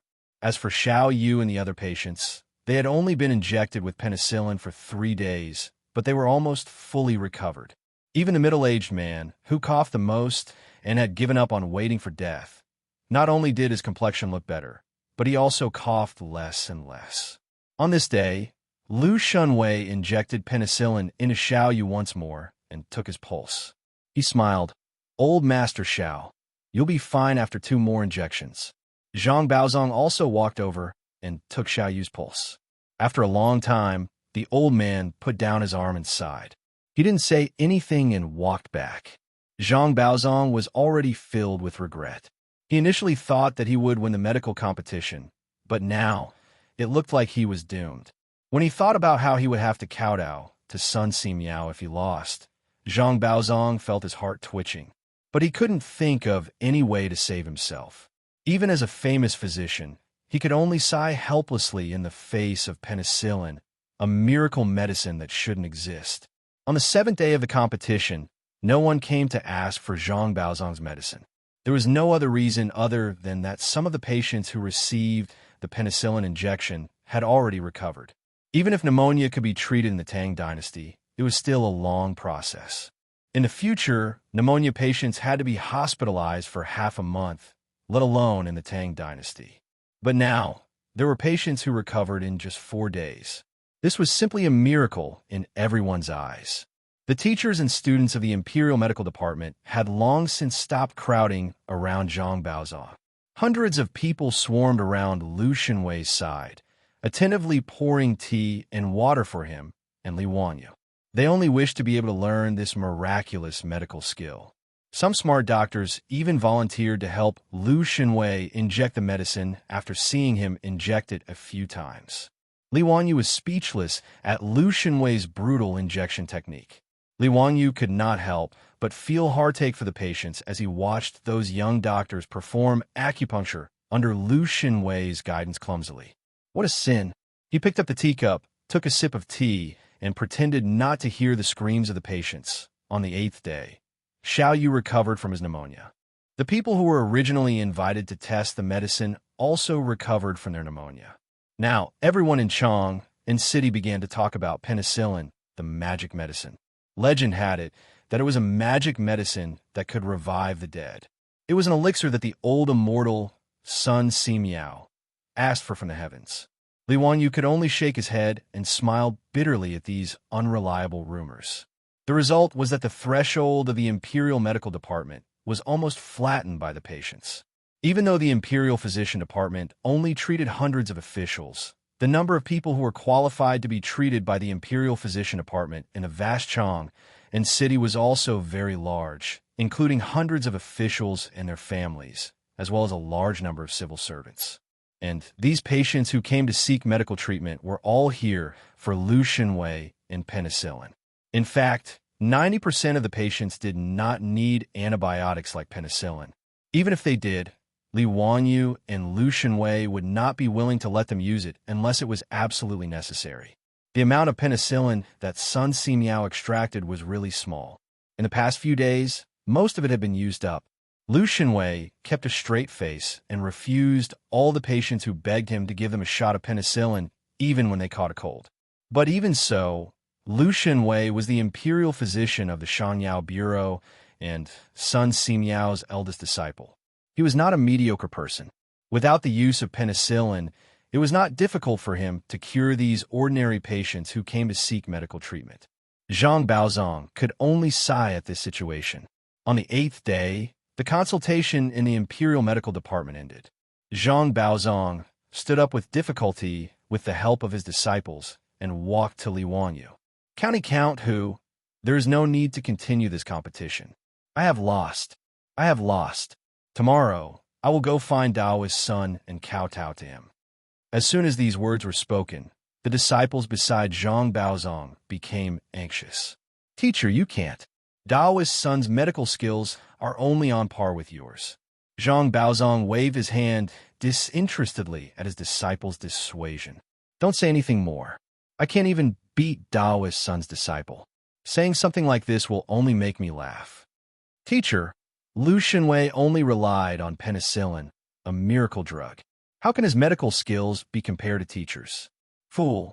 Since Dao's son was able to develop a miracle drug like penicillin, it means that his medical skills are above mine. What have I taught all of you on a daily basis? As long as you are a doctor, you must be gentle and courteous. Yes, this disciple knows his mistake.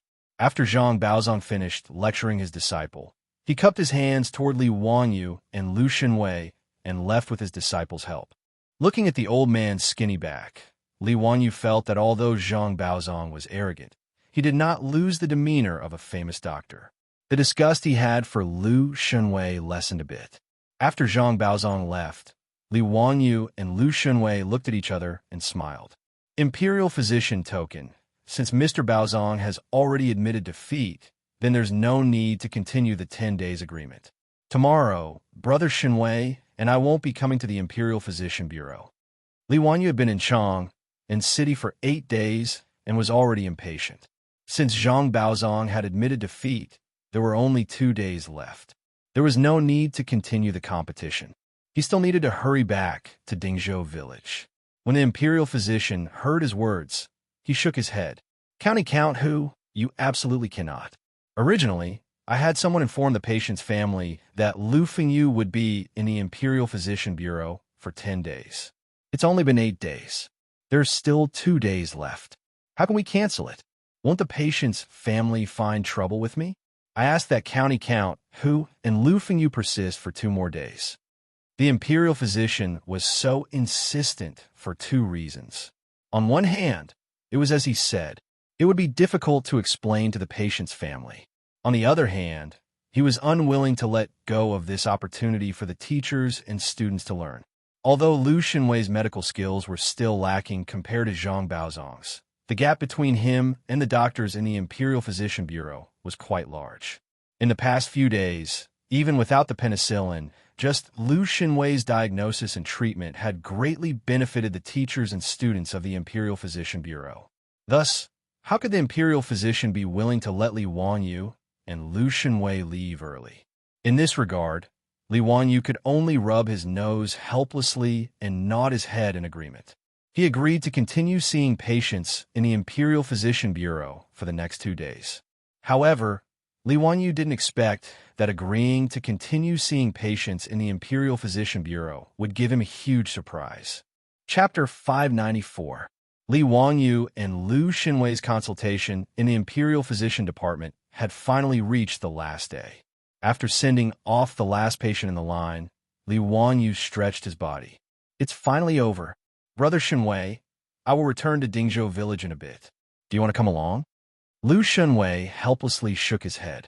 I still have many things to do at the Imperial Physician Department. I took 10 days of leave, and it has already been delayed. I can only wait for my rest day to go back and visit my teacher. Li Wanyu smiled and nodded his head. Being an official was troublesome, which was also the reason why he did not want to become an official. However, now that he thought about it, he could use the excuse of observing filial piety for Li Zhou. What if 2 years later, Pai Lupi forced him to become an official? Every day, when the rooster crows, he would have to wake up and go to court. He also had to deal with official matters. Just thinking about it made him feel bitter. Forget it. He would think about the matter 2 years later. There was no point in thinking about it now. Li Wanyu smiled and was about to leave when he saw another person poking his head out of the Imperial Physician Department's main hall. He was hesitating whether or not to enter. When Li Wanyu saw the person, he smiled. Wasn't this the colonel from Shi City? He and the other rich kids had gone to Shi City to drink and have fun. In the end, that bastard Chai Ling Wu knocked over a candle in the middle of the night and caused a fire. Luckily, he was not burned to death. At that time, the person who came to put out the fire was this colonel. Speaking of which, this colonel could be considered his savior. Li Wanyu waved his hand at the colonel. Come in. Why are you poking your head out of the door? Are you feeling unwell? Why are you here? I remember you. You are the colonel from Shi City, right? The colonel naturally recognized Li Wanyu and immediately gave a respectful greeting. Greetings, County Earl Hu. I am the colonel of Shi City's Wahupu. My surname is Peng, and my name is Yuan Kuei. Colonel Peng, thank you for putting out the fire at the Hu wine shop that day. County Earl Hu is too polite. That was my duty. There is no need to thank me. Li Wanyu said with a smile. Since you've come to the Imperial Physician Department today, does Colonel Peng want to have a consultation? His words caused the colonel to hesitate for a while before he finally opened his mouth and said, This official's lower body hasn't been feeling well recently. I'm afraid that I've been infected with the venereal disease. I heard that Lu Fengyu had a magical medicine that can cure it. So, Li Wanyu was speechless. These damn fellows were all womanizing and had gotten themselves dirty. In the Tang dynasty, there were no safety measures like condoms. Serves these perverts right to be infected.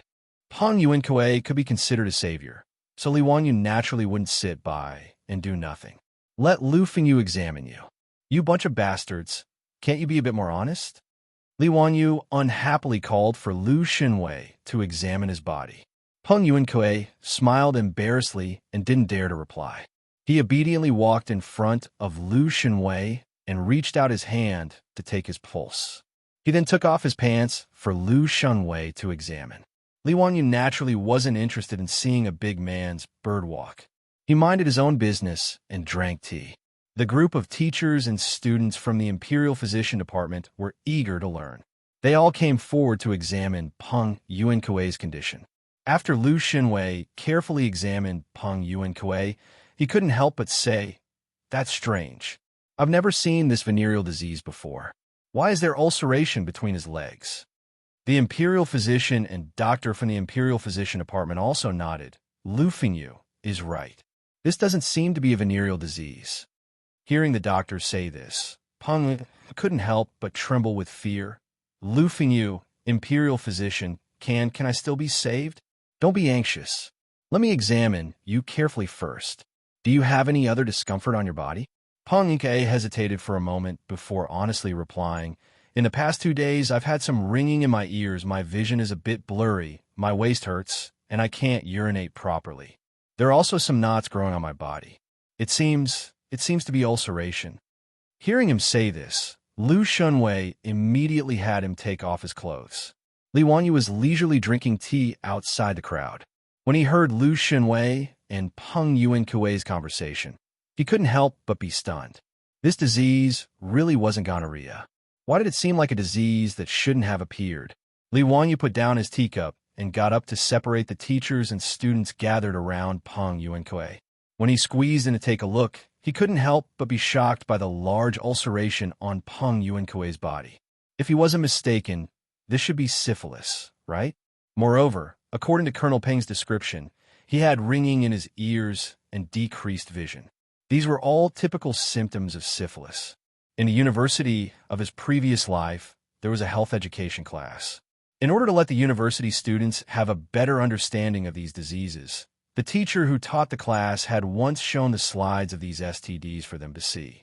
Li Wanyu remembered it very clearly because this disease was simply too disgusting. He liked to read history books. He once read that the Qing dynasty's Emperor Tongji died of syphilis. It was said that when he died, his whole body was festering. It was very tragic. But how could this be syphilis? It doesn't make sense. One must know that syphilis was not a disease that originated in China. Later research proved that this disease originated in the Americas. It was after Columbus's voyage that he discovered the Americas. His crew had an affair with the natives there and brought the disease back to Europe. Later on, when the Europeans opened up China's sea route, they also brought syphilis to China. But now, it was only 628 AD, the second year of Jingguan, in the Tang dynasty's Chang city. How could there be a syphilis patient? Is this a ghost? Li Wanyu's voice was trembling. "Colonel Peng, tell me honestly, how did you get this disease?" Peng Yuankui was suddenly asked about this matter. He didn't know how to answer. You still won't tell me the truth? Let me tell you, this disease is also a type of disease called syphilis. But this disease didn't exist in the Tang dynasty. Tell me honestly, how did you get this disease? Li Wanyu's words scared Peng Yuankui so much that he knelt down. The county governor of Hu County, it was a merchant in Shi City. He invited me to his residence for a banquet. After I got drunk, I had sex with the merchant's concubine. After I came back, I got this disease. Lu Xinwei asked curiously, "Zio, you said this disease is called syphilis? Is it also a type of disease called syphilis? Why have I never heard of this disease?" The imperial physician on the side also said, "That's right. I've also never seen any description of syphilis in the medical records." Li Wanyu opened his mouth to answer Lu Xinwei and the imperial physician's questions, but he didn't know how to answer. He could only say vaguely, "It's hard to explain in a few words. In short, this is a very infectious disease. Brother Xinwei, quickly give Colonel Peng a skin test and prepare to inject penicillin. This disease can kill." Hearing that his disease could be fatal, Peng Yuankui was so scared that he repeatedly cowed out. "Lu Fengyu, please save me. When Lu Xinwei heard Li Wanyu's serious words, he didn't hesitate and immediately gave Peng Yuankui a skin test and an injection of penicillin. Li Wanyu indicated for Peng Yuankui to put on his clothes and subconsciously took a few steps away from him. Although syphilis was mainly transmitted through blood, Li Wanyu always felt scared when he was too close to Peng Yuankui. All right, for the next 10 days, go find Lu Fengyu every day to inject penicillin. Your disease can be cured, so there's no need to worry. Now, take me to the poor merchant at once. This is no small matter. Chapter 595. The narrowest part of the Bering Strait was only 35 kilometers, and the widest part was 80 kilometers. In history, the earliest record was the Danish explorer Vitus Bering. In 1728, when he was serving in the Russian army, he passed through the Bering Strait. This strait that separated Asia and North America was named the Bering Strait. In the future, Li Wanyu had argued with others about whether or not the Bering Strait could be crossed on foot in winter. After looking up a lot of information, the conclusion was that it was very, very difficult. Although the Bering Strait was frozen all year round, 35 kilometers did not sound far. It seemed that one could reach the other side in a few hours by sleigh. However, the frozen sea was not smooth. Not only would there be huge ice cracks, but there would also be frequent snowstorms. Moreover, one had to overcome temperatures of -30 to -40 degrees Celsius. Even in the future, it was difficult to cross the frozen Bering Strait on foot, let alone 1,000 years ago. Li Wanyu found it hard to imagine that someone from the Xianxia kingdom could cross the Bering Strait at this time. However, even if they crossed the Bering Strait, how could they continue south through Alaska and Canada and enter North America? Li Wanyu could not understand this. However, Peng Yuankui was infected with syphilis, so he had to believe it. Seeing Li Wanyu ask about the whereabouts of the Xianxia kingdom merchant, Xianxia could only spread out his hands helplessly. County Earl, the Xianxia kingdom merchant only came to Taowu to trade, but he has already returned to Xianxia kingdom. When Li Wanyu heard this, he could not help but feel disappointed. Xianxia kingdom was thousands of miles away from Chang'an city. Where could he find someone? It seemed that there would be no results even if he continued to investigate this matter. Regardless of whether or not someone from the Xianxia nation had accidentally run to America, there were no clues now. Even Bayan was a few thousand miles away. It would take at least a few months for him to arrive. How could he find someone else? Xianxia's concubine had been infected with syphilis by the Xianxia kingdom merchant in Taowu. It was also an accident that she was brought to Chang'an city. With his interest waning, Li Wanyu planned to get up and leave. Xianxia respectfully prepared to send Li Wanyu out, but after taking 2 steps, Li Wanyu suddenly turned his head and asked, Xianxia, did the concubine you beat to death give her anything from the Xianxia kingdom? Li Wanyu was still a bit unwilling. Since the concubine had served the Xianxia kingdom, perhaps they had given her something as a gift. What if there were some specialties from America? He didn't believe that the people from the Xianxia kingdom only brought back syphilis, the only specialty of the Americas.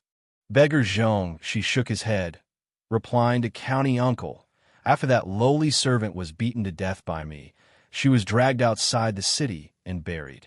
Apart from gold, silver, and jewelry, everything else in her room has been burned. There's nothing special about it. When Xianxi, Chi-Chi was Chi-Chi Zhongxi, Chi-Chi Zhongxi Chi-Chi not, Chi-Chi, Chio Chi-Chi, a Chi-Chi, Chi-Chi, yes. County Earl, please come with me. That concubine had just returned to Chang, and from the north with a merchant caravan a month ago. She did not have any valuables with her. Chi-Chi Zhongxi Kingdom led Li Wanyu and his group to a room in the middle of the courtyard. This is the room that concubine used to live in. Li Wanyu pinched his nose and asked someone to open the door. He went in and looked around. Naturally, it was empty. He helplessly retreated. Just as he was about to leave, his eyes were attracted by a few flower pots in the middle of the courtyard. Li Wanyu's voice began to tremble. These pots of crops, where did they come from? Chi-Chi Zhongxi Kingdom did not understand. He hurriedly asked the servants in the residence before replying, County Earl, The servants said they were planted by that concubine. May I ask if there is anything wrong?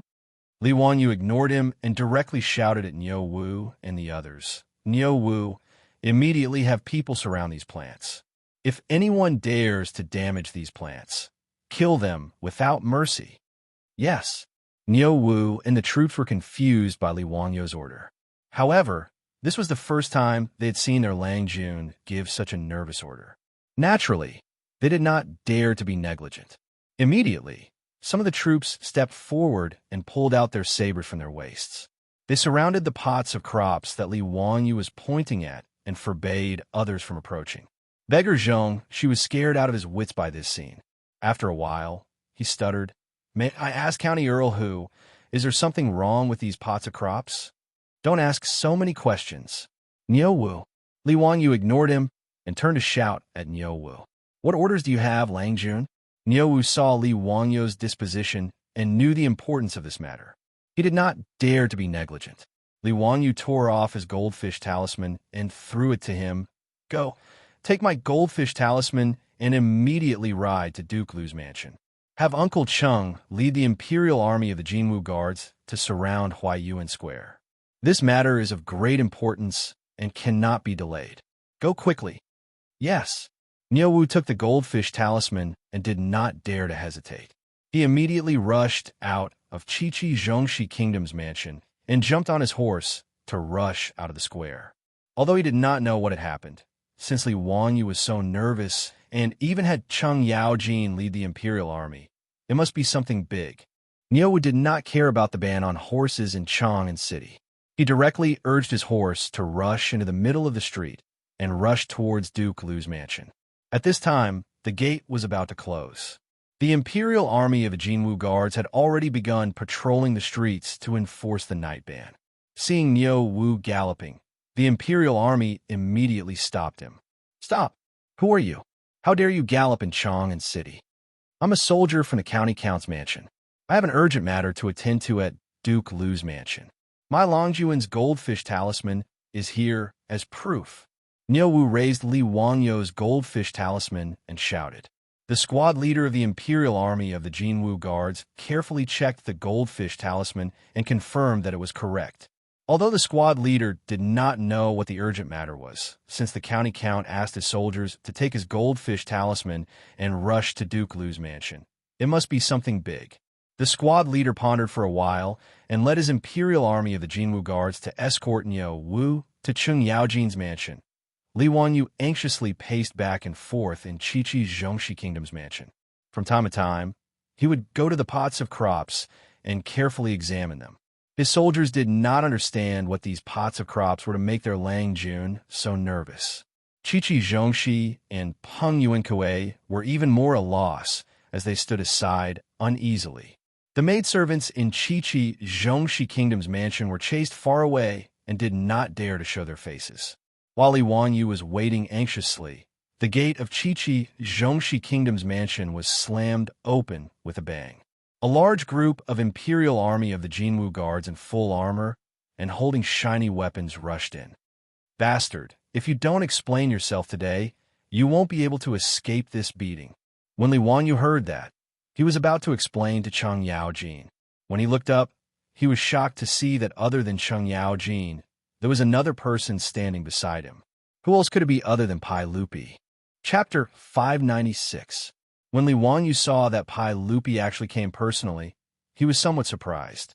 "Uncle, why did you come personally?" Pai Lupi glared at him with dissatisfaction. "Nonsense! You already had Jia transfer the Jinwu Guards here. How could he not inform me? Quickly speak. What is it that made you transfer the Jinwu Guards here? If you don't give me a satisfactory answer, don't blame me for carrying out the family law today." At this time, Li Wanyu was no longer in a hurry. He signaled Niu Wu to lead the troops away and had the Jinwu Guards chase away the group of people, including the beggar Xianxia. Only then did he lead Pai Lupi and Cheng Yaojin to the several pots of plants in the courtyard. "Uncle, it's not that this little nephew is impulsive. It's just that these pots of plants are too precious." Pai Lupi and Cheng Yaojin curiously looked over and saw that there were many plants in the courtyard. Among them, There were 4 or 5 pots of plants with many flowers blooming. There were white, pink, purple, and various other colors that were bright and dazzling. Oh, what kind of flowers are these? It's rare to see flowers blooming in November. It's quite beautiful. How come I've never seen this kind of flower before? Cheng Yaojin curiously asked. He even reached out to grab a flower to see what it was. Li Wanyu grabbed his arm in fright. Uncle Cheng, you can't touch it. This is the life of the common people. What? Cheng Yaojin was so frightened by his words that his hand trembled. He asked in disbelief, You little bastard, what did you say? This is just a pot of plants. What nonsense are you talking about? Pai Lupi was also stunned. He originally wanted to reach out his hand, but he quickly withdrew it. He was prepared to listen to Li Wangyu's explanation. Uncle Cheng, this little nephew isn't joking. Otherwise, when this little nephew is full, I'll ask you to bring the Jinwu guards and surround this square. Zio, speak clearly, what is this flower? Pai Lupi knew that Li Wanyu wasn't a person who fooled around. Otherwise, he wouldn't have agreed to his request to transfer the Jinwu guards and come with him to see what was going on. Li Wanyu wasn't in a hurry to answer. Instead, he asked, Uncle Cheng, how much grain does the Tang dynasty produce from farming? 1 dan more than 2 dan. Why are you asking this? Cheng Yaojin asked. Li Wanyu nodded and continued. If there are crops that can produce 10 dan, or even more, what do you think? When he heard this, his eyes couldn't help but widen his eyes. Zio, what nonsense are you speak? 10 dan? How is that possible? How can there be such a crop? If there is such a crop, how can you Tangs things? But aren't you taking things for granted? You're simply dreaming. Cheng Yaojin had the same attitude. Zio, what the hell are you doing? Crops produce Tang Dan. If there is such a crop, I'll kneel down and let you ride me. The reactions of Pai Lupi and Cheng Yaojin were within Li Wanyu's expectations. He wasn't annoyed by their questioning and just pointed at the pots of plants. Hee, Uncle Cheng, don't think this little nephew is fooling around. These pots of plants can produce 10 dan per mu, or even more. This little nephew calls them potatoes. That's right, the few pots of plants that Li Wanyu saw in Xianxia's house were the sprouts of potatoes. As a child who grew up in the countryside, if Li Wanyu couldn't recognize potato seedlings, then he wouldn't be able to live up to his identity as a transmigrator. He didn't expect that in this era, someone really went to America and brought back a crop like potatoes. Li Wanyu even thought that maybe in Xianxia, someone had already grown potatoes, but not as a crop, but as a kind of beautiful flower. This was probably the reason why the concubine who was beaten to death by Xianxia planted it in a pot. Presumably, it was taught by the Xianxia merchant. As for using potatoes as ornamental plants, it wasn't unusual. Potatoes were first brought to Europe by Spanish colonists from South America. They were planted as flowers because of their beautiful flowers. During the reign of Louis XVI, the French nobles wore potato flowers as the noblest and most fashionable decoration.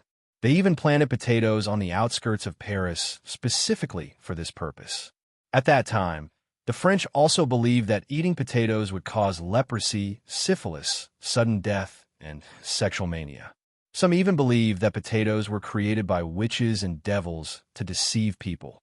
The French would rather starve than eat potatoes, and they called potatoes the devil's apple. These pots of potatoes were planted as flowers in Xianxia's house. Other than Li Wanyu, no one else knew the actual value of these potatoes. Even if his beautiful boss saw these pots of flowers, she wouldn't say anything, because she didn't know what a potato looked like when it bloomed, and she didn't know what a potato seedling looked like. Li Wanyu really didn't expect to see potatoes in the Tang dynasty. His heart almost stopped beating when he saw the potato blossoms. In the future, potatoes were worthless, and they could be bought for a few cents per kilogram in the supermarket. But in the Tang dynasty, if potatoes could be popularized, it would be a good thing that could bring countless people back to life. Even the history of Wuxia would be changed because of this. Because he thought of the importance of potatoes, Li Wanyu didn't dare to neglect it. After he ordered his troops to surround these pots of potatoes, he immediately sent Niu Wu to find Cheng Yaojin to transfer troops. After Niu Wu left, Li Wanyu didn't give up. He didn't even care about taboo, and forced Xianxia to lead him around the house to see if there were other things from America. But unfortunately, after turning Xianxia's house upside down, there were no other things that shouldn't be there except for the 5 pots of potatoes that had already bloomed in front of him. This made Li Wanyu feel very regretful. Peppers, tomatoes, sweet potatoes, cocoa beans, pumpkins. America was really a treasure trove, but it was a pity that he had to wait for hundreds of years to open the treasure trove. As for the yield of potatoes per moo, he didn't dare to say too much. In the future, the yield of potatoes per moo could reach 3,000 or even 5,000 caddies, but in the Tang dynasty, it might not be possible. But he was absolutely sure that he could get 1,000 caddies. Li Wanyu's words made Pai Lupi and Cheng Yaojin stunned at first, and then they both laughed. Zio, don't make trouble. These pots of beautiful flowers and plants can produce 10 dan per moo crops. Do you think I'm a fool who doesn't know anything about farming? Cheng Yaojin patted Li Wanyu's shoulder and said, Brat, this joke isn't funny at all.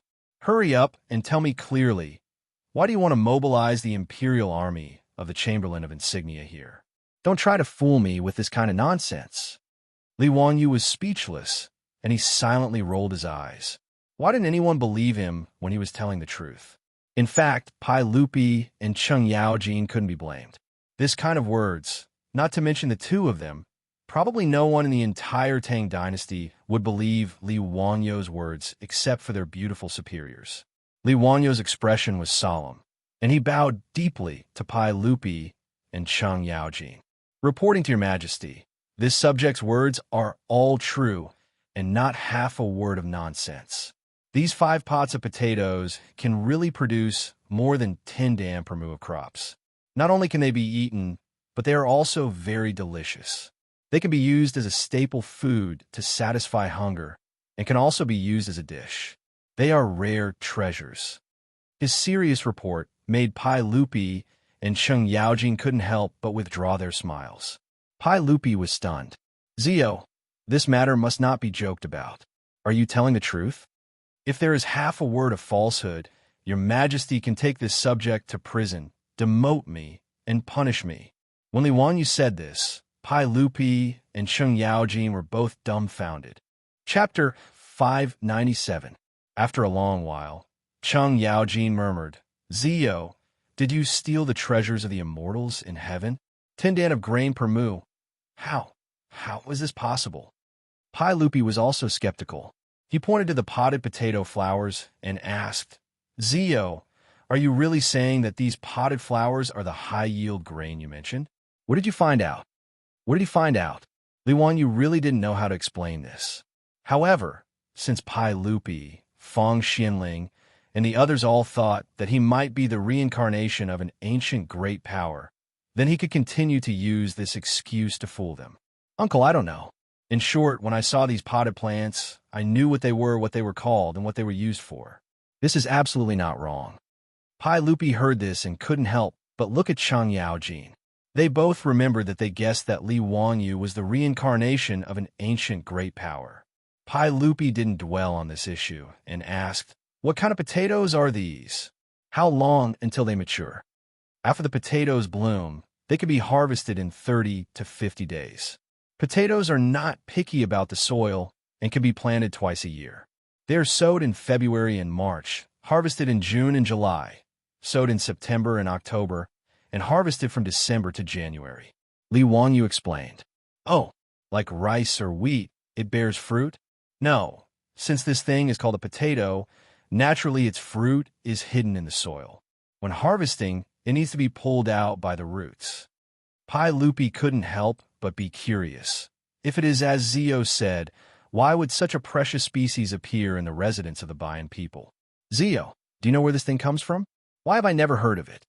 Li Wanyu had actually thought about whether to tell Pai Lupi about the American continent. After thinking about it, he decided not to tell him about it for the time being. Anyway, the American continent was even more illusory than the Penglai Immortal Island to the current Tang dynasty. Although it did exist, it was difficult to reach, so it was better not to mention it. Otherwise, if he told Pai Lupi that this guy had a sudden impulse to sail out to explore the new world, Wouldn't he have killed the crew in vain?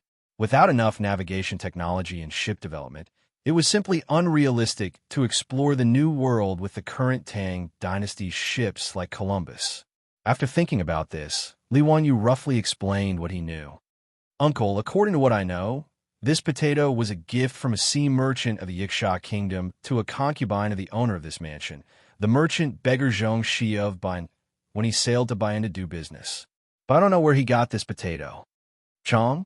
Where is that? Why have I never heard of it? Pai Lupi was stunned and asked curiously.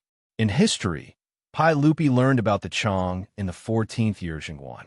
At that time, the king of the Lugui kingdom sent his son to the Tang dynasty to pay tribute. The Tang dynasty only learned about the existence of the Chong in the north of the Lugui kingdom from the attendant of the Lugui kingdom's tribute envoy. However, the distance between the Chong and the Tang dynasty was too far, so there had never been any communication in history. Li Wanyu explained the location of the Chong to Pai Lupi, which made Pai Lupi and Cheng Yaojin speechless. It was hard for them to imagine that there was a kingdom in the distant and cold north. After no longer thinking about the origin of the potato, Pai Lupi walked around the 5 pots of potatoes a few times with his hands behind his back and said, "Since this potato is so precious, I will immediately ask the Imperial Army to move it away and send it to the Agriculture Temple. I will order people to take good care of it. In a month's time, we will know whether what you said is true or false. If it is true, I will definitely record it as a great merit for you." If it was true, Pai Lupi felt that it would not be excessive to immediately confer Li Wanyu the title of prince. In an agricultural society, food was the key to a country's prosperity. It was also the embodiment of a country's strength. Pai Lupi did not think that Li Wanyu asking the Imperial Army to come was inappropriate. It was natural for them to be nervous about such an important crop. Although Li Wanyu's words were without proof, Pai Lupi did not dare to fully believe it because he had not seen it with his own eyes. However, since Li Wanyu had already said so, he had no choice but to believe it. No matter what, the truth would be revealed in a month's time. Li Wanyu quickly said, "Uncle, the Agriculture Temple does not have any experience in taking care of potatoes. To be on the safe side, why don't you give me 2 pots and let me take care of them in Dingzhou village in case of any accidents? Uncle, what do you think?" Okay. Pai Lupi felt that it was reasonable and naturally nodded in agreement. Under the command of Cheng Yaojin, the Imperial Army of the Golden Guards carefully moved away the 5 potted pots with potatoes. As for Qiqi Zhongxi, whether it was Li Wanyu, Pai Lupi, or Cheng Yaojin, they did not seem to have any intention of asking for his opinion. Moreover, they did not have any thoughts of compensating or rewarding him for taking away the pots of potatoes.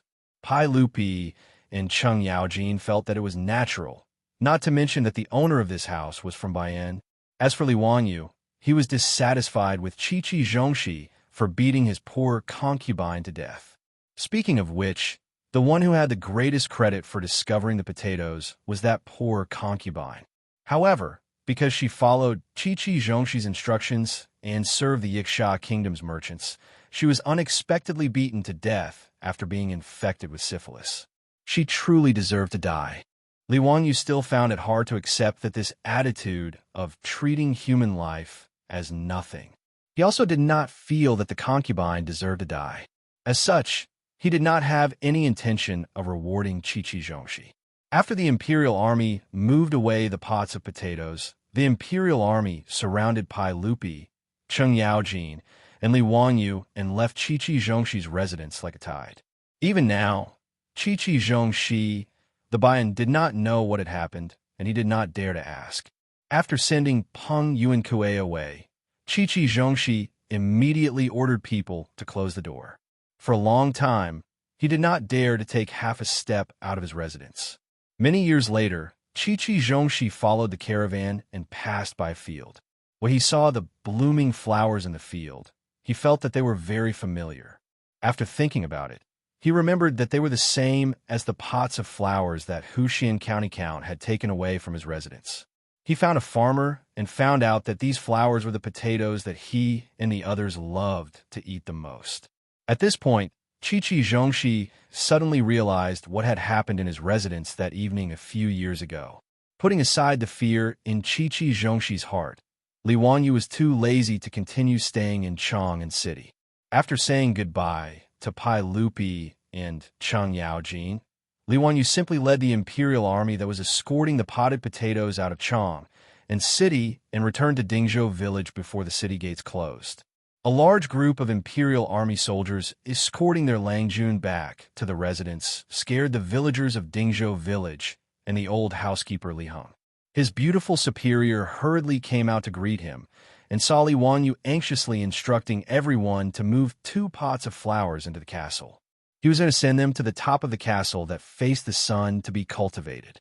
He also arranged for guards to guard the 2 pots of flowers 24 hours a day. His beautiful superior was naturally confused. She looked at the 2 pots of flowers for a long time and did not understand what was going on. "Wanyu, what are you doing? Why are the 2 pots of flowers so nervous?" Changqing, do you know what kind of plants these 2 pots of flowers are?" The beautiful superior shook her head. The flowers were quite beautiful, but they were not common flowers in the flower shops of the modern era. She did not recognize them. Li Wanyu moved closer to her ear and softly said 2 words, "potatoes." 2 simple words, but the beautiful superior felt as if she had been struck by lightning. She froze for a long time before looking at him in disbelief. "Are you sure? Aren't potatoes in America? How did you find them?" Li Wanyu burst out laughing and proudly described the events that had taken place today. Just as he was waiting for the beautiful superior to praise him, he saw the beautiful superior take a few steps back in disgust. So disgusting. You actually came in contact with a syphilis patient? Stay away from me and go take a bath." Li Wanyu was speechless. Damn, a woman with misophobia. Chapter 598. During this period of time, Li Wanyu was in a really good mood. Zhang Baozong kept his word and really went to the Xianwei temple to kowtow to Sun Simiao. Actually, this was not an insult to him. After all, Sun Simiao was almost 90 years old and was close to becoming a famous person. Although Zhang Baozong was 70 years old, in front of Sun Simiao he was just a kid. Previously, when he spoke rudely to Sun Simiao, the old priest was too lazy to argue with him. He just treated him like an ignorant kid. There was no choice. Living for a long time was an asset. Not to mention the Tang dynasty, even in the future, people who were 100 years old were not common. The country with the longest average life expectancy was only 82 years old. It was not surprising for the 90-year-old Sun Simiao to take in a 70-year-old disciple. Since their teacher was Sun Simiao's disciple, the disciples of the Zhang family could only kowtow to him. There was no choice. In this era, the teacher was the most important. After Li Er discussed with Cheng Yaojin, Li Jing, Qin Xiong, and Yuqi Jingde, these big shots in the military, they all felt that the ambulance soldiers that Li Wanyu had proposed that day were good things. They could greatly reduce the percentage of soldiers who were injured or even killed in battle. After all, in the era of cold weapons, most of the injured could recover as long as the bleeding was stopped and treated in time. This was not just a matter of 1 + 1 is equal to 2. For every soldier who was injured or killed, there would be 1 more veteran soldier. The so-called veteran soldiers were just soldiers who had been through many battles and were lucky enough to survive. More importantly, this could increase the courage of the soldiers in battle. If there were immediately medics to treat an injured soldier, this would be a huge morale booster for the soldiers. The military medical department naturally did not have any accidents and started to prepare. Li Er and the other big shots in the military planned to recruit 1,000 soldiers who were somewhat literate and smart from the Imperial Army and the Magistrate Army and train them. This matter could be implemented in 3 years in Jingguan, and the initial results could be seen in 4 years. On the other hand, Li Wanyu never imagined that he would encounter a syphilis patient like Peng Yuankue in a competition with Zhang Baozong on a whim. Furthermore, he never imagined that he would be able to dig out a treasure like the potato. Potatoes were really good stuff. They had a high yield per mu and were also resistant to cold.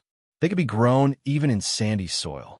The land of the Tang dynasty could be used to grow wheat or rice for 1 season, and then potatoes for the winter. Once the potato plantation was expanded, food would no longer be a problem. At the very least, no one would starve to death during a famine.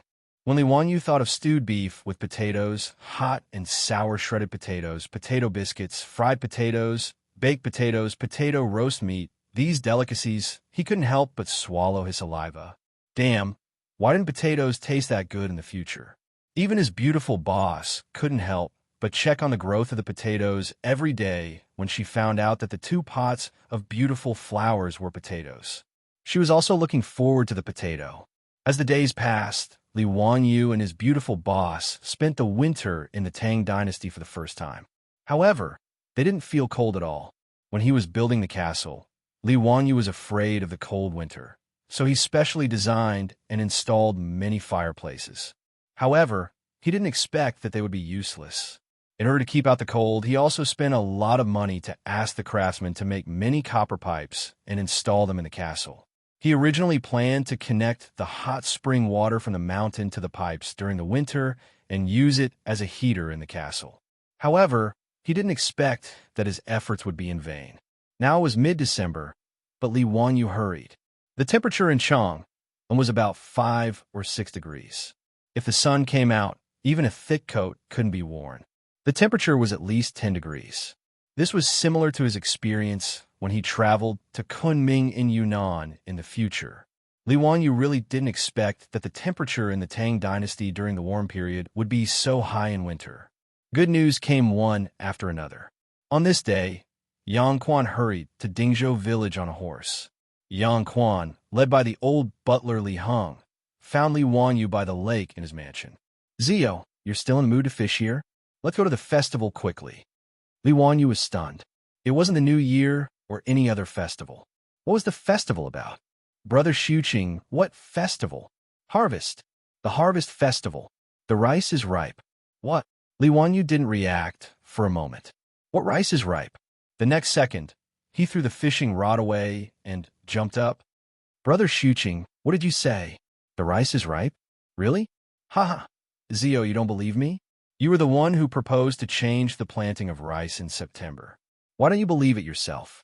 Do you know that the hundreds of thousands of people in Hu County worship you like a living Buddha? The prefectures and counties around Hu County are now regretting their decision. Those bastards. That's what they get for laughing at me." Li Wanyu couldn't help but sweat when he heard Yang Quan, who was always gentle and refined, laugh like a Cheng Yaojin. He also knew that when he proposed to change the planting of rice in September, Yang Quan was the one who was under the most pressure. After all, when Li Wanyu proposed this plan, he, as the official of Hu County, supported it wholeheartedly. Although Li Wanyu promised that if the planting of rice failed, he would provide rations for the hundreds of thousands of people in the following year until the new crop was ready, Yang Quan would still be in a lot of trouble. Li Wanyu already knew that Yang Quan's promotion this time was likely to jump several ranks.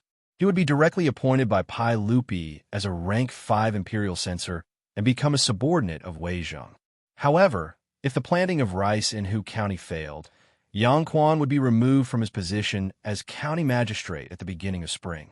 It was hard to guarantee that there wouldn't be any problems with his promotion. Li Wanyu was naturally grateful for this. Fortunately, ever since the planting of rice, it had been growing well. Those who used this as an excuse to secretly criticize Li Wanyu and Yang Quan could only obediently shut their mouths. Li Wanyu hadn't paid much attention to the rice during this time. Now that he heard Yang Quan say that the rice had ripened, he was delighted. "Zio, let's go." I've been an official for many years, but this is the first time I've seen a harvest festival in the 12th month. Yang Quan pulled Li Wanyu and walked out. Li Wanyu naturally had to follow along. Not only was he happy for Yang Quan and the people of Hu County, but he himself would also benefit greatly from this. Back then, Pai Lupi's words were like gold and jade. He had clearly said that the imperial court wouldn't take the rent from Hu County this year and would hand it all over to Li Wanyu. Now that the hundreds of thousands of people in Hu County had successfully switched to rice, the rent handed over to his family would be quite a bit. According to the previous records of Hu County, that was 100,000 dan of grain. Moreover, since Hu County had switched to rice this year, The rent paid by the people was naturally rice. The price of rice was much higher than wheat. This year, the Guangzhou road was hit by a locust plague. Although the locusts were eliminated in time, the price of grain was still high. When Li Wanyu had just transmigrated to the Tang dynasty, during the second month of the second year of Jingguan, the price of grain was 360 coins per bushel. Now, the price of grain had risen to 400 coins per bushel. However, the price of grain was different from the price of grain. The price of grain here didn't refer to the price of rice, but the price of millet, wheat, and the like. The price of millet was only 60% of the price of rice.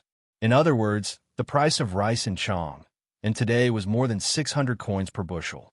According to this price, Li Wanyu's 100,000 dan of grain could be converted to 600,000 strings of coins. It was a terrifying price. However, before he could get the rent, there were already people who were jealous and even started to obstruct him. Chapter 599. During the Sui and Tang dynasties, there was the custom of holding a harvest festival on a large scale.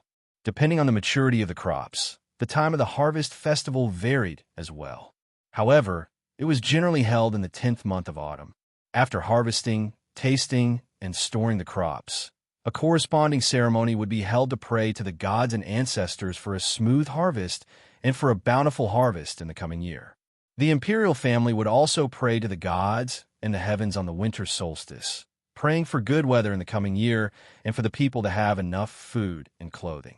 Even though there was a plague of locusts this year, the harvest festival was still held. Only Hu County did not hold one. This was very normal. At the time, the fields in Hu County were still green, so how could they hold a harvest festival? Thus, at the end of the year, when the crops were ripe, the harvest festival of the second year of Jingguan began. When Li Wanyu and Yang Quan rode back to Hu County, they were shocked to find that the entire county had become a sea of joy. Before they even entered the county, they could see that both sides of the road were filled with people preparing to enter the county to participate in the harvest festival. The black mass of heads caused Li Wanyu to involuntarily click his tongue. He had never seen so many people outside of the train stations during the spring festival. This was the first time Li Wanyu had seen such a lively scene in the Tang dynasty.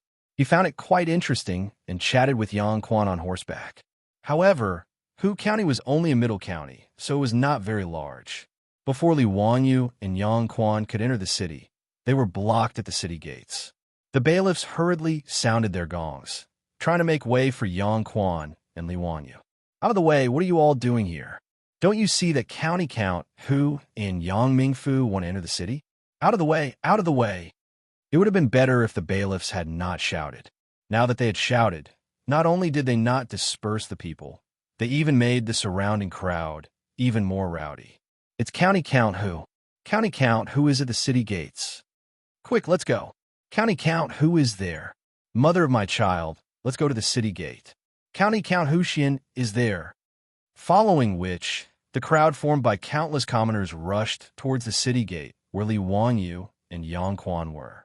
Li Wanyu's forehead was dripping with sweat as he watched the dense mass of people rushing towards him. Oh my God, what are they doing? Putting aside the fact that he only had Niu Wu and a few guards by his side, even if he were to mobilize the imperial army of the Chamberlain of Jin, they would still be trampled to death. Brother Xuqing, what are you doing? Li Wanyu couldn't help but turn pale. He didn't want to be trampled to death for no reason. Even Zhao Yabai, the horse he was riding, was snorting anxiously and scratching the ground with its hooves. Yang Quan was no better than him. Well, had he ever seen such a situation?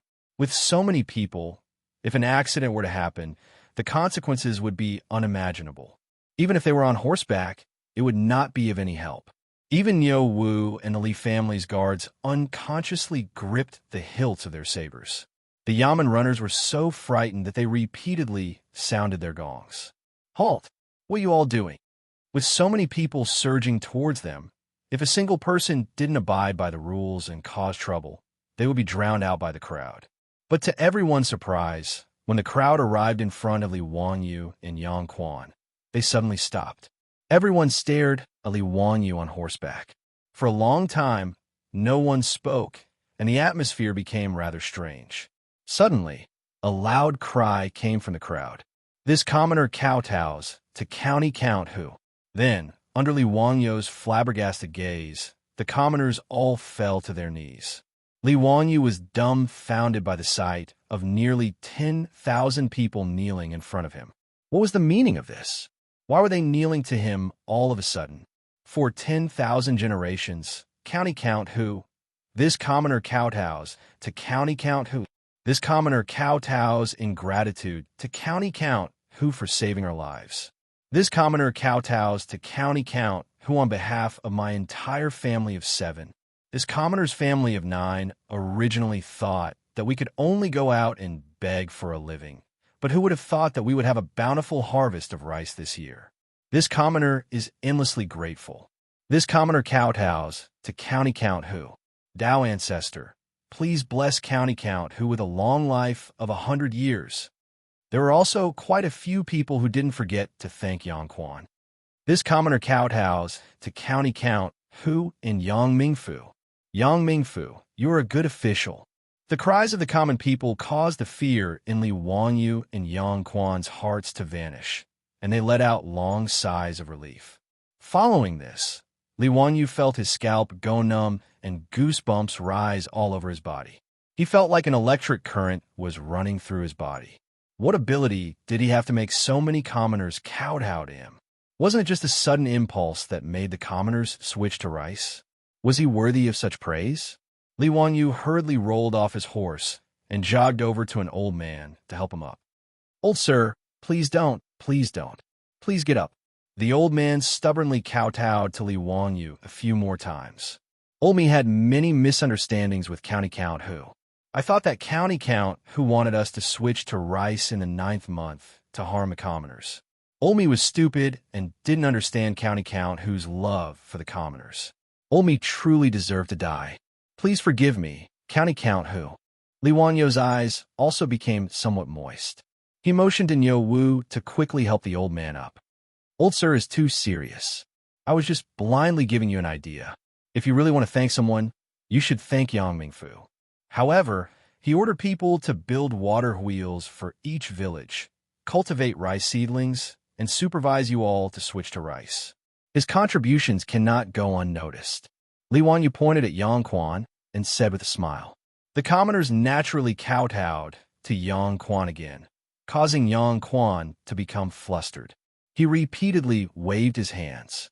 At this moment, Yang Quan, a middle-aged man who had been an official for many years, also had red eyes. At this moment, he seemed to truly understand the will of the people and the will of the people. The commoners were truly easily satisfied. Give them a mouthful of food to eat and let them pass through difficult times, and they would be unswervingly loyal and grateful. Originally, during the year of the Great Disaster, the surrounding provinces, counties didn't have much yield left. The government had already begun to prepare for disaster relief. However, because of Li Wangyu's persistence and perseverance, and Yang Quan's support and supervision, the hundreds of thousands of commoners in Hu County changed to rice in the 9th month for the first time in history. They even had a great harvest today. How could the commoners not be deeply grateful to the two of them? In front of Hu County's gate, countless commoners rose and fell. They stood up and kowtowed again. They were so busy that Li Wangyu and Yang Quan helped them up and kowtowed again. Yang Quan and Li Wangyu looked at each other and smiled bitterly. However, their hearts were filled with pride.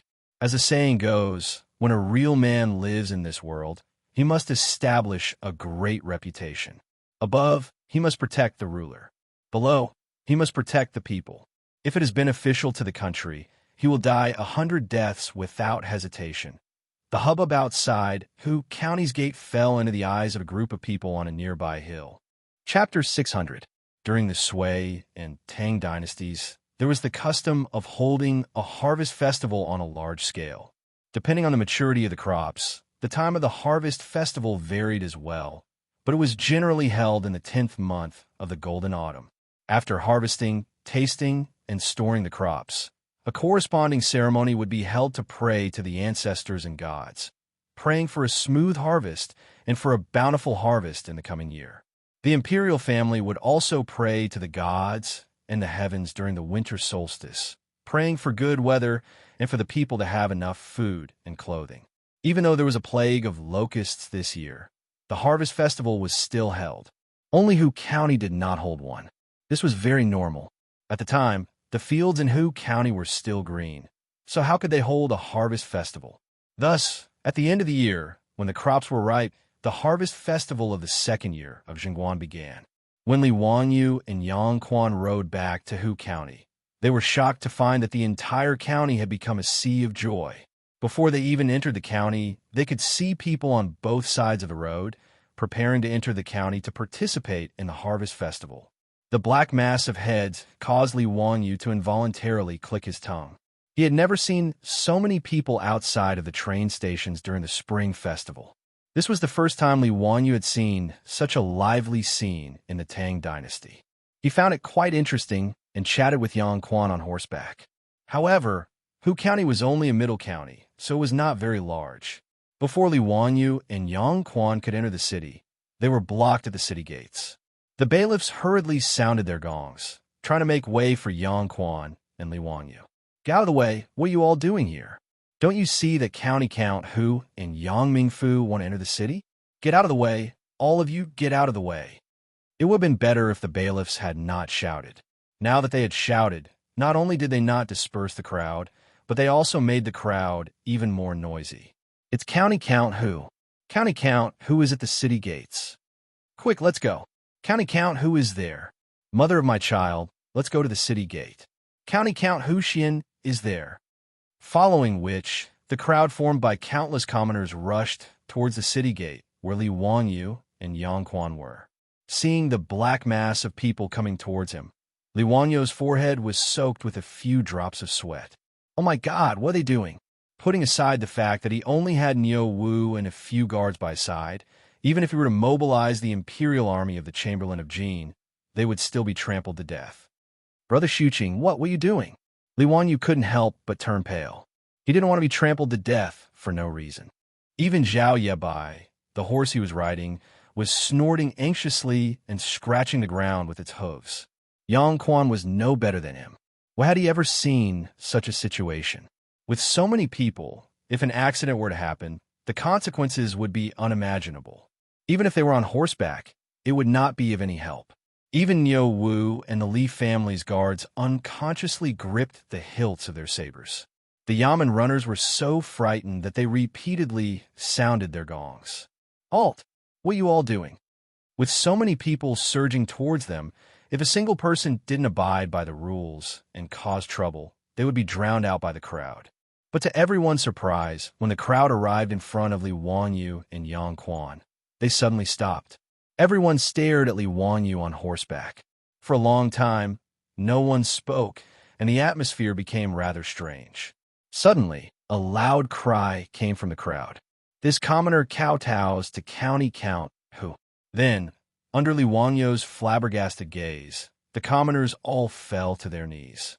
Li Wanyu was dumbfounded by the sight of nearly 10,000 people kneeling in front of him. What was the meaning of this? Why were they kneeling to him for no reason? County Count Hu, Marquis Hu, for 10,000 generations, this commoner kowtows to County Count Hu. This commoner kowtows to County Count Hu for saving our lives. This commoner kowtows to County Count Hu on behalf of my entire family of 7. This commoner's family of 9 originally thought that we could only go out and beg for a living, but who would have thought that we would have a bountiful harvest of rice this year? This commoner is endlessly grateful. This commoner kowtows to County Count Hu. Tao Ancestor, please bless County Count Hu with a long life of 100 years. Quite a few of them didn't forget to thank Yang Quan. This commoner kowtows to County Count Hu in Yang Mingfu. Yang Mingfu, you're a good official. The cries of the common people caused the fear in Li Wanyu and Yang Quan's hearts to fade away, and they let out long sighs of relief. Li Wanyu felt his scalp go numb and goosebumps rise all over his body. He felt like an electric current was running through his body. What ability did he have to make so many commoners kowtow to him? Wasn't it just a whim that made the commoners switch to rice? Was he worthy of such praise? Li Wangyu hurriedly rolled off his horse and ran to an old man to help him up. "Old sir, you can't do this, you can't do this. Please get up." The old man stubbornly kowtowed to Li Wangyu a few more times. Olmi had many misunderstandings with County Count Hu. "I thought that County Count Hu wanted us to switch to rice in the 9th month to harm the commoners." Olmi was slow-witted and didn't understand County Count Hu's love for the commoners. Olmi truly deserved to die. "Please forgive me, County Count Hu." Li Wangyu's eyes also became somewhat moist. He motioned to Niu Wu to quickly help the old man up. "Old sir, you are too serious. I was just blindly giving you an idea. If you really want to thank someone, you should thank Yang Mingfu." However, he ordered people to build water wheels for each village, cultivate rice seedlings, and supervise you all to switch to rice. His contributions cannot go unnoticed. Li Wangyu pointed at Yang Quan and said with a smile. The commoners naturally kowtowed to Yang Quan again, causing Yang Quan to become flustered. He repeatedly waved his hands. At this moment, Yang Quan, a middle-aged man who had been an official for many years, also had red eyes. At this moment, he seemed to truly understand the will of the people and the will of the people. The commoners were truly easy to satisfy. Give them a mouthful of food to eat and let them pass through difficult times, and they would be unswervingly loyal and grateful.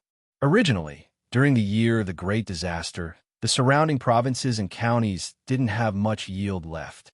The government had already begun to prepare for disaster relief.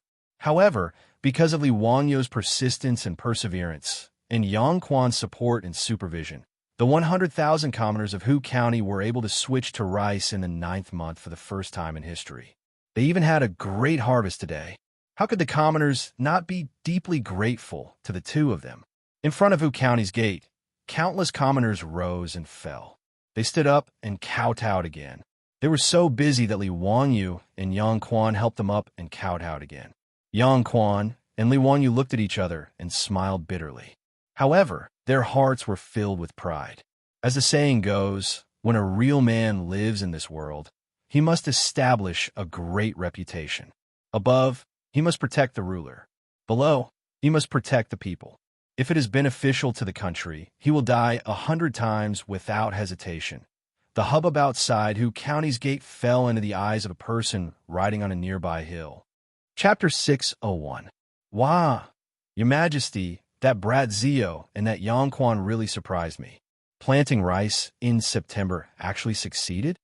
Cheng Yaojin's signature hoarse voice boomed.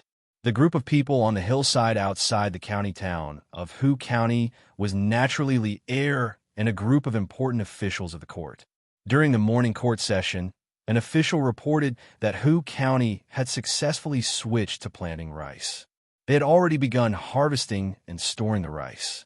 Today, Hu County would also hold a harvest festival to celebrate. When Pai Lupi heard this, his interest was naturally piqued. He led a group of dukes and officials on a patrol in plain clothes and rushed to Hu County to see what was going on. However, no one had expected to see such a scene. Tens of thousands of people kneeling and thanking Li Wangyu and Yang Quan. This made Pai Lupi a bit stunned. However, this was within reason. Compared to the people in the surrounding counties, their faces were clouded with worry. They didn't know how to survive the disaster. The bigwigs of the imperial court were already discussing the disaster relief. Not only did the 100,000 people in Hu County not have to worry about famine, but their income was even better than in previous years. The reason was simple. The price of rice was higher than that of corn. These people couldn't bear to eat refined grains like rice. After paying rent, the rice that was originally reserved for rations would naturally be sold on the market for corn. After all, corn was only 60% of the price of rice. This was equivalent to a 40% increase in income. How could the people of Hu County not be moved to tears by Li Wangyu and Yang Quan? In response to Cheng Yaojin's words, Pai Lupi shook his head. Zio's way of doing things is truly difficult to fathom. On the side, Fang Xianling stroked his beard and smiled. I hope that Zio can do more unexpected things. Ha! Fang Xuanling's words are reasonable. Let's go. Everyone, enter the city. Today, we will celebrate with the people. This is the first time I've seen the year end harvest festival. Lier laughed heartily. He urged his horse down the mountain and led the group of big shots towards the county seat of Hu County. Yang Quan and Li Wanyu were naturally startled by the sudden appearance of Pai Lupi and the other officials. They hurriedly went up to greet them. No need for formalities. We are also here today to join in the fun. Yang Mingfu, you can go about your business. Pai Lupi was in a good mood. He smiled and waved his hand, indicating that Yang Quan did not need to be so courteous and should go about his business. The various harvest festivals were all led by the government. As the official, Yang Zwen naturally had to be present to lead the ceremony. After Yang Quan excused himself and left, Pai Lupi waved at Li Wanyu. Zio, it seems that what you said was true. Unfortunately, we did not listen to you and did not allow Guanzhong Road to switch to rice in August and September. Sigh. When Pai Lupi mentioned this matter, he felt that it was a pity. If Guanzhong Road's fields could be switched to rice in time, the officials in the imperial court would not have to rack their brains for disaster relief. Now, not only did Guanzhong Road not have to rent, but they also had to allocate large amounts of food for disaster relief. Comparing the two, Pai Lupi could not help but feel regret. He regretted that he did not listen to Li Wanyu's advice. Uncle, you can't say that. When I first proposed this matter, I was actually just trying it out. However, I was not confident. Today, I was just lucky that it succeeded. Now that I think about it, if Uncle and the other officials had agreed to switch to rice in Guanzhong Road, the consequences would have been even more serious if it failed. As they say, in order to govern a big country, one has to be careful. Uncle and the other officials were not wrong. Li Wanyu's words made Fong Xianling, Du Ruhui, Zhang Sun Wuji, and the others nod their heads. These were the words of an old man. Although they were also annoyed by this matter, they did not regret it. Just as Li Wanyu said, how could such a matter be decided by Li Wanyu alone? If it succeeded, they would be happy. However, if it failed, they would be in deep trouble. A county had a population of 100,000, while the entire Guanzhong Road had a population of several million. The two were not on the same level. After the chaos at the end of the Sui dynasty, the Tang dynasty had 3.04 million households and 12 million people. Nearly a third of them were in Guanzhong Road. Chaos could happen anywhere in the Great Tang, but Guanzhong Road could not.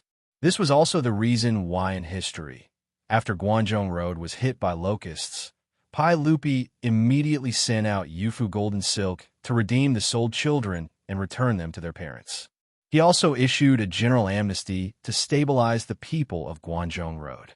Now, because of the timely elimination of the locusts, although Guanzhong Road's yield was reduced by 60% to 70%, it was not a complete loss. The people did not have to sell their children to survive. Compared to history, it was much better.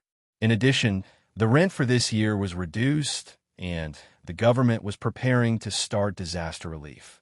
At least this year, Guanzhong Road would not be filled with starving people. It was a blessing in disguise. Li Wanyu naturally understood this, so what he said to Pai Lupi was from the bottom of his heart. Everyone sighed and praised Li Wanyu for being a genius. In the midst of the hubbub, someone suddenly stepped out and cupped his hands towards Pai Lupi. Your Majesty, since Hu County is about to have a bumper harvest this year, does Your Majesty's decree for Guanzhong Road to waive the rent for this year include Hu County? Li Wanyu could not help but frown. It was Wang Renyu again. He was really haunting him. What did he mean by saying this at this time? However, he did not say anything. He only looked at Pai Lupi. Pai Lupi was also stunned. He pondered for a moment before saying, I remember that I once said that if Hu County fails to plant rice this year, the rent for that county will be waived. However, if there is a harvest at the end of the year, the rent for this year will be given to Hu County Count as a reward for Hu County Count's dedication to the people. What? Did Lord Wang forget about this? Wang Renyu smiled insincerely and shook his head. No, I naturally remember. However, in my opinion, the tax for Hu County is around 100,000 sure. Now that Guanzhong Road is suffering from a disaster, the Imperial Court has to provide disaster relief, and the Ministry of Civil Affairs is struggling. If there is 100,000 sure of grain, how many people can be saved? I believe that since Hu County Count did not invest in this at the beginning. Supervising the planting of rice, the construction of water wheels, and the distribution of rice seedlings was all done by Hu County Magistrate Yang Quan and the Deputy Magistrate. If your Majesty were to reward Hu County Count with 100,000 shur of grain rent, would that be inappropriate? Wang Renyou's words almost made Li Wangyou's nose crooked from anger. F***K, these bastards. When I said that I wanted to change the planting of rice, these aristocratic families all stood out and accused me of bringing disaster to the country and the people. Now that there is a bumper harvest, they actually want to interfere. They are not human. In reality, Li Wanyu did not plan on taking the 100,000 shur of grain rent.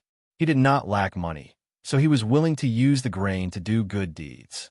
As the saying goes, if you are poor, you should take care of yourself. If you are rich, you should help the world. Now that Li Wanyu had money, of course he was willing to use it to do good deeds and help the people. Originally, he had been thinking about using the 100,000 shur of grain to the newly established Wanyu Charity Hall to help the people of Guanzhong Road. However, if he donated it, it would be different from Wang Renyu stealing the grain that belonged to him. How could Li Wanyu let this old thief succeed? Li Wanyu laughed coldly. No, Lord Wang is wrong.